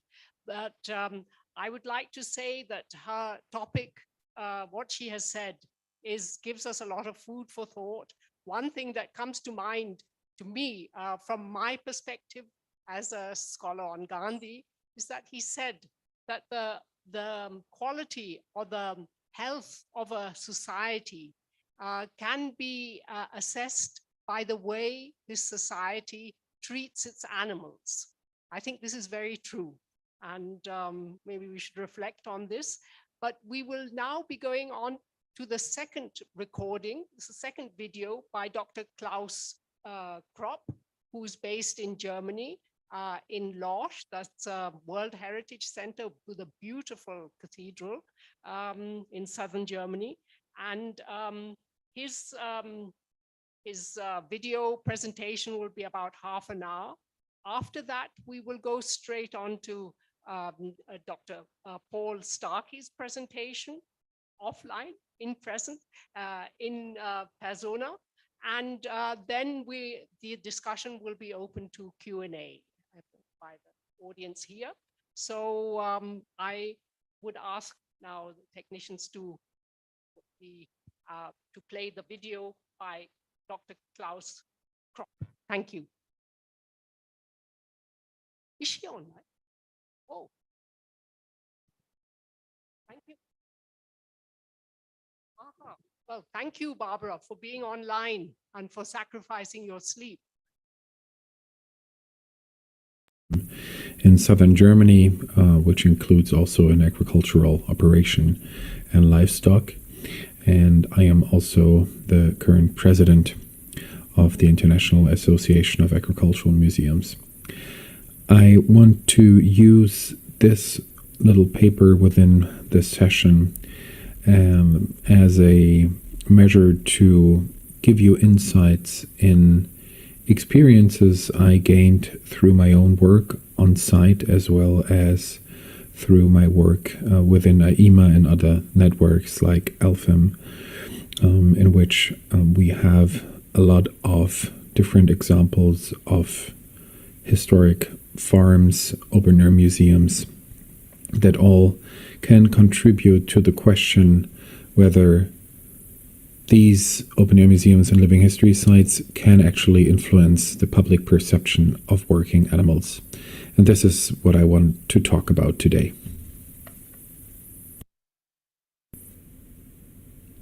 Today's agriculture in many parts of the world is characterized by very big differences in comparison to older, more traditional systems of farming.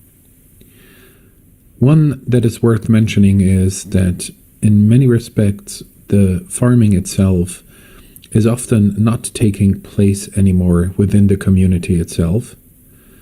When I think about where I come from in Germany, but also in other parts of the world, often there are newly established farmsteads outside of the villages and cities. This is a development that has been ongoing for several decades now. And taking the example of our community again, there is only 2 farmers left that have animals within the village. And all of the other farmers now have established farmsteads outside of the village. Why I highlight this is that way there is no visible connection anymore to the farm and the consumer, to the consumer and the livestock. Therefore, there is a disconnect also of the value of the products that are produced by the farmer. And this can also go for the question of what is it worth to consumers to buy a product like this. The other thing I want to talk about is that when we think about industrialized agriculture, many of these farms, as seen in the picture, may keep livestock, but it's not visible from the outside eye. Meaning many big farms have their animals within their farm buildings. There is no grazing established in many respects anymore. And therefore, there is that other aspect that adds to the one I already said, that this livestock keeping is something that has become more and more anonymous in our society.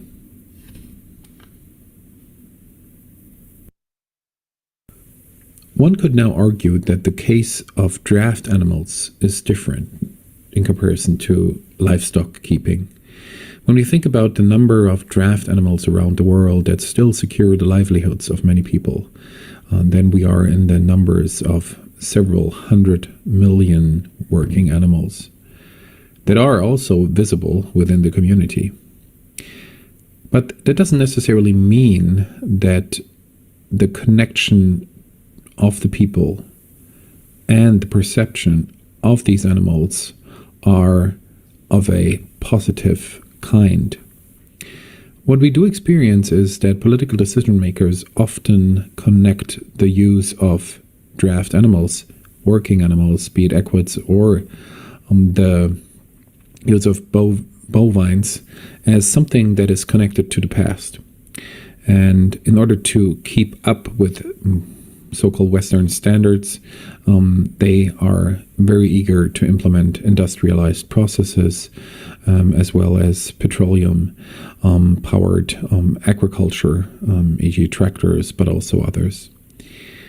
Although this might not always be the best solution for the people, this is what is happening. And so we experience the situation that working animals are in, or are actually locked away when political decision makers in some countries of the global south are visiting the villages. We are in the situation that draft animal power systems often are marginalized.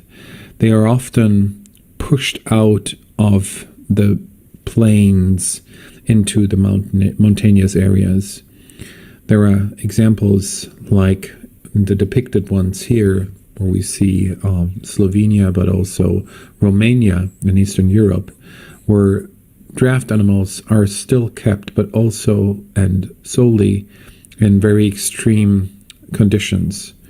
And it is not the place where we do have a lot of impact on the wider community, meaning that these draft animal powered systems as well as these working animals are visible. And therefore the perception is not much influenced in a positive way there, although they truly secure the livelihoods of people there. So how do we change this perception? Well, I am deeply confident that archaeological open-air museums, farm museums, open-air museums, as well as living history farms can actually change that perception. They are locations, they are sites of public engagement. And many of these sites keep livestock and also working animals.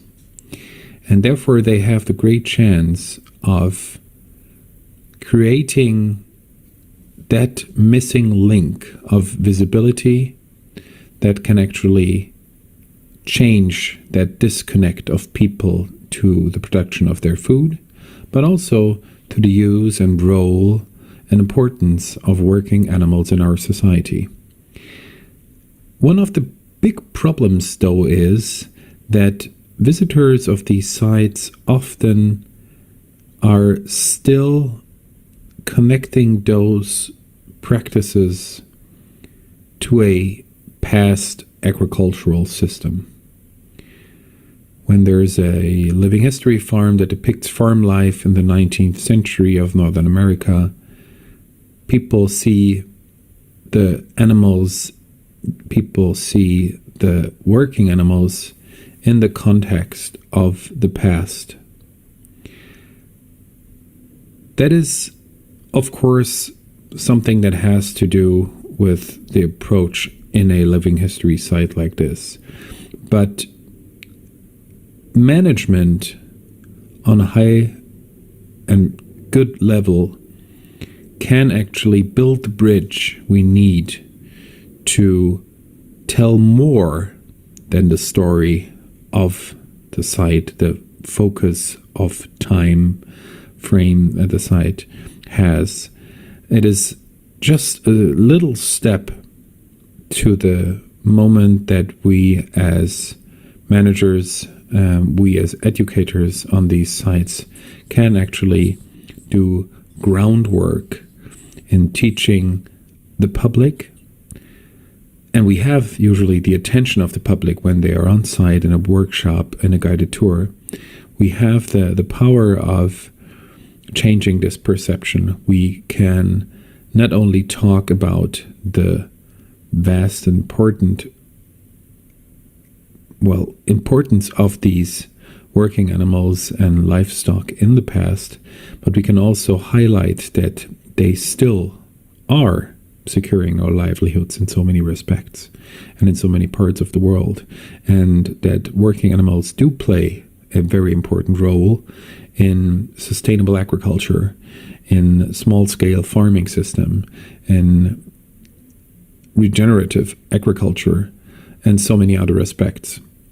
So it is just a matter of change of perspectives and trusting in the fundamental empowerment that these sites can have. And one can only hope that directors, but also political decision makers, state-funded organizations, see that role that these open-air sites can have and also should have. So it has also something to do with wanting to take on the responsibility. We have to make ourselves clear that in many respects, people have contact with livestock and working animals for the first time, maybe even in their lives, when they come on these sites, even though they might consume meat on a daily basis.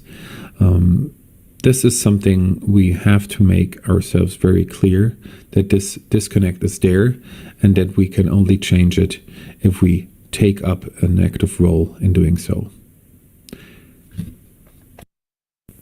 Let me wrap up this little presentation now in saying that I think, or I hope to have made clear, that industrial agriculture created a lot of limits when it comes to visibility of our food production, when it comes to the visibility of the farming processes, including working animals.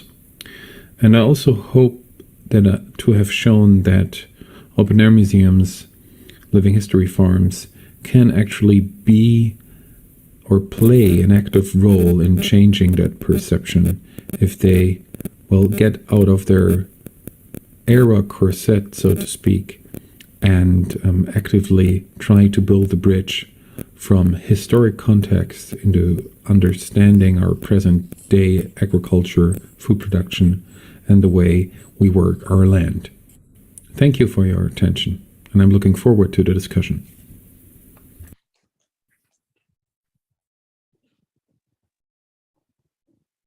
Thank you very much, Dr. Klaus Kopp. And now we come to the third and final presentation, which will be offline and will be given by Dr. Paul Starkey, who's the Senior Fellow at the Museum for English Rural Life at the University of Reading. He will be speaking to you. I'll be sitting opposite. So the microphone is yours.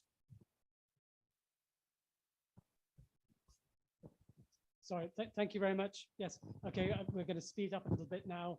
As you know, I talk very fast, and we'll take you through a lot of the world again. We've already had the panel context, so sorry. So I'm introducing my colleagues here. So basically, the historical, geographical, technological, and genetic diversity of animal power, sorry, I'll slow down, is well documented. And some of you saw it this morning, some of the examples there. Information on the diversity and importance of draft animals must be shared to be understood by the current and the future generations. Historic uses of animal power are generally appreciated, but societal perceptions of current usages and future potentials need improving. And there was discussion this morning about the need to involve the younger generation to get those interested in agriculture. And I'll be sharing some more photos. Okay, a quick resume of the historical perspective. Working cattle were probably domesticated for transport and agriculture about 10,000 years ago in Mesopotamia. The technology spread through South Asia, Levant, North and Northeast Africa, and Europe. And in the following millennia, water buffaloes, donkeys, horses, camels were also employed for transport and agriculture. So Asia has thousands of years of heritage here. Draft animal technology for agriculture was much later transferred to the Americas, about 500 years, and to much of sub-Saharan Africa, it was really in the last few hundred years. Sorry, it's a bit slow coming through.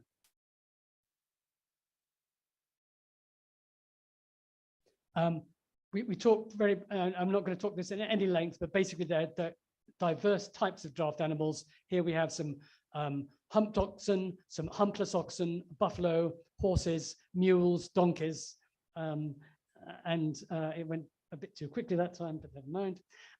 Now we're looking at the diversity of harnessing systems for the different animals. You've got the collar for the big horses, you've got the breast band, and sorry, it seems to be going backwards and forwards. Looking at some other draft animals there, the camels, the goats, the elephants, and the llamas. I apologize for the time delay in responses.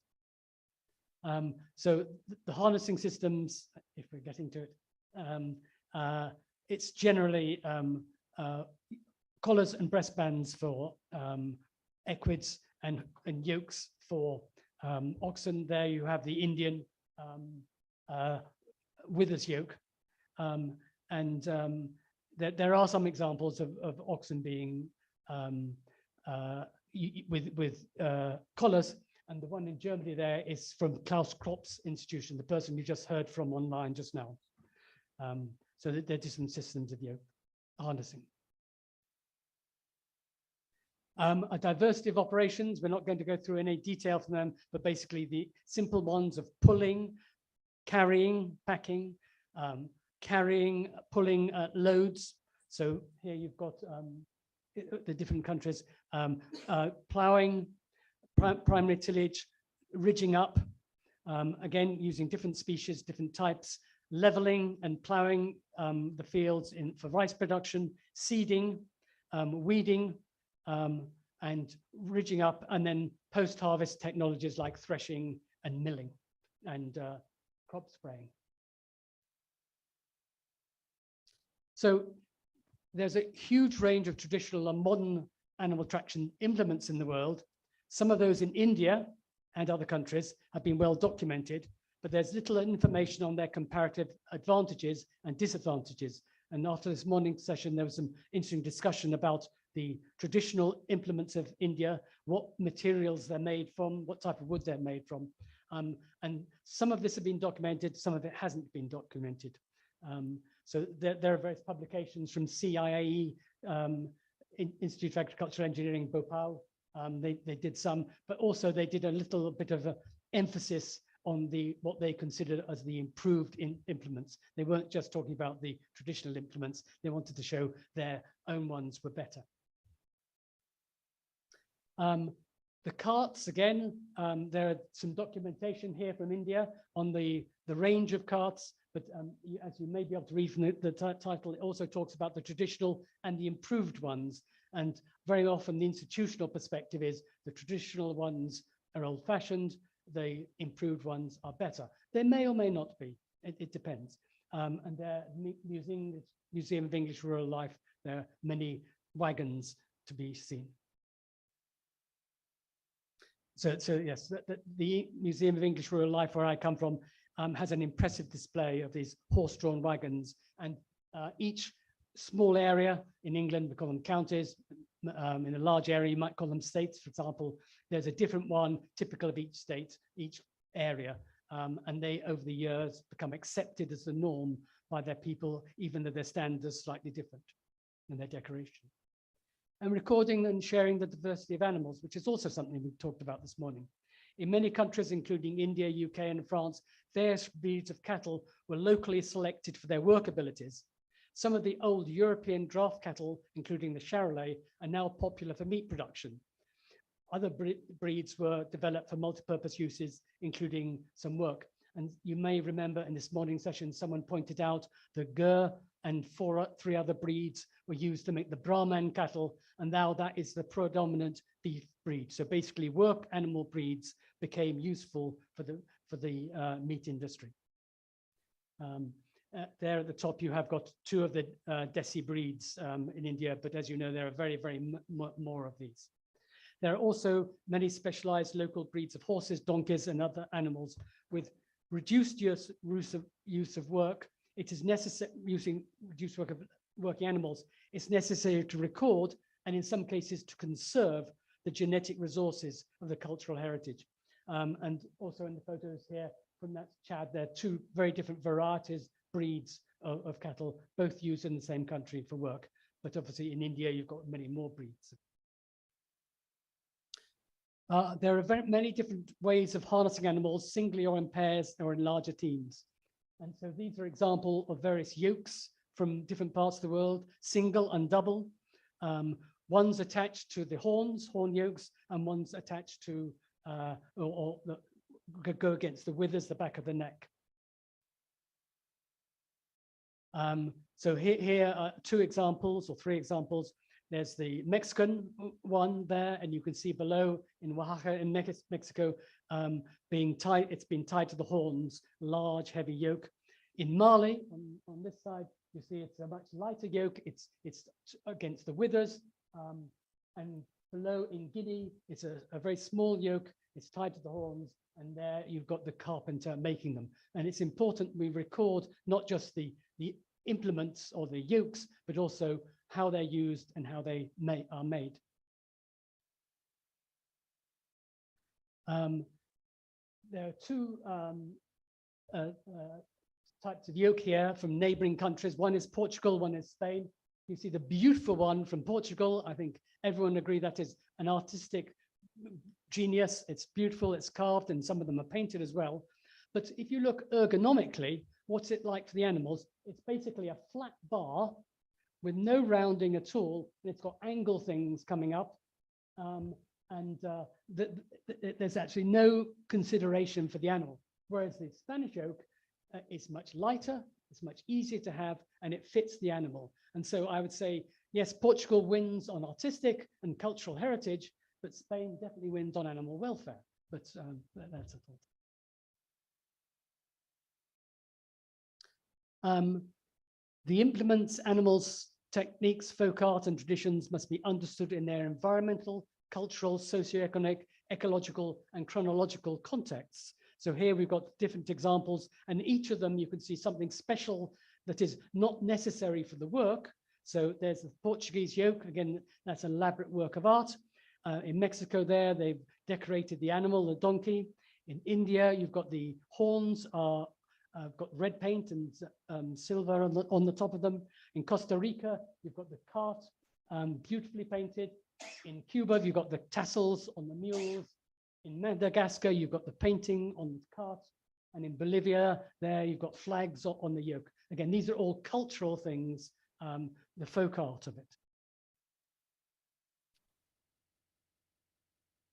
So while it's relatively easy to record and catalog physical things like equipment, it's also important to record the systems and techniques for their use. Were the animals male or female? How old were they? Were the operators male or female, young or old, privileged or disadvantaged? How were the implements made? How were they transported to the field? How long did they last? The economic, environmental, cultural, socioeconomic, ecological, and chronological contexts are all important. This information allows appreciation of their cultural heritage and may present techniques, mechanisms, and ideas for possible transposing into current and even future situations. Okay, now we're talking about portraying this. For centuries, the importance of working animals has been portrayed in many types of artwork, including drawings, paintings, carvings, and more recently in photographs and films. So here you've got art from Slovenia beehives, an oil painting, some papyrus painting from ancient Egypt, some marquetry from Sri Lanka, and some Ethiopian painting on hide. The art may or may not accurately reflect the technical details. The art is prepared by an artist, not by a technician. And so you must be very careful when looking at works of art and do not necessarily take them as face value. Again, for centuries, the importance of working animals has been portrayed in stone carvings and statues. So here you've got some 15th century Italian bronzes from Florence, some bas-relief from ancient Egypt of a donkey.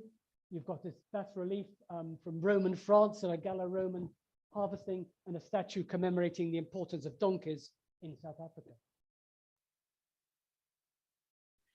Again, it's been portrayed in ceramics, in pottery, tiles, mosaics, clay models.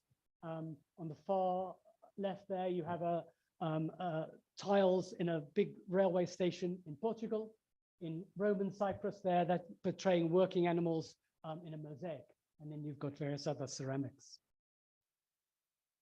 It's also portraying in models and including works of art, technical models, toys, and souvenirs.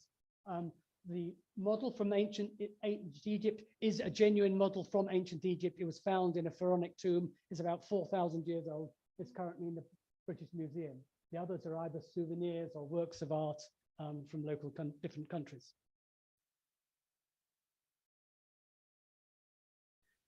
They are also portrayed in currencies. I think it's a beautiful Cambodian banknote with the oxen ploughing, and a very nice Nepalese coin there, again showing oxen ploughing, part of the cultural heritage.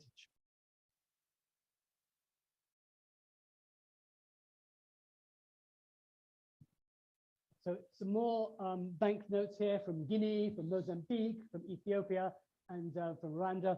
I don't know how clear it is to see there, but the top left-hand one from Guinea, some nice heavy humped oxen ploughing with a horn yoke and a long beam plough. And that is very typical of Cuba.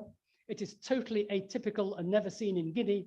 And so the suggestion is that the Bank of Guinea got an artist who was from Cuba to prepare this, and they didn't know the difference because they lived in the town of Conakry and they never had seen the oxen locally anyway.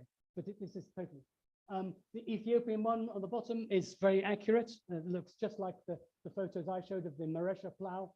The one from Mozambique is not too bad. The one from Rwanda, I don't know if you can see it very clearly, but the way the handles are, the struts for the handle, no engineer would ever make that. One in the center and one at one side. There's either one at the center or one going either side. So it's not very accurate. So you've got to be careful about these things. I was given a stamp to interpret, and I eventually decided it doesn't show what was happening in Togo at the time. It showed what the artist was thinking at the time.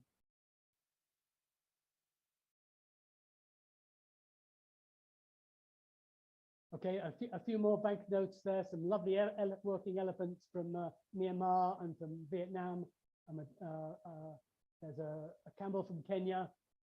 Bangladesh, I don't know if you've ever seen, I've been to Bangladesh, I never saw 4 oxen with one yoke ploughing a field. I mean, it is technically possible. It may happen, but if it does happen, it's extremely unusual. So why put it on a banknote? Or it could be that the person had 2 teams side by side and they thought, well, might as well join the yoke between them to make it more preferable. But anyway, it may or may not be correct.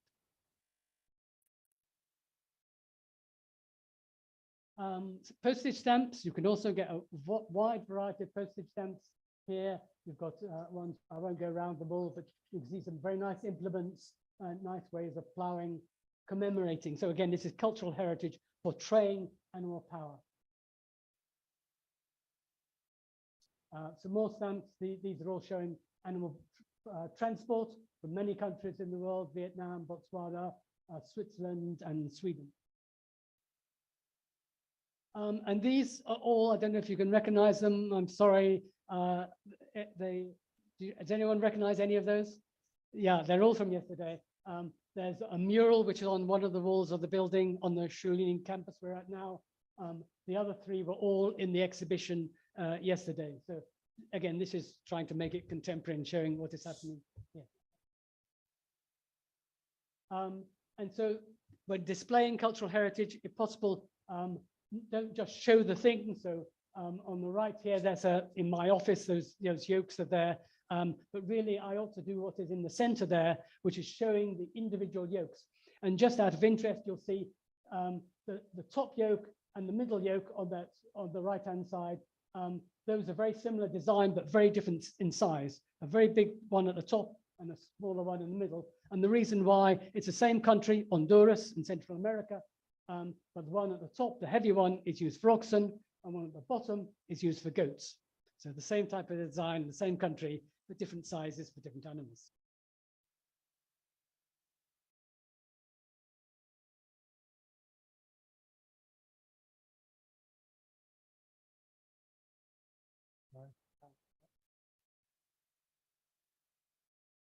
Okay, the Agricultural Museum's Living History Farms and Specialty Collections preserve and record and share animal power techniques, technologies, and traditions through online resources.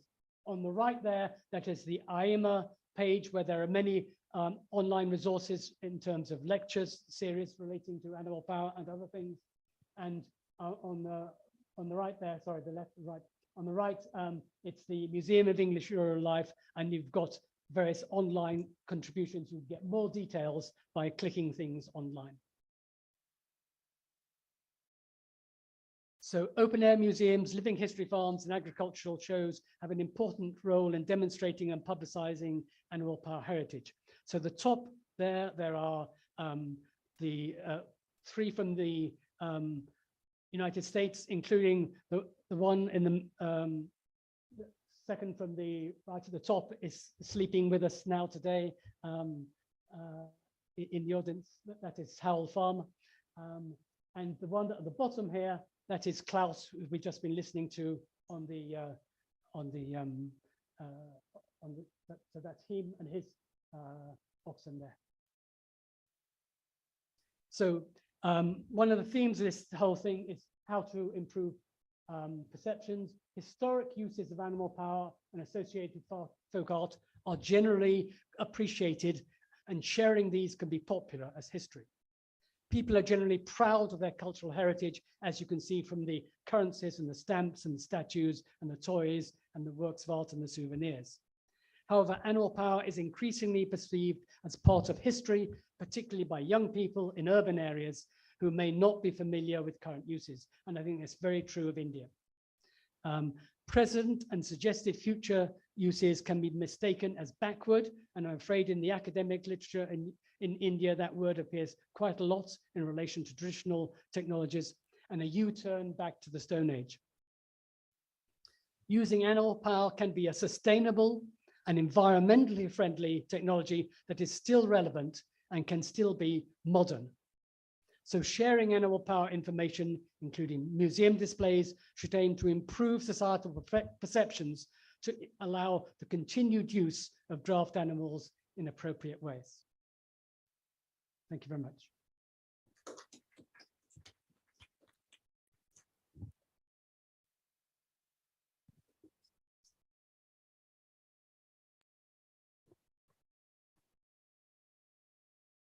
Very much. Paul, it's a very interesting presentation and a continuation of today's morning's presentation. But I think all 3 presentations are inherently linked, and to understand or to improve our perception of the way animals are being used in agriculture and communities in general, through their representation in museums, how our perception can be improved, our understanding for the welfare of animals can be improved by their presentation in museums, in the English, the Museum of English Rural Life in Reading, of which Paul Starkey is a senior fellow, the one in, I can't see. Are these questions? Yes, there have been a lot of chat comments. I haven't been able to see them all, but now there are. Yes. Yes, I think the technicians have perhaps tried to record them, but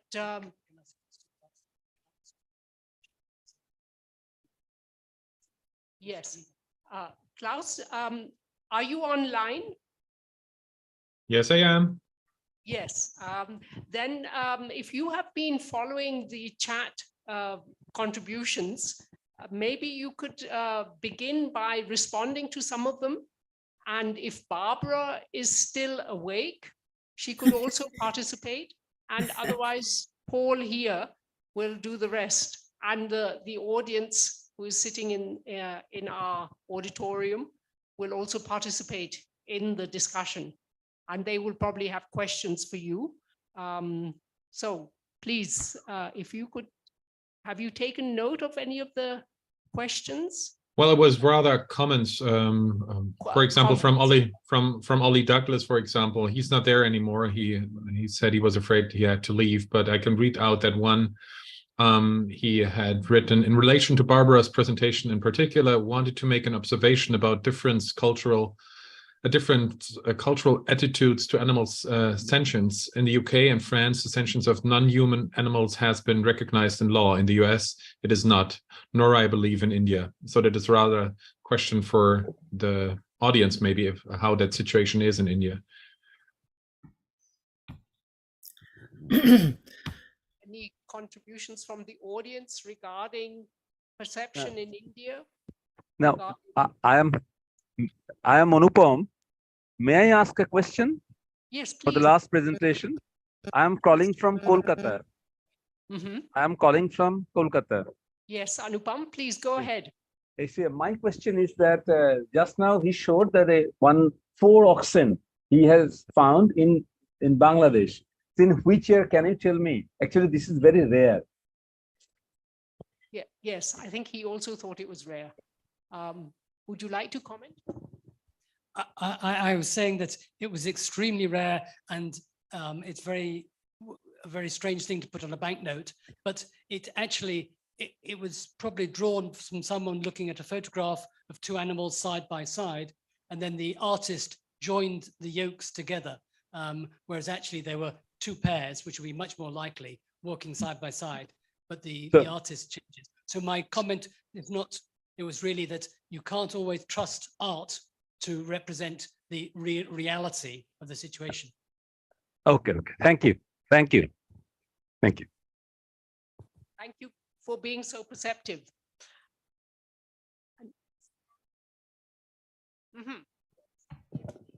Yes.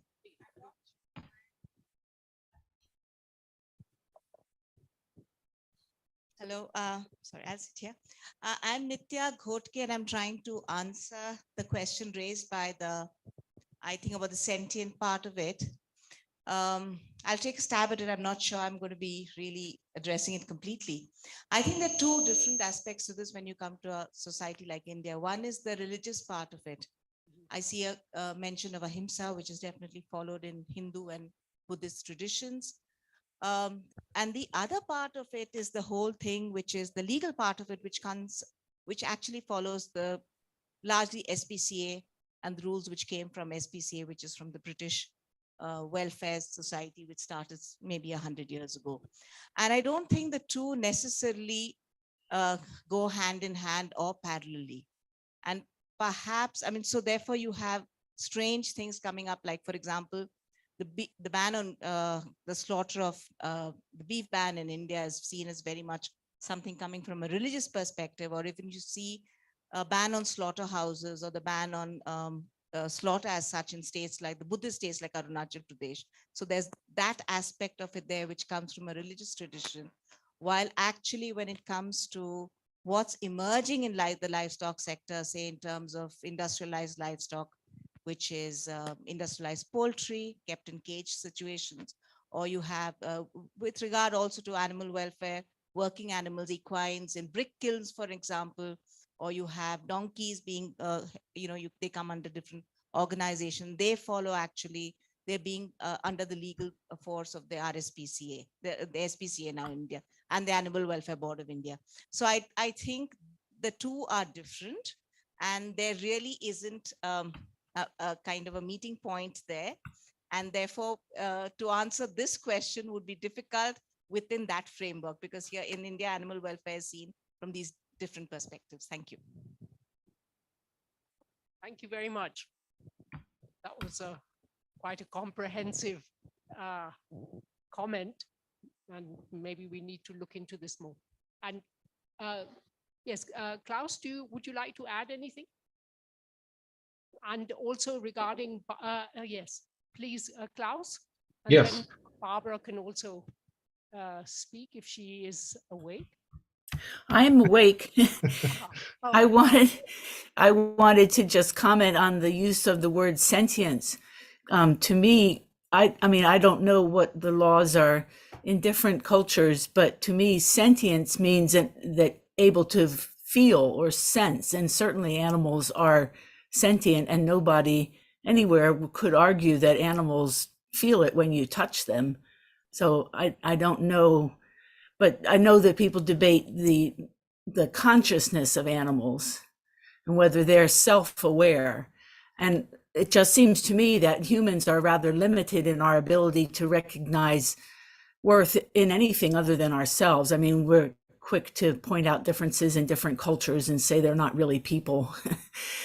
And I know scientists want to use mirrors, the ability to recognize themselves in a mirror as a sign that the animal is self-aware. But to me, you know, animals are not visual the way we are. Many animals are more, they use their sense of smell. So to me, an animal that does scent marking is an animal that's showing that it's aware of itself. It says, I was here. So I think a lot of our problems in recognizing animals comes from, well, sort of being sort of tunnel vision, I guess. So I don't know if that answers anybody's questions or if it's just a comment, you know, if that's of any value. But just sort of focusing on the definition of the words and the fact that words can kind of mean different things to different people, I guess. Thank you. Any comments from the audience here in this regard? Can I ask a question then? One of the themes running through the three paper presentations was the need to engage people, particularly young people, get them appreciated. So Barbara was giving examples of getting people to see the animals on farms, etc. Klaus was talking again, getting people close to the animals to see them.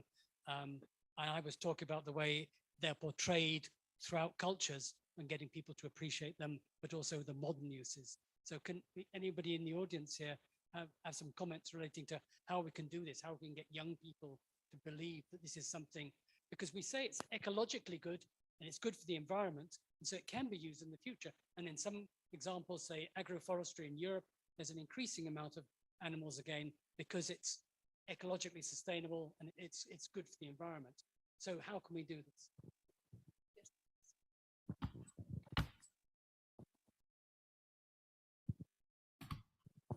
My experience in this area with school students and young people in generally, those from the urban areas that have never really seen an animal or touched an animal in a display situation, the most important thing you can do is give the animal a name. The animal has to have a name and it has to have a story. And if it's an animal in a public situation that's going to be there for a while, you need to write a little book about it too. And you have to have a story about it.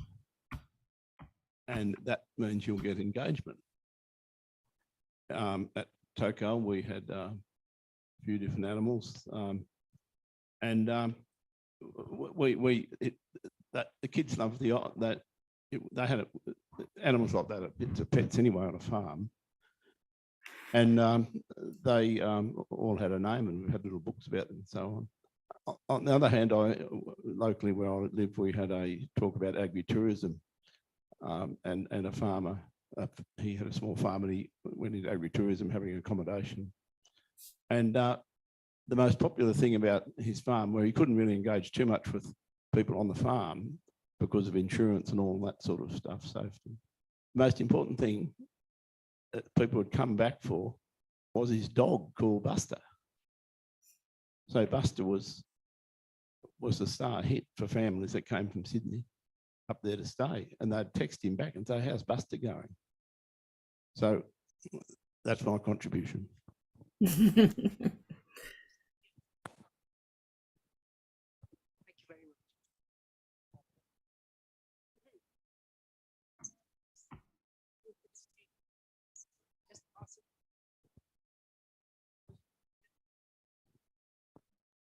Causes me to think of Lassie from yesterday, but it also just raises a sort of concern. So let me see what I come up with this kind of comment / appreciate feedback.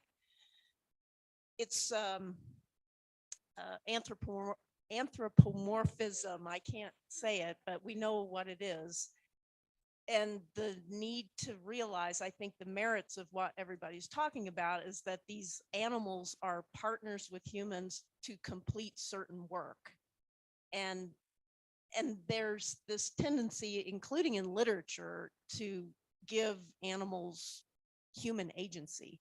And there's a literary analysis term for that that I don't remember, which is similar to this notion of applying human characteristics to animals. So I'm just wondering how sites can avoid that, even if they do write books about animals or depict them in art, that they remain these creatures that are distinct, right? They don't have to be human for us to care about them. Yeah, good point. My experience on farms is that the draft animals and the working dogs are really treated as members of the family. And I know plenty of families when their best working dog has died, it's like losing a member of the family. So I think we have to live with that stuff, but that's the only way you'll get people engaging with animals. And I know when people's important draft horses die and things like that, or the important stock horse, that's a time of great mourning. So I think that animals on a farm, working animals are part of the family. You've got a family farm, you've got people and you've got animals, they're all the same. So that's as I see it. So when a child comes to a farm and they want to know the name of the animal, that anthropomorphism is a fact of life, and you have to manage that. So you have to manage how you deal with the animal when it dies, of course. And it's the same as when you deal with a person. Well, if I may, oh, sorry, Mary, go ahead.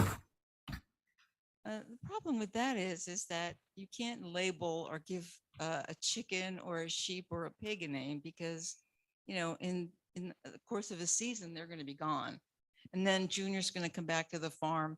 And what happened to Piggy? He's gone, or Billy, or whatever the pig's name was. And then the parent's going to get mad, because then they have to explain to the kid that they don't want to, that, you know, market, you know, that's a problem. Well, I think we have to draft animals on that one. I appreciate that. We do have to yes, yeah, please. we have to divide two things, I think, here. We have to be very cautious about romanticizing anything. That is one thing, I think, which is really important. And on the other hand, well, just stating simple truths, being realistic and honest about things. I can have a companionship, a true relationship with a working animal, but I still will be honest with my visitors and tell them at the end of that life cycle, I might eat that animal.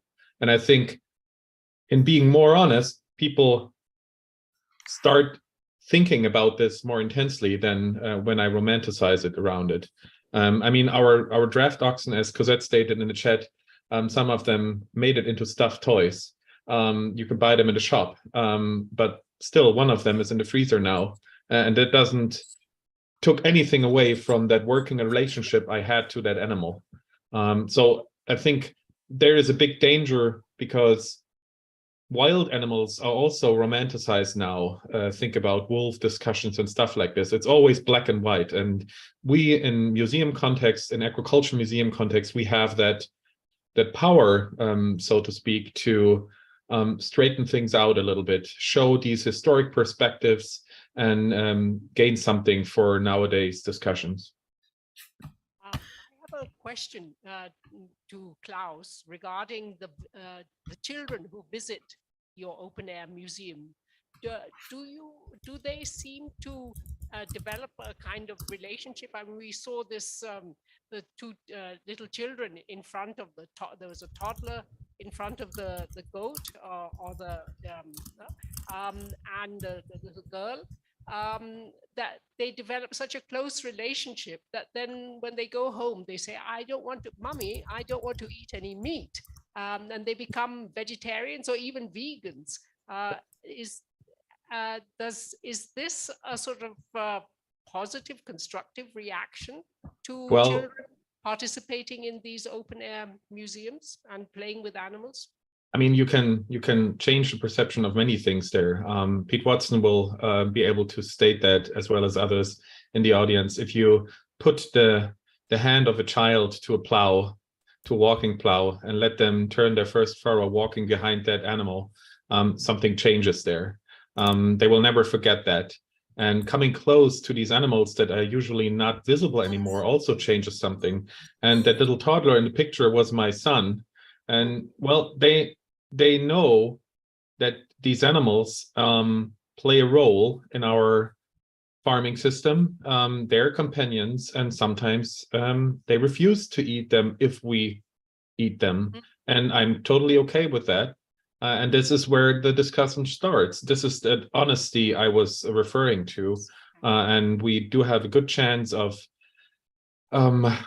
starting that discussion in a museum context, because especially when you're in an urban context, people don't talk about that anymore. My wife is a social worker, and she has to, well, cope with the fact that children think that the milk comes out of a box and not from the animal. Yeah. I think it would be interesting to have the point of view of Nitya, who's worked with pastoralists, their relationship to animals, and how your take on this of having animals in open air museums for us to understand their to be more aware of animal welfare. What I mean is the situation in India is different. Yeah. Yes. Thanks, Geeta, for giving me this opportunity. Well, regarding the situation of pastoralists and their animals, I would kind of probably echo what you said, that the animals of pastoralists are often like family members. They're very close to them. And I would, we've spoken to several women they have a favorite. Sometimes women, when they get married, are gifted animals from their maternal home, and they bring these animals into their marriage, into the home they marry into, and then this becomes a favorite animal with whom they have a bond, a relationship, and it remains there. So there are many, many examples of this in different kinds of pastoral families and groups across India. So that's very special. There's some excellent work that's been done by anthropologists also from Radhika Govindarajan, who's looked at the relationship between it actually is it's in Uttaranchal, where she's looked at animals in a community, and she's taken different animals and the relationship, including animals like animals who go for sacrifice.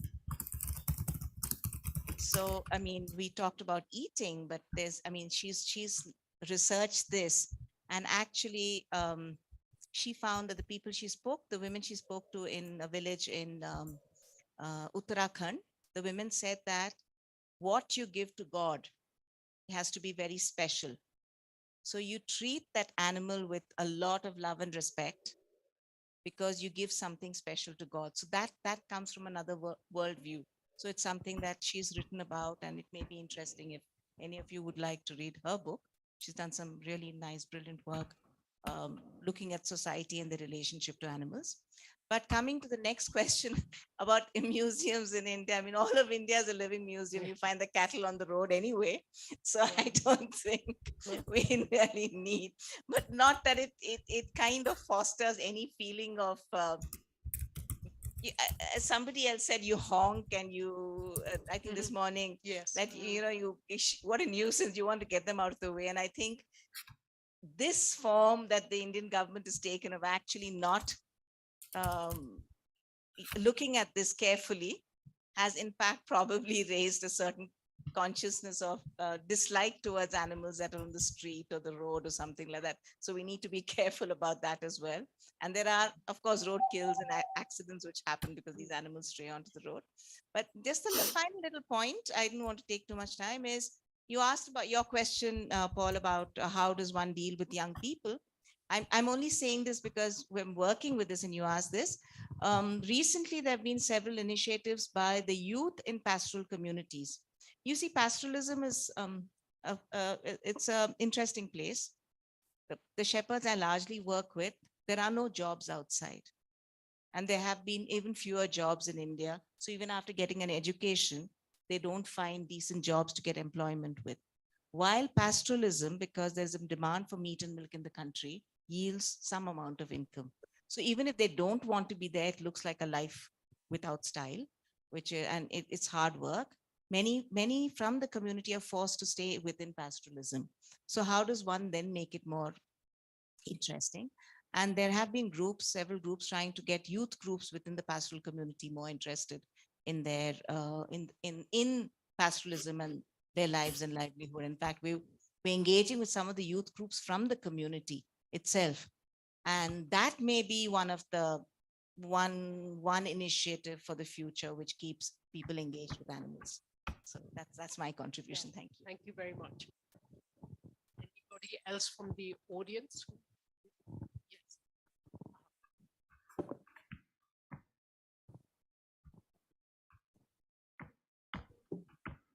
So, Klaus, would you like to comment on anything or add?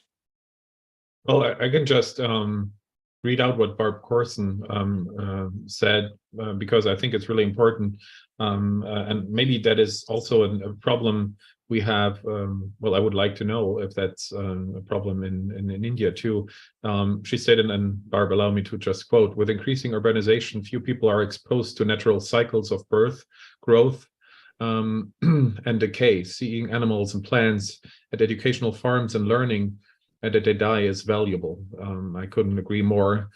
We have that disconnect I was talking about with urbanized areas, and that, well, pushing away the rural, which is increasing in many communities. So even though the cow in Indian streets might be a common sight, I would like to know if there is still that connection of that perception that these animals play an important role within agriculture, yeah.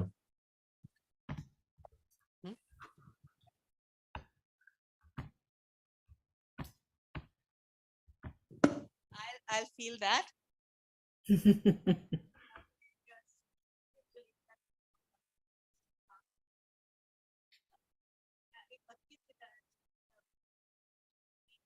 Out of a carton or a bottle, they don't know the connection, and very few people in urban India, very few in schools would even know the kind of contribution that livestock makes to agriculture, or where their food comes from, or how the food is packaged or processed. I think that disconnect has already happened quite a bit. We're quite far away from the roots. There's another comment. I think the children in India more believe in the milks come from the milkman. From the milkman? Yeah. And where does the milkman get his milk? They're not sure. They don't ask. Yeah. So I think in children in India, they don't believe in cartons and stuff, but I think they believe in milkman. The milkman comes and gives the mommy the milk. Yeah, that's how the culture is in, I think, here.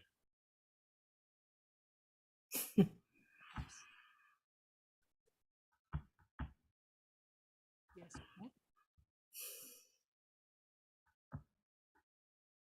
Is there another? Yes, please.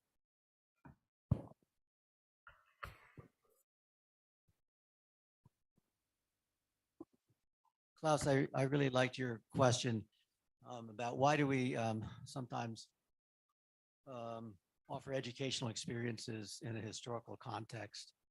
You know, this is the past. When you visit many of our historical farms, why aren't we showing them modern production systems? And, you know, when you do it for a while, you realize that it's very hard to see how modern production works unless maybe it's a movie about it or a classroom situation.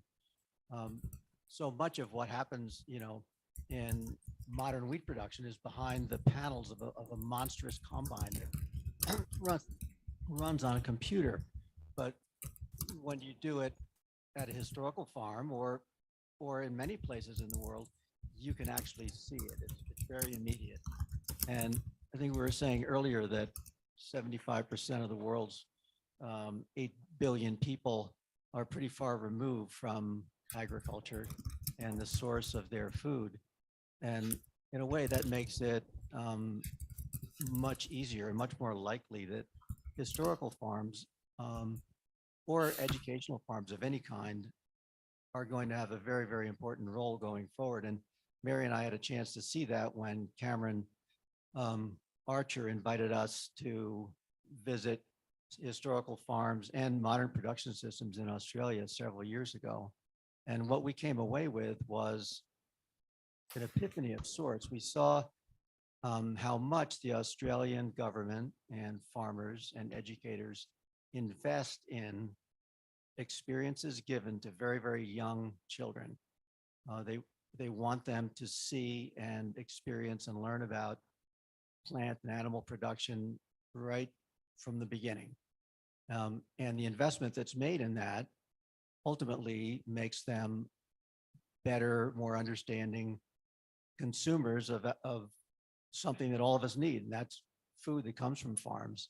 So, you know, what a telling investment in the future of agriculture. If you bring together the people who are producing food with educators who teach people who know nothing about the production, with people who operate historical farms, you know, you have a window on education that can't be attained in many places.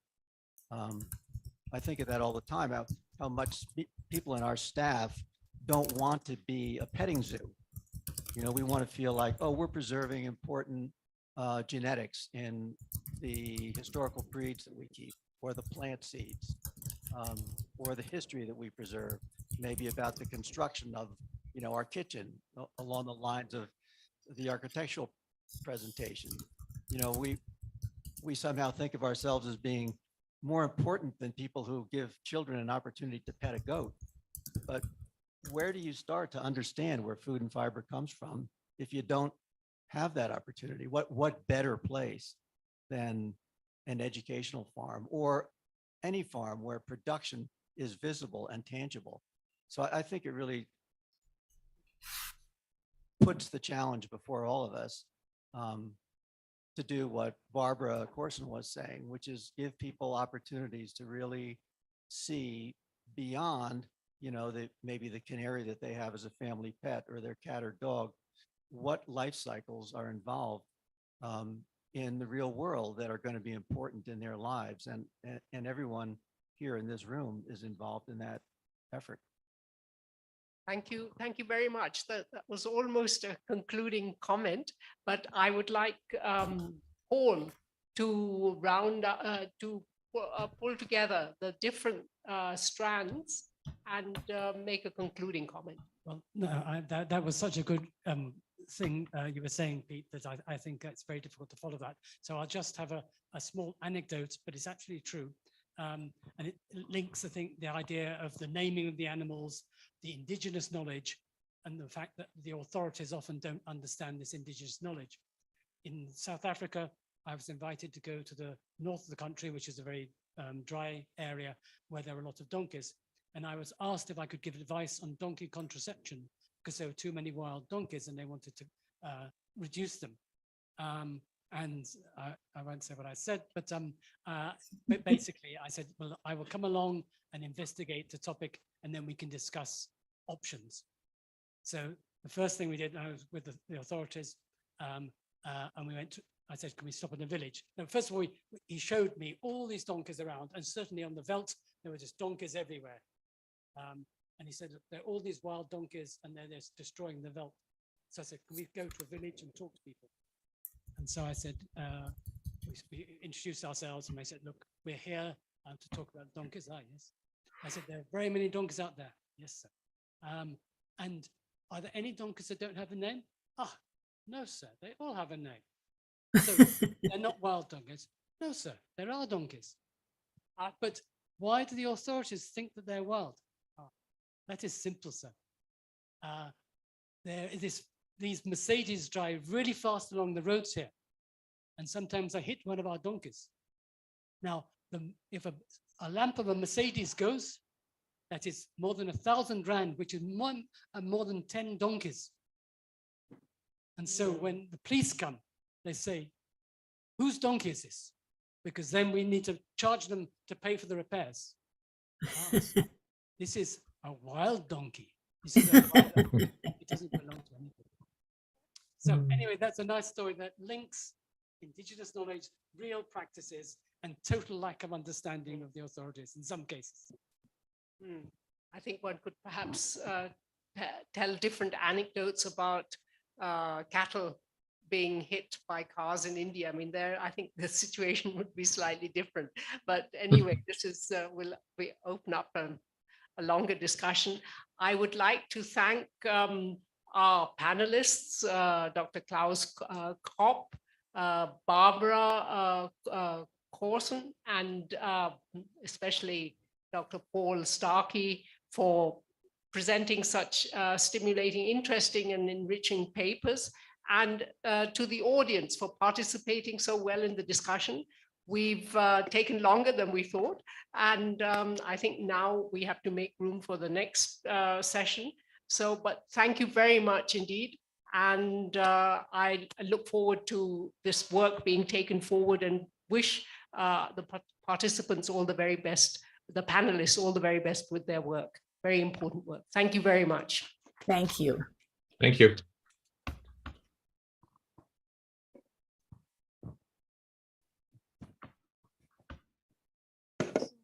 Thank you so much, ma'am. So, what a great session we had.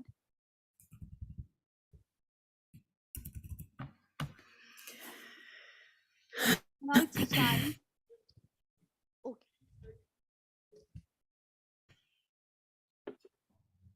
I think we all need a break, especially ma'am and sir. So we'll have a break, maybe probably for 10 minutes, and then we'll come back to for the next session at 4:45. So it's a break time. Okay. Is it in the faculty club, sir?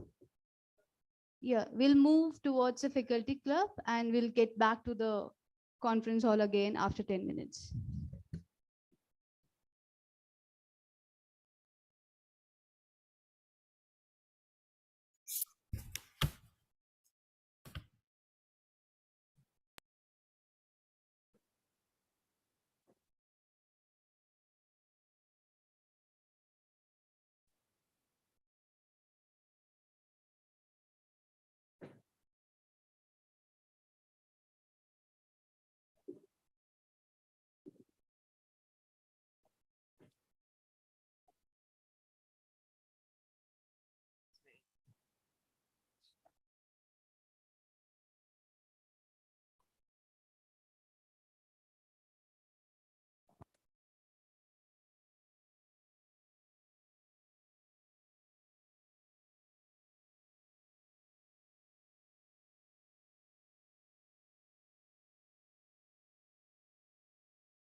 Good evening, ladies and gentlemen.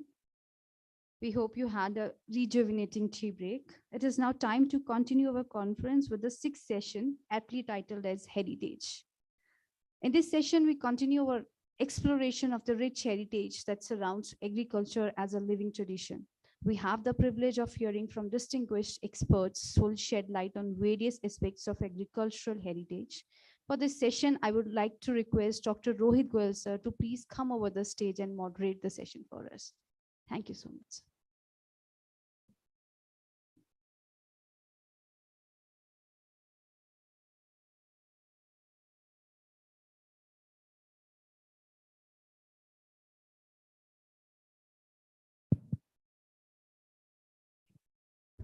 Thank you, Dr. Rohit, for the invitation. So this is session 6, and this is again an interesting topic, that is heritage. So we have a very eminent speaker, Dr. Cosette Griffin-Creamer. I hope she joined online. She joined? She's online. So let me just introduce the speaker. Dr. Creamer is an associate researcher at the Center in France, Brest, France, and has published on the calendar studies, museum engagement with working animals, and technical transfer. She is a former Secretary General of the CIMA, International Association of the Agriculture Museum, and she edits the newsletter as well as the CIMA online articles. So her interest of work is in open air museum, and moreover she participated in the European Science Foundation project that is called Earth. So without wasting time, I would like to invite Dr. Creamer for her talk. Over to Dr. Creamer.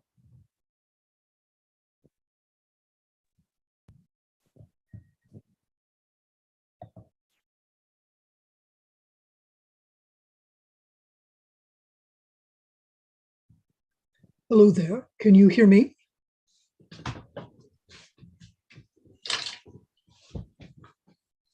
Can you hear me? I can hear you, Cosette. Well, Klaus, they don't realize that Deb is supposed to be showing my paper. Oh. It's all pre-recorded. I said it all to them ages ago. Oh dear. Ah. It's okay because I'm here, but I think they can do it. They just have to hit the buttons. Okay. But if they don't want to do that or feel less comfortable, I can do it. Okay, thanks so very much. Thanks a lot.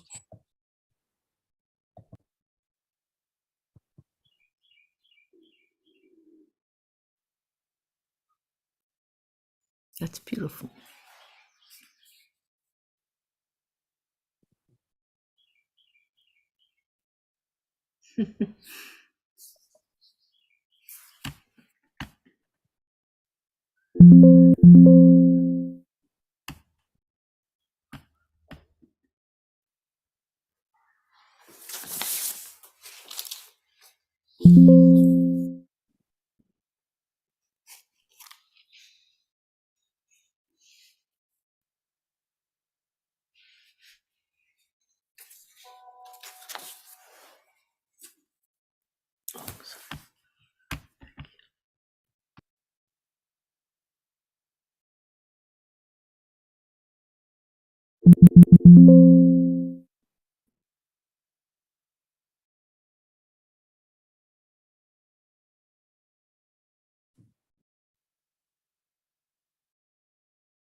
Hello, my name is Cosette Griffin-Creamer.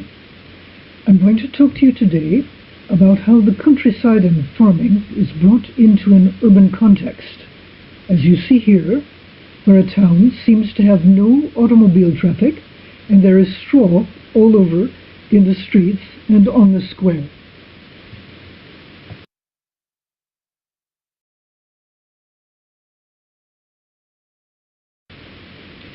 The Saint-Lubin festival, St. Luban, performing agriculture and stock breeding as heritage. This is a subject that connects a festival with heritage making and, incidentally, thinking about agricultural museums. That is, creating events that link town dwellers to the agricultural and stock breeding activities that provide them with both food and leisure activities.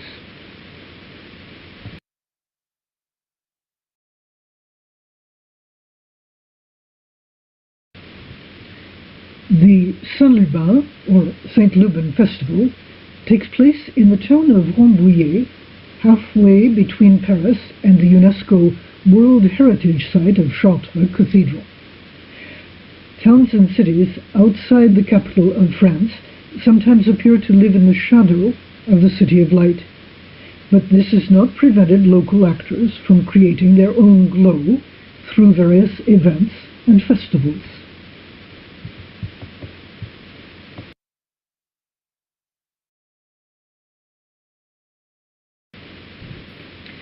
The festival is based on the idea of recreating the earlier farmers' market meetings, called comices agricoles in French. The historical Rambouillet farmers' meeting was founded through one of the letters patent of King Henry IV in 1595, authorizing a weekly livestock market and sale of agricultural products, as well as a semi-annual livestock fair in spring and autumn. The festival inventors wanted to associate it with the local saint, whose day is celebrated in September, but once every 2 years, as befits a modern event requiring a very different organization. It was conceived in the late 1980s by the mayor of the time, now a deputy and president of the French Senate, and 2 of his close associates. The first Saint-Lubin festival was held in 1990, as you can see from the program on your left, and has been held every 2 years since, except for the COVID pause in 2020.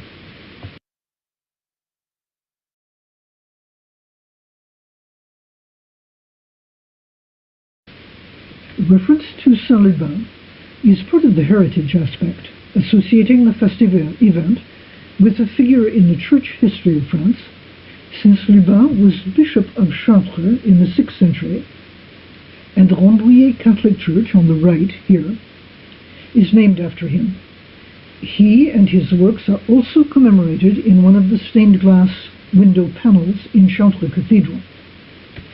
Since the beginning, the festival inventors wanted to associate each edition with a particular time period and important historical figures, for example, the Napoleonic era, life with Marie Antoinette in the Old Regime, Princess Marie in the Middle Ages, and so on.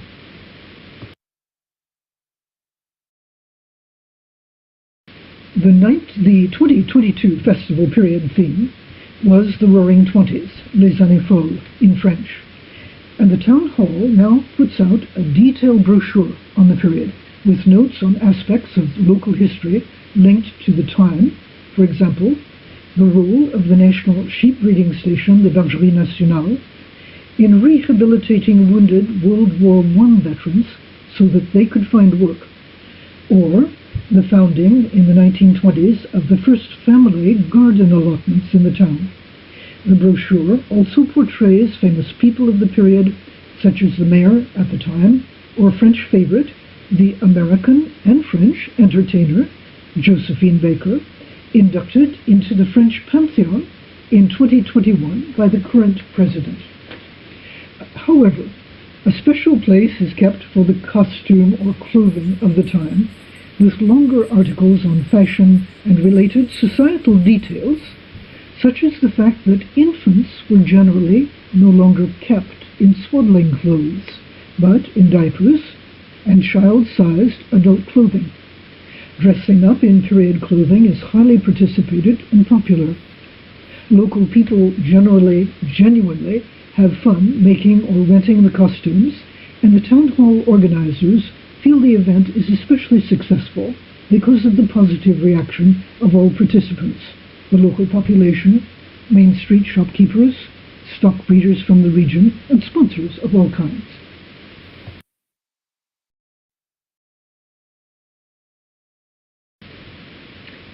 As you can see, comparing a photograph in the upper left of a farmers' meeting from the early 20th century with some of the activities, there is considerable anachronism here.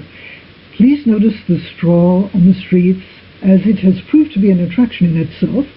Small children love to play with it, and a bit of a safety issue, as it can be very slippery, so a whole logistics of straw has sprung up, sweeping it off the street and onto the sidewalk, for example, or vice versa.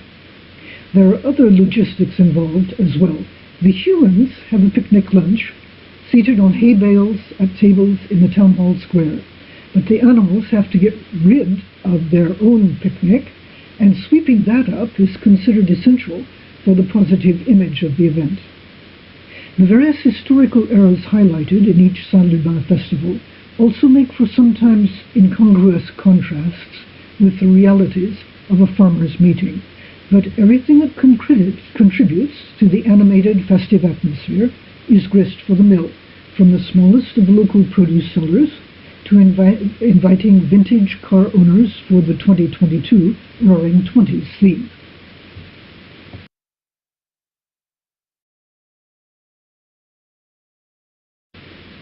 What matters most to the town hall organizers is that the town's high street business people are quite enthusiastic in general. The butchers and other food or drink sellers put tables out in front of their shops, and it is a chance for people to enjoy traditional dishes as street food. The ice cream specialist says it is their biggest profit day of the year, and even the woolen yarn shop sells successfully. Perhaps the aspect that most touches families is the opportunity for children to interact with animals, to see, if not to touch, the very fine horses, and to pet baby animals.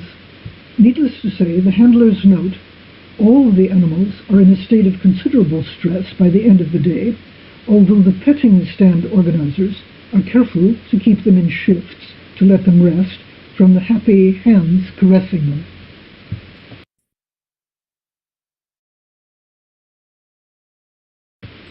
This is no problem for the adult livestock, accustomed to showing and demonstrations, with several of the horses being shod during the day, so that the town hall square rings with the farrier's hammer and anvil. The horses can show their paces in a special ring behind the town hall, and the animals are evaluated by professional judges who confer throughout the day on the prizes for their breeders. There are also prizes for the shops closely connected with stock breeding, such as local butchers.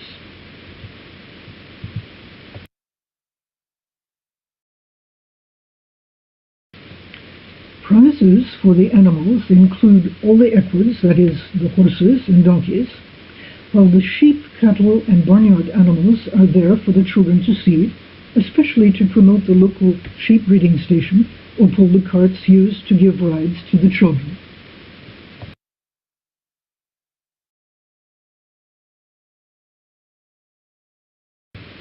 When the official events have ended and all the families have gone home, people stay on for an evening drink with friends, while the folk who provided the straw come to take away the hay bales, and the town's technical staff spends many hours sweeping up.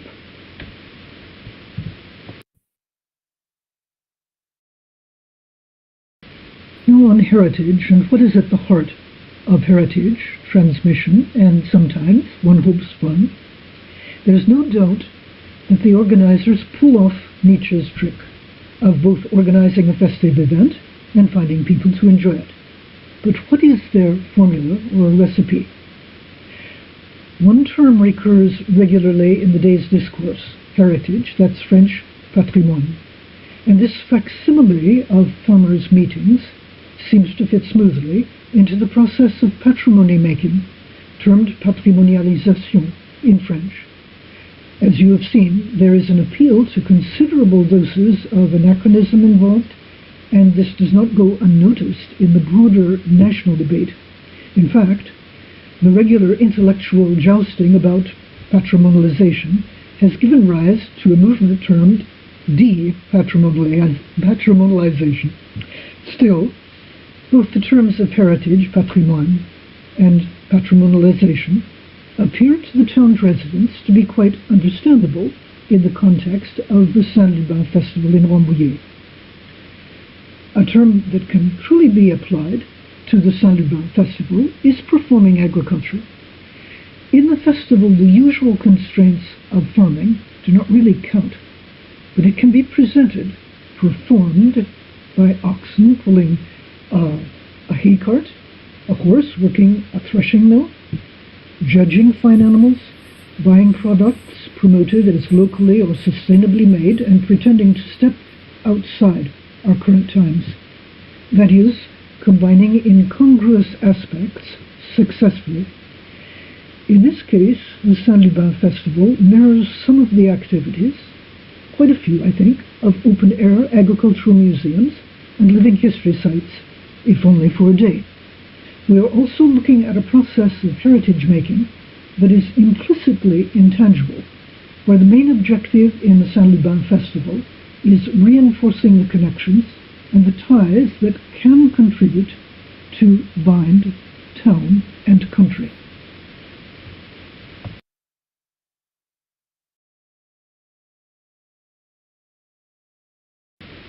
To conclude, I hope this is at once, at the same time, a bit playful look at performing with a lot of practical aspects, and finally going back to the normality of everyday life. Thank you very much.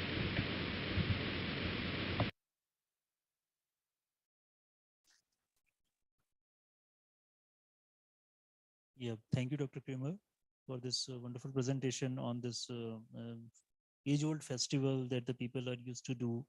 So now this house is open for discussion and points anybody want to give about this. Can I ask a question? Can you hear me all right? Yeah, please. Okay. Hi, Cosette. Thank you for your presentation. I was wondering, you were talking about the power of this festivals to reinforce the connections, but I wonder still if this problems that you also talked about of creating nostalgia, in a way also feeding the cliches, does not also cause problems in well, changing the true focus. Sometimes I have the feeling that some festivals like this have the character of a circus rather than really wanting to educate the public about agriculture and agricultural traditions. What do you think about that? Can you hear me all right? Yes. I think it's very attaching, and it's totally ridiculous. And I think that the really important thing about looking at something like this is that this whole complicated and very frequently intellectually presented patrimonialization is something that you need to de-patrimonialize and be able to accept that you should be able to present things from the past, if possible, in a very accurate way and dealing with all of the realities. But when you try to make a festival out of it, then it becomes a festival. And a festival is not the same thing as work. And the work that you see people doing is not like real work. It's totally outside of reality. It's outside of the future. And I think there's a very great function there and intended in this sense of bringing people in the town together and recognizing people in the countryside around it who really do work, but in an extraordinarily artificial way. Thank you. Yeah, thank you, Dr. Kramer. Any other point? Yeah.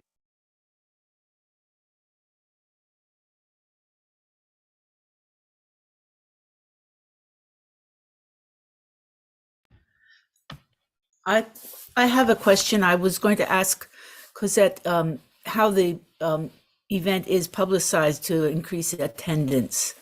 Is it in the newspapers, or how do you get the word out? Just word of mouth, or what? Is that Mary speaking? It's Barb. It's Barb. Oh, I'm sorry. I couldn't see you. Do you know what? the way they do it, they do a very, very good job on the publicity. Since it's popular, it's not very difficult to do. And they bring out these special brochures. They have loads of ads about it running up to it in the local newspaper and in the magazines that they have. And it's quite sufficient. And of course, they also invite a lot of entertainers. They invite a lot of musicians. And I didn't show that to you. It was a little bit extraneous. So there's a lot going on. And then also, it's an opportunity for the people in the town to get together.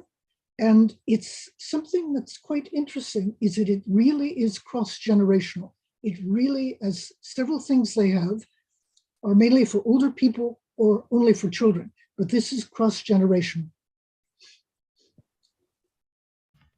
Thank you. Yeah, Cosette, I think, yeah, me, Paul, and then Cameron maybe.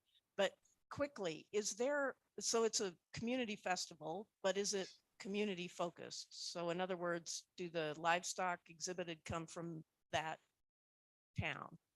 And do the people exhibiting come from that town and the judges, so that it's more of a focus on it, but then there's the petting zoo to entertain the youth. And I'm thinking about the ways that it can be like there could be more done prior to the event in connecting the community to community as well as afterwards. Oh, that's a very good question. But the thing is, since this is a very largely agricultural region, very, very rich area, all of the people who produce and who might get prizes for their horses or cattle or goats or things like that really do come from the surrounding region. But I think that it's generally, with the exception of a few people, this is an area where a lot of people ride horses, and consequently there's a lot of training for very, very high standard horseback riding and sports events. Those people may connect with potential customers. I think that the people who are really farming and really raising livestock are not connecting with anybody but the butcher the two butchers that they actually supply, frankly. It's very tenuous. Hi, Cosette, it's Paul Starkey here. Congratulations, good presentation as always. I think you're already stressing the importance for the community and the value for the community and the solidarity that creates. How much do they want to encourage tourism from outside to make it a bigger event, to get more people to coming, to get more traffic jams? And is that a good thing or a bad thing? I mean, in other words, would they like to increase it? And obviously the revenue should go up, but equally then it will change the whole ethos of it. So what do you think is desirable, and what do they desire, and what would you recommend? Well, do you know, Paul, that's a wonderful question. I'd say that the first answer is that it's extremely incestuous. It appeals only to the community itself. And there can't be any traffic jams because it completely blocks all of the two crossroads, the two cross streets in the town. So that means that a lot of people in the town, not all people, but a great many people, go away for the weekend because they know that they won't be able to do their regular shopping and they won't be able to cross the town normally in their cars. So I think it's a case of, it's something that's very popular with a large part of the population. And the town hall continues to support it very, very actively because they do the major organizing. But I would call it what the French do, is that it's an incestuous event. It's not going to engender outside participation. I hope that answers your question. This is really a comment because it's Cameron Archer. I think events like this are so important for towns to set themselves apart and give identity. And no matter how superficial the engagement is by the general community whose lives are involved in all sorts of other things, it's all about getting agriculture, food production out there, even for the people who don't come, for the people who do leave town, and then know that there's these things are happening. So I think it doesn't matter how superficial it is, it's all good engagement, and I congratulate you on bringing it to us today. Thank you.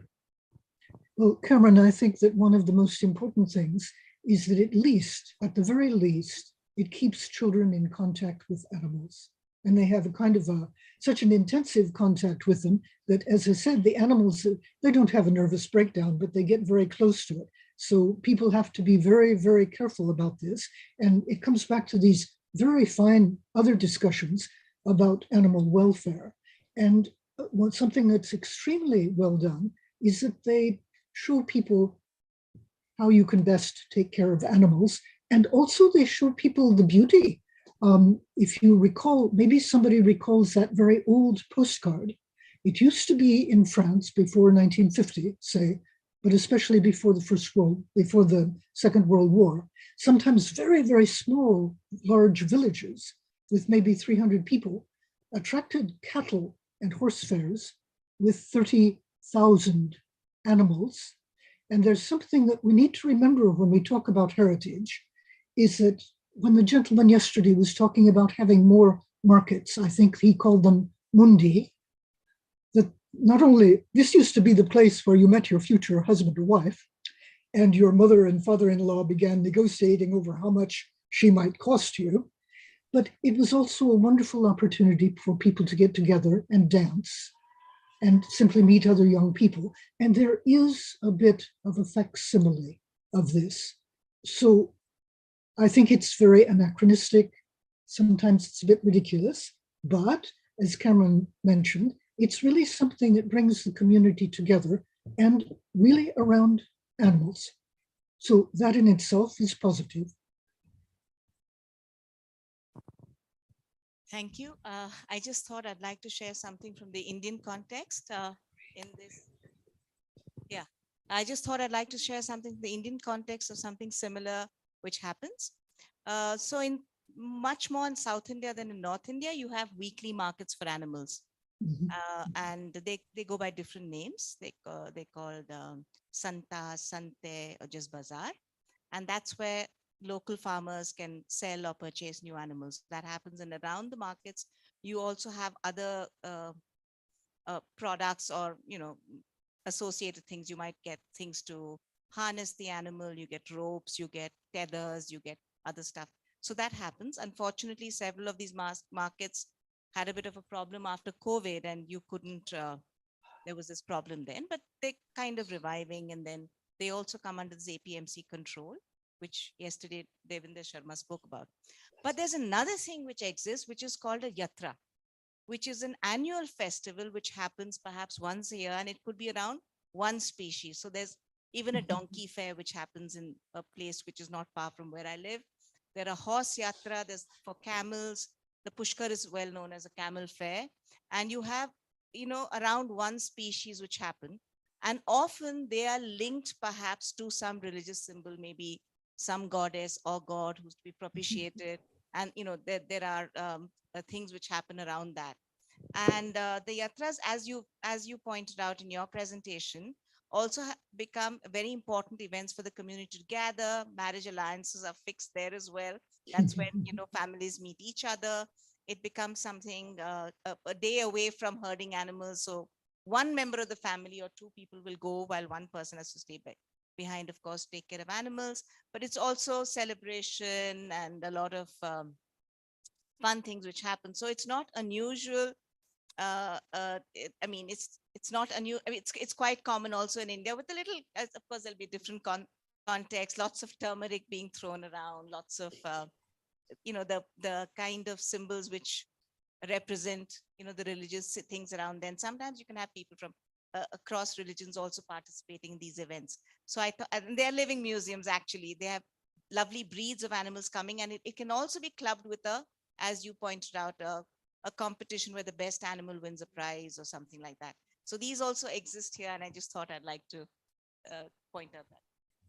Yes, I would just like to add about a description of a Marathi festival, which is called Pola.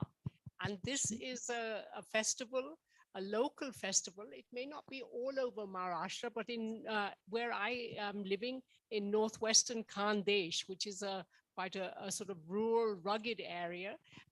There, the local people, they want to show their gratitude to the cattle, especially to the oxen. And these oxen are supposed to have a day off. They're on holiday. They're decorated, they're fed, they're paraded. And there is also a competition where the oxen are supposed to race, and the best, the one who wins gets a special prize.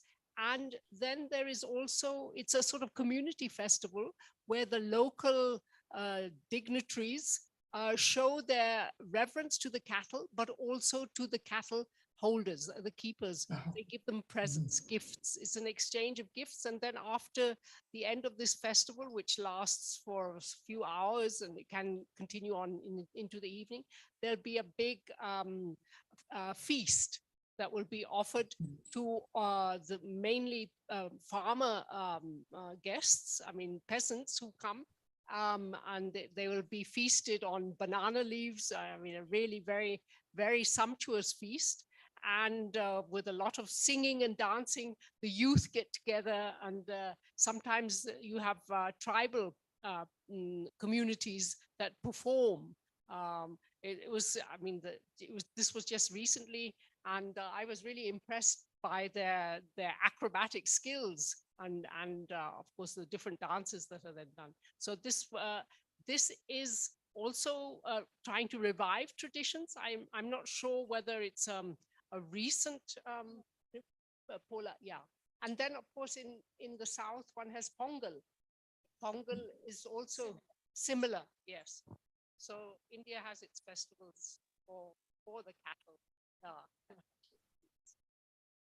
Wonderful. I'd just like to thank you very much for your questions and comments, and especially thank all of our hosts who are doing a wonderful job bringing together East and West.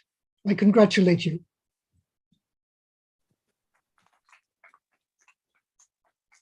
So thank you, Kozit, for this wonderful comment. So we got very good comments from the delegates as well.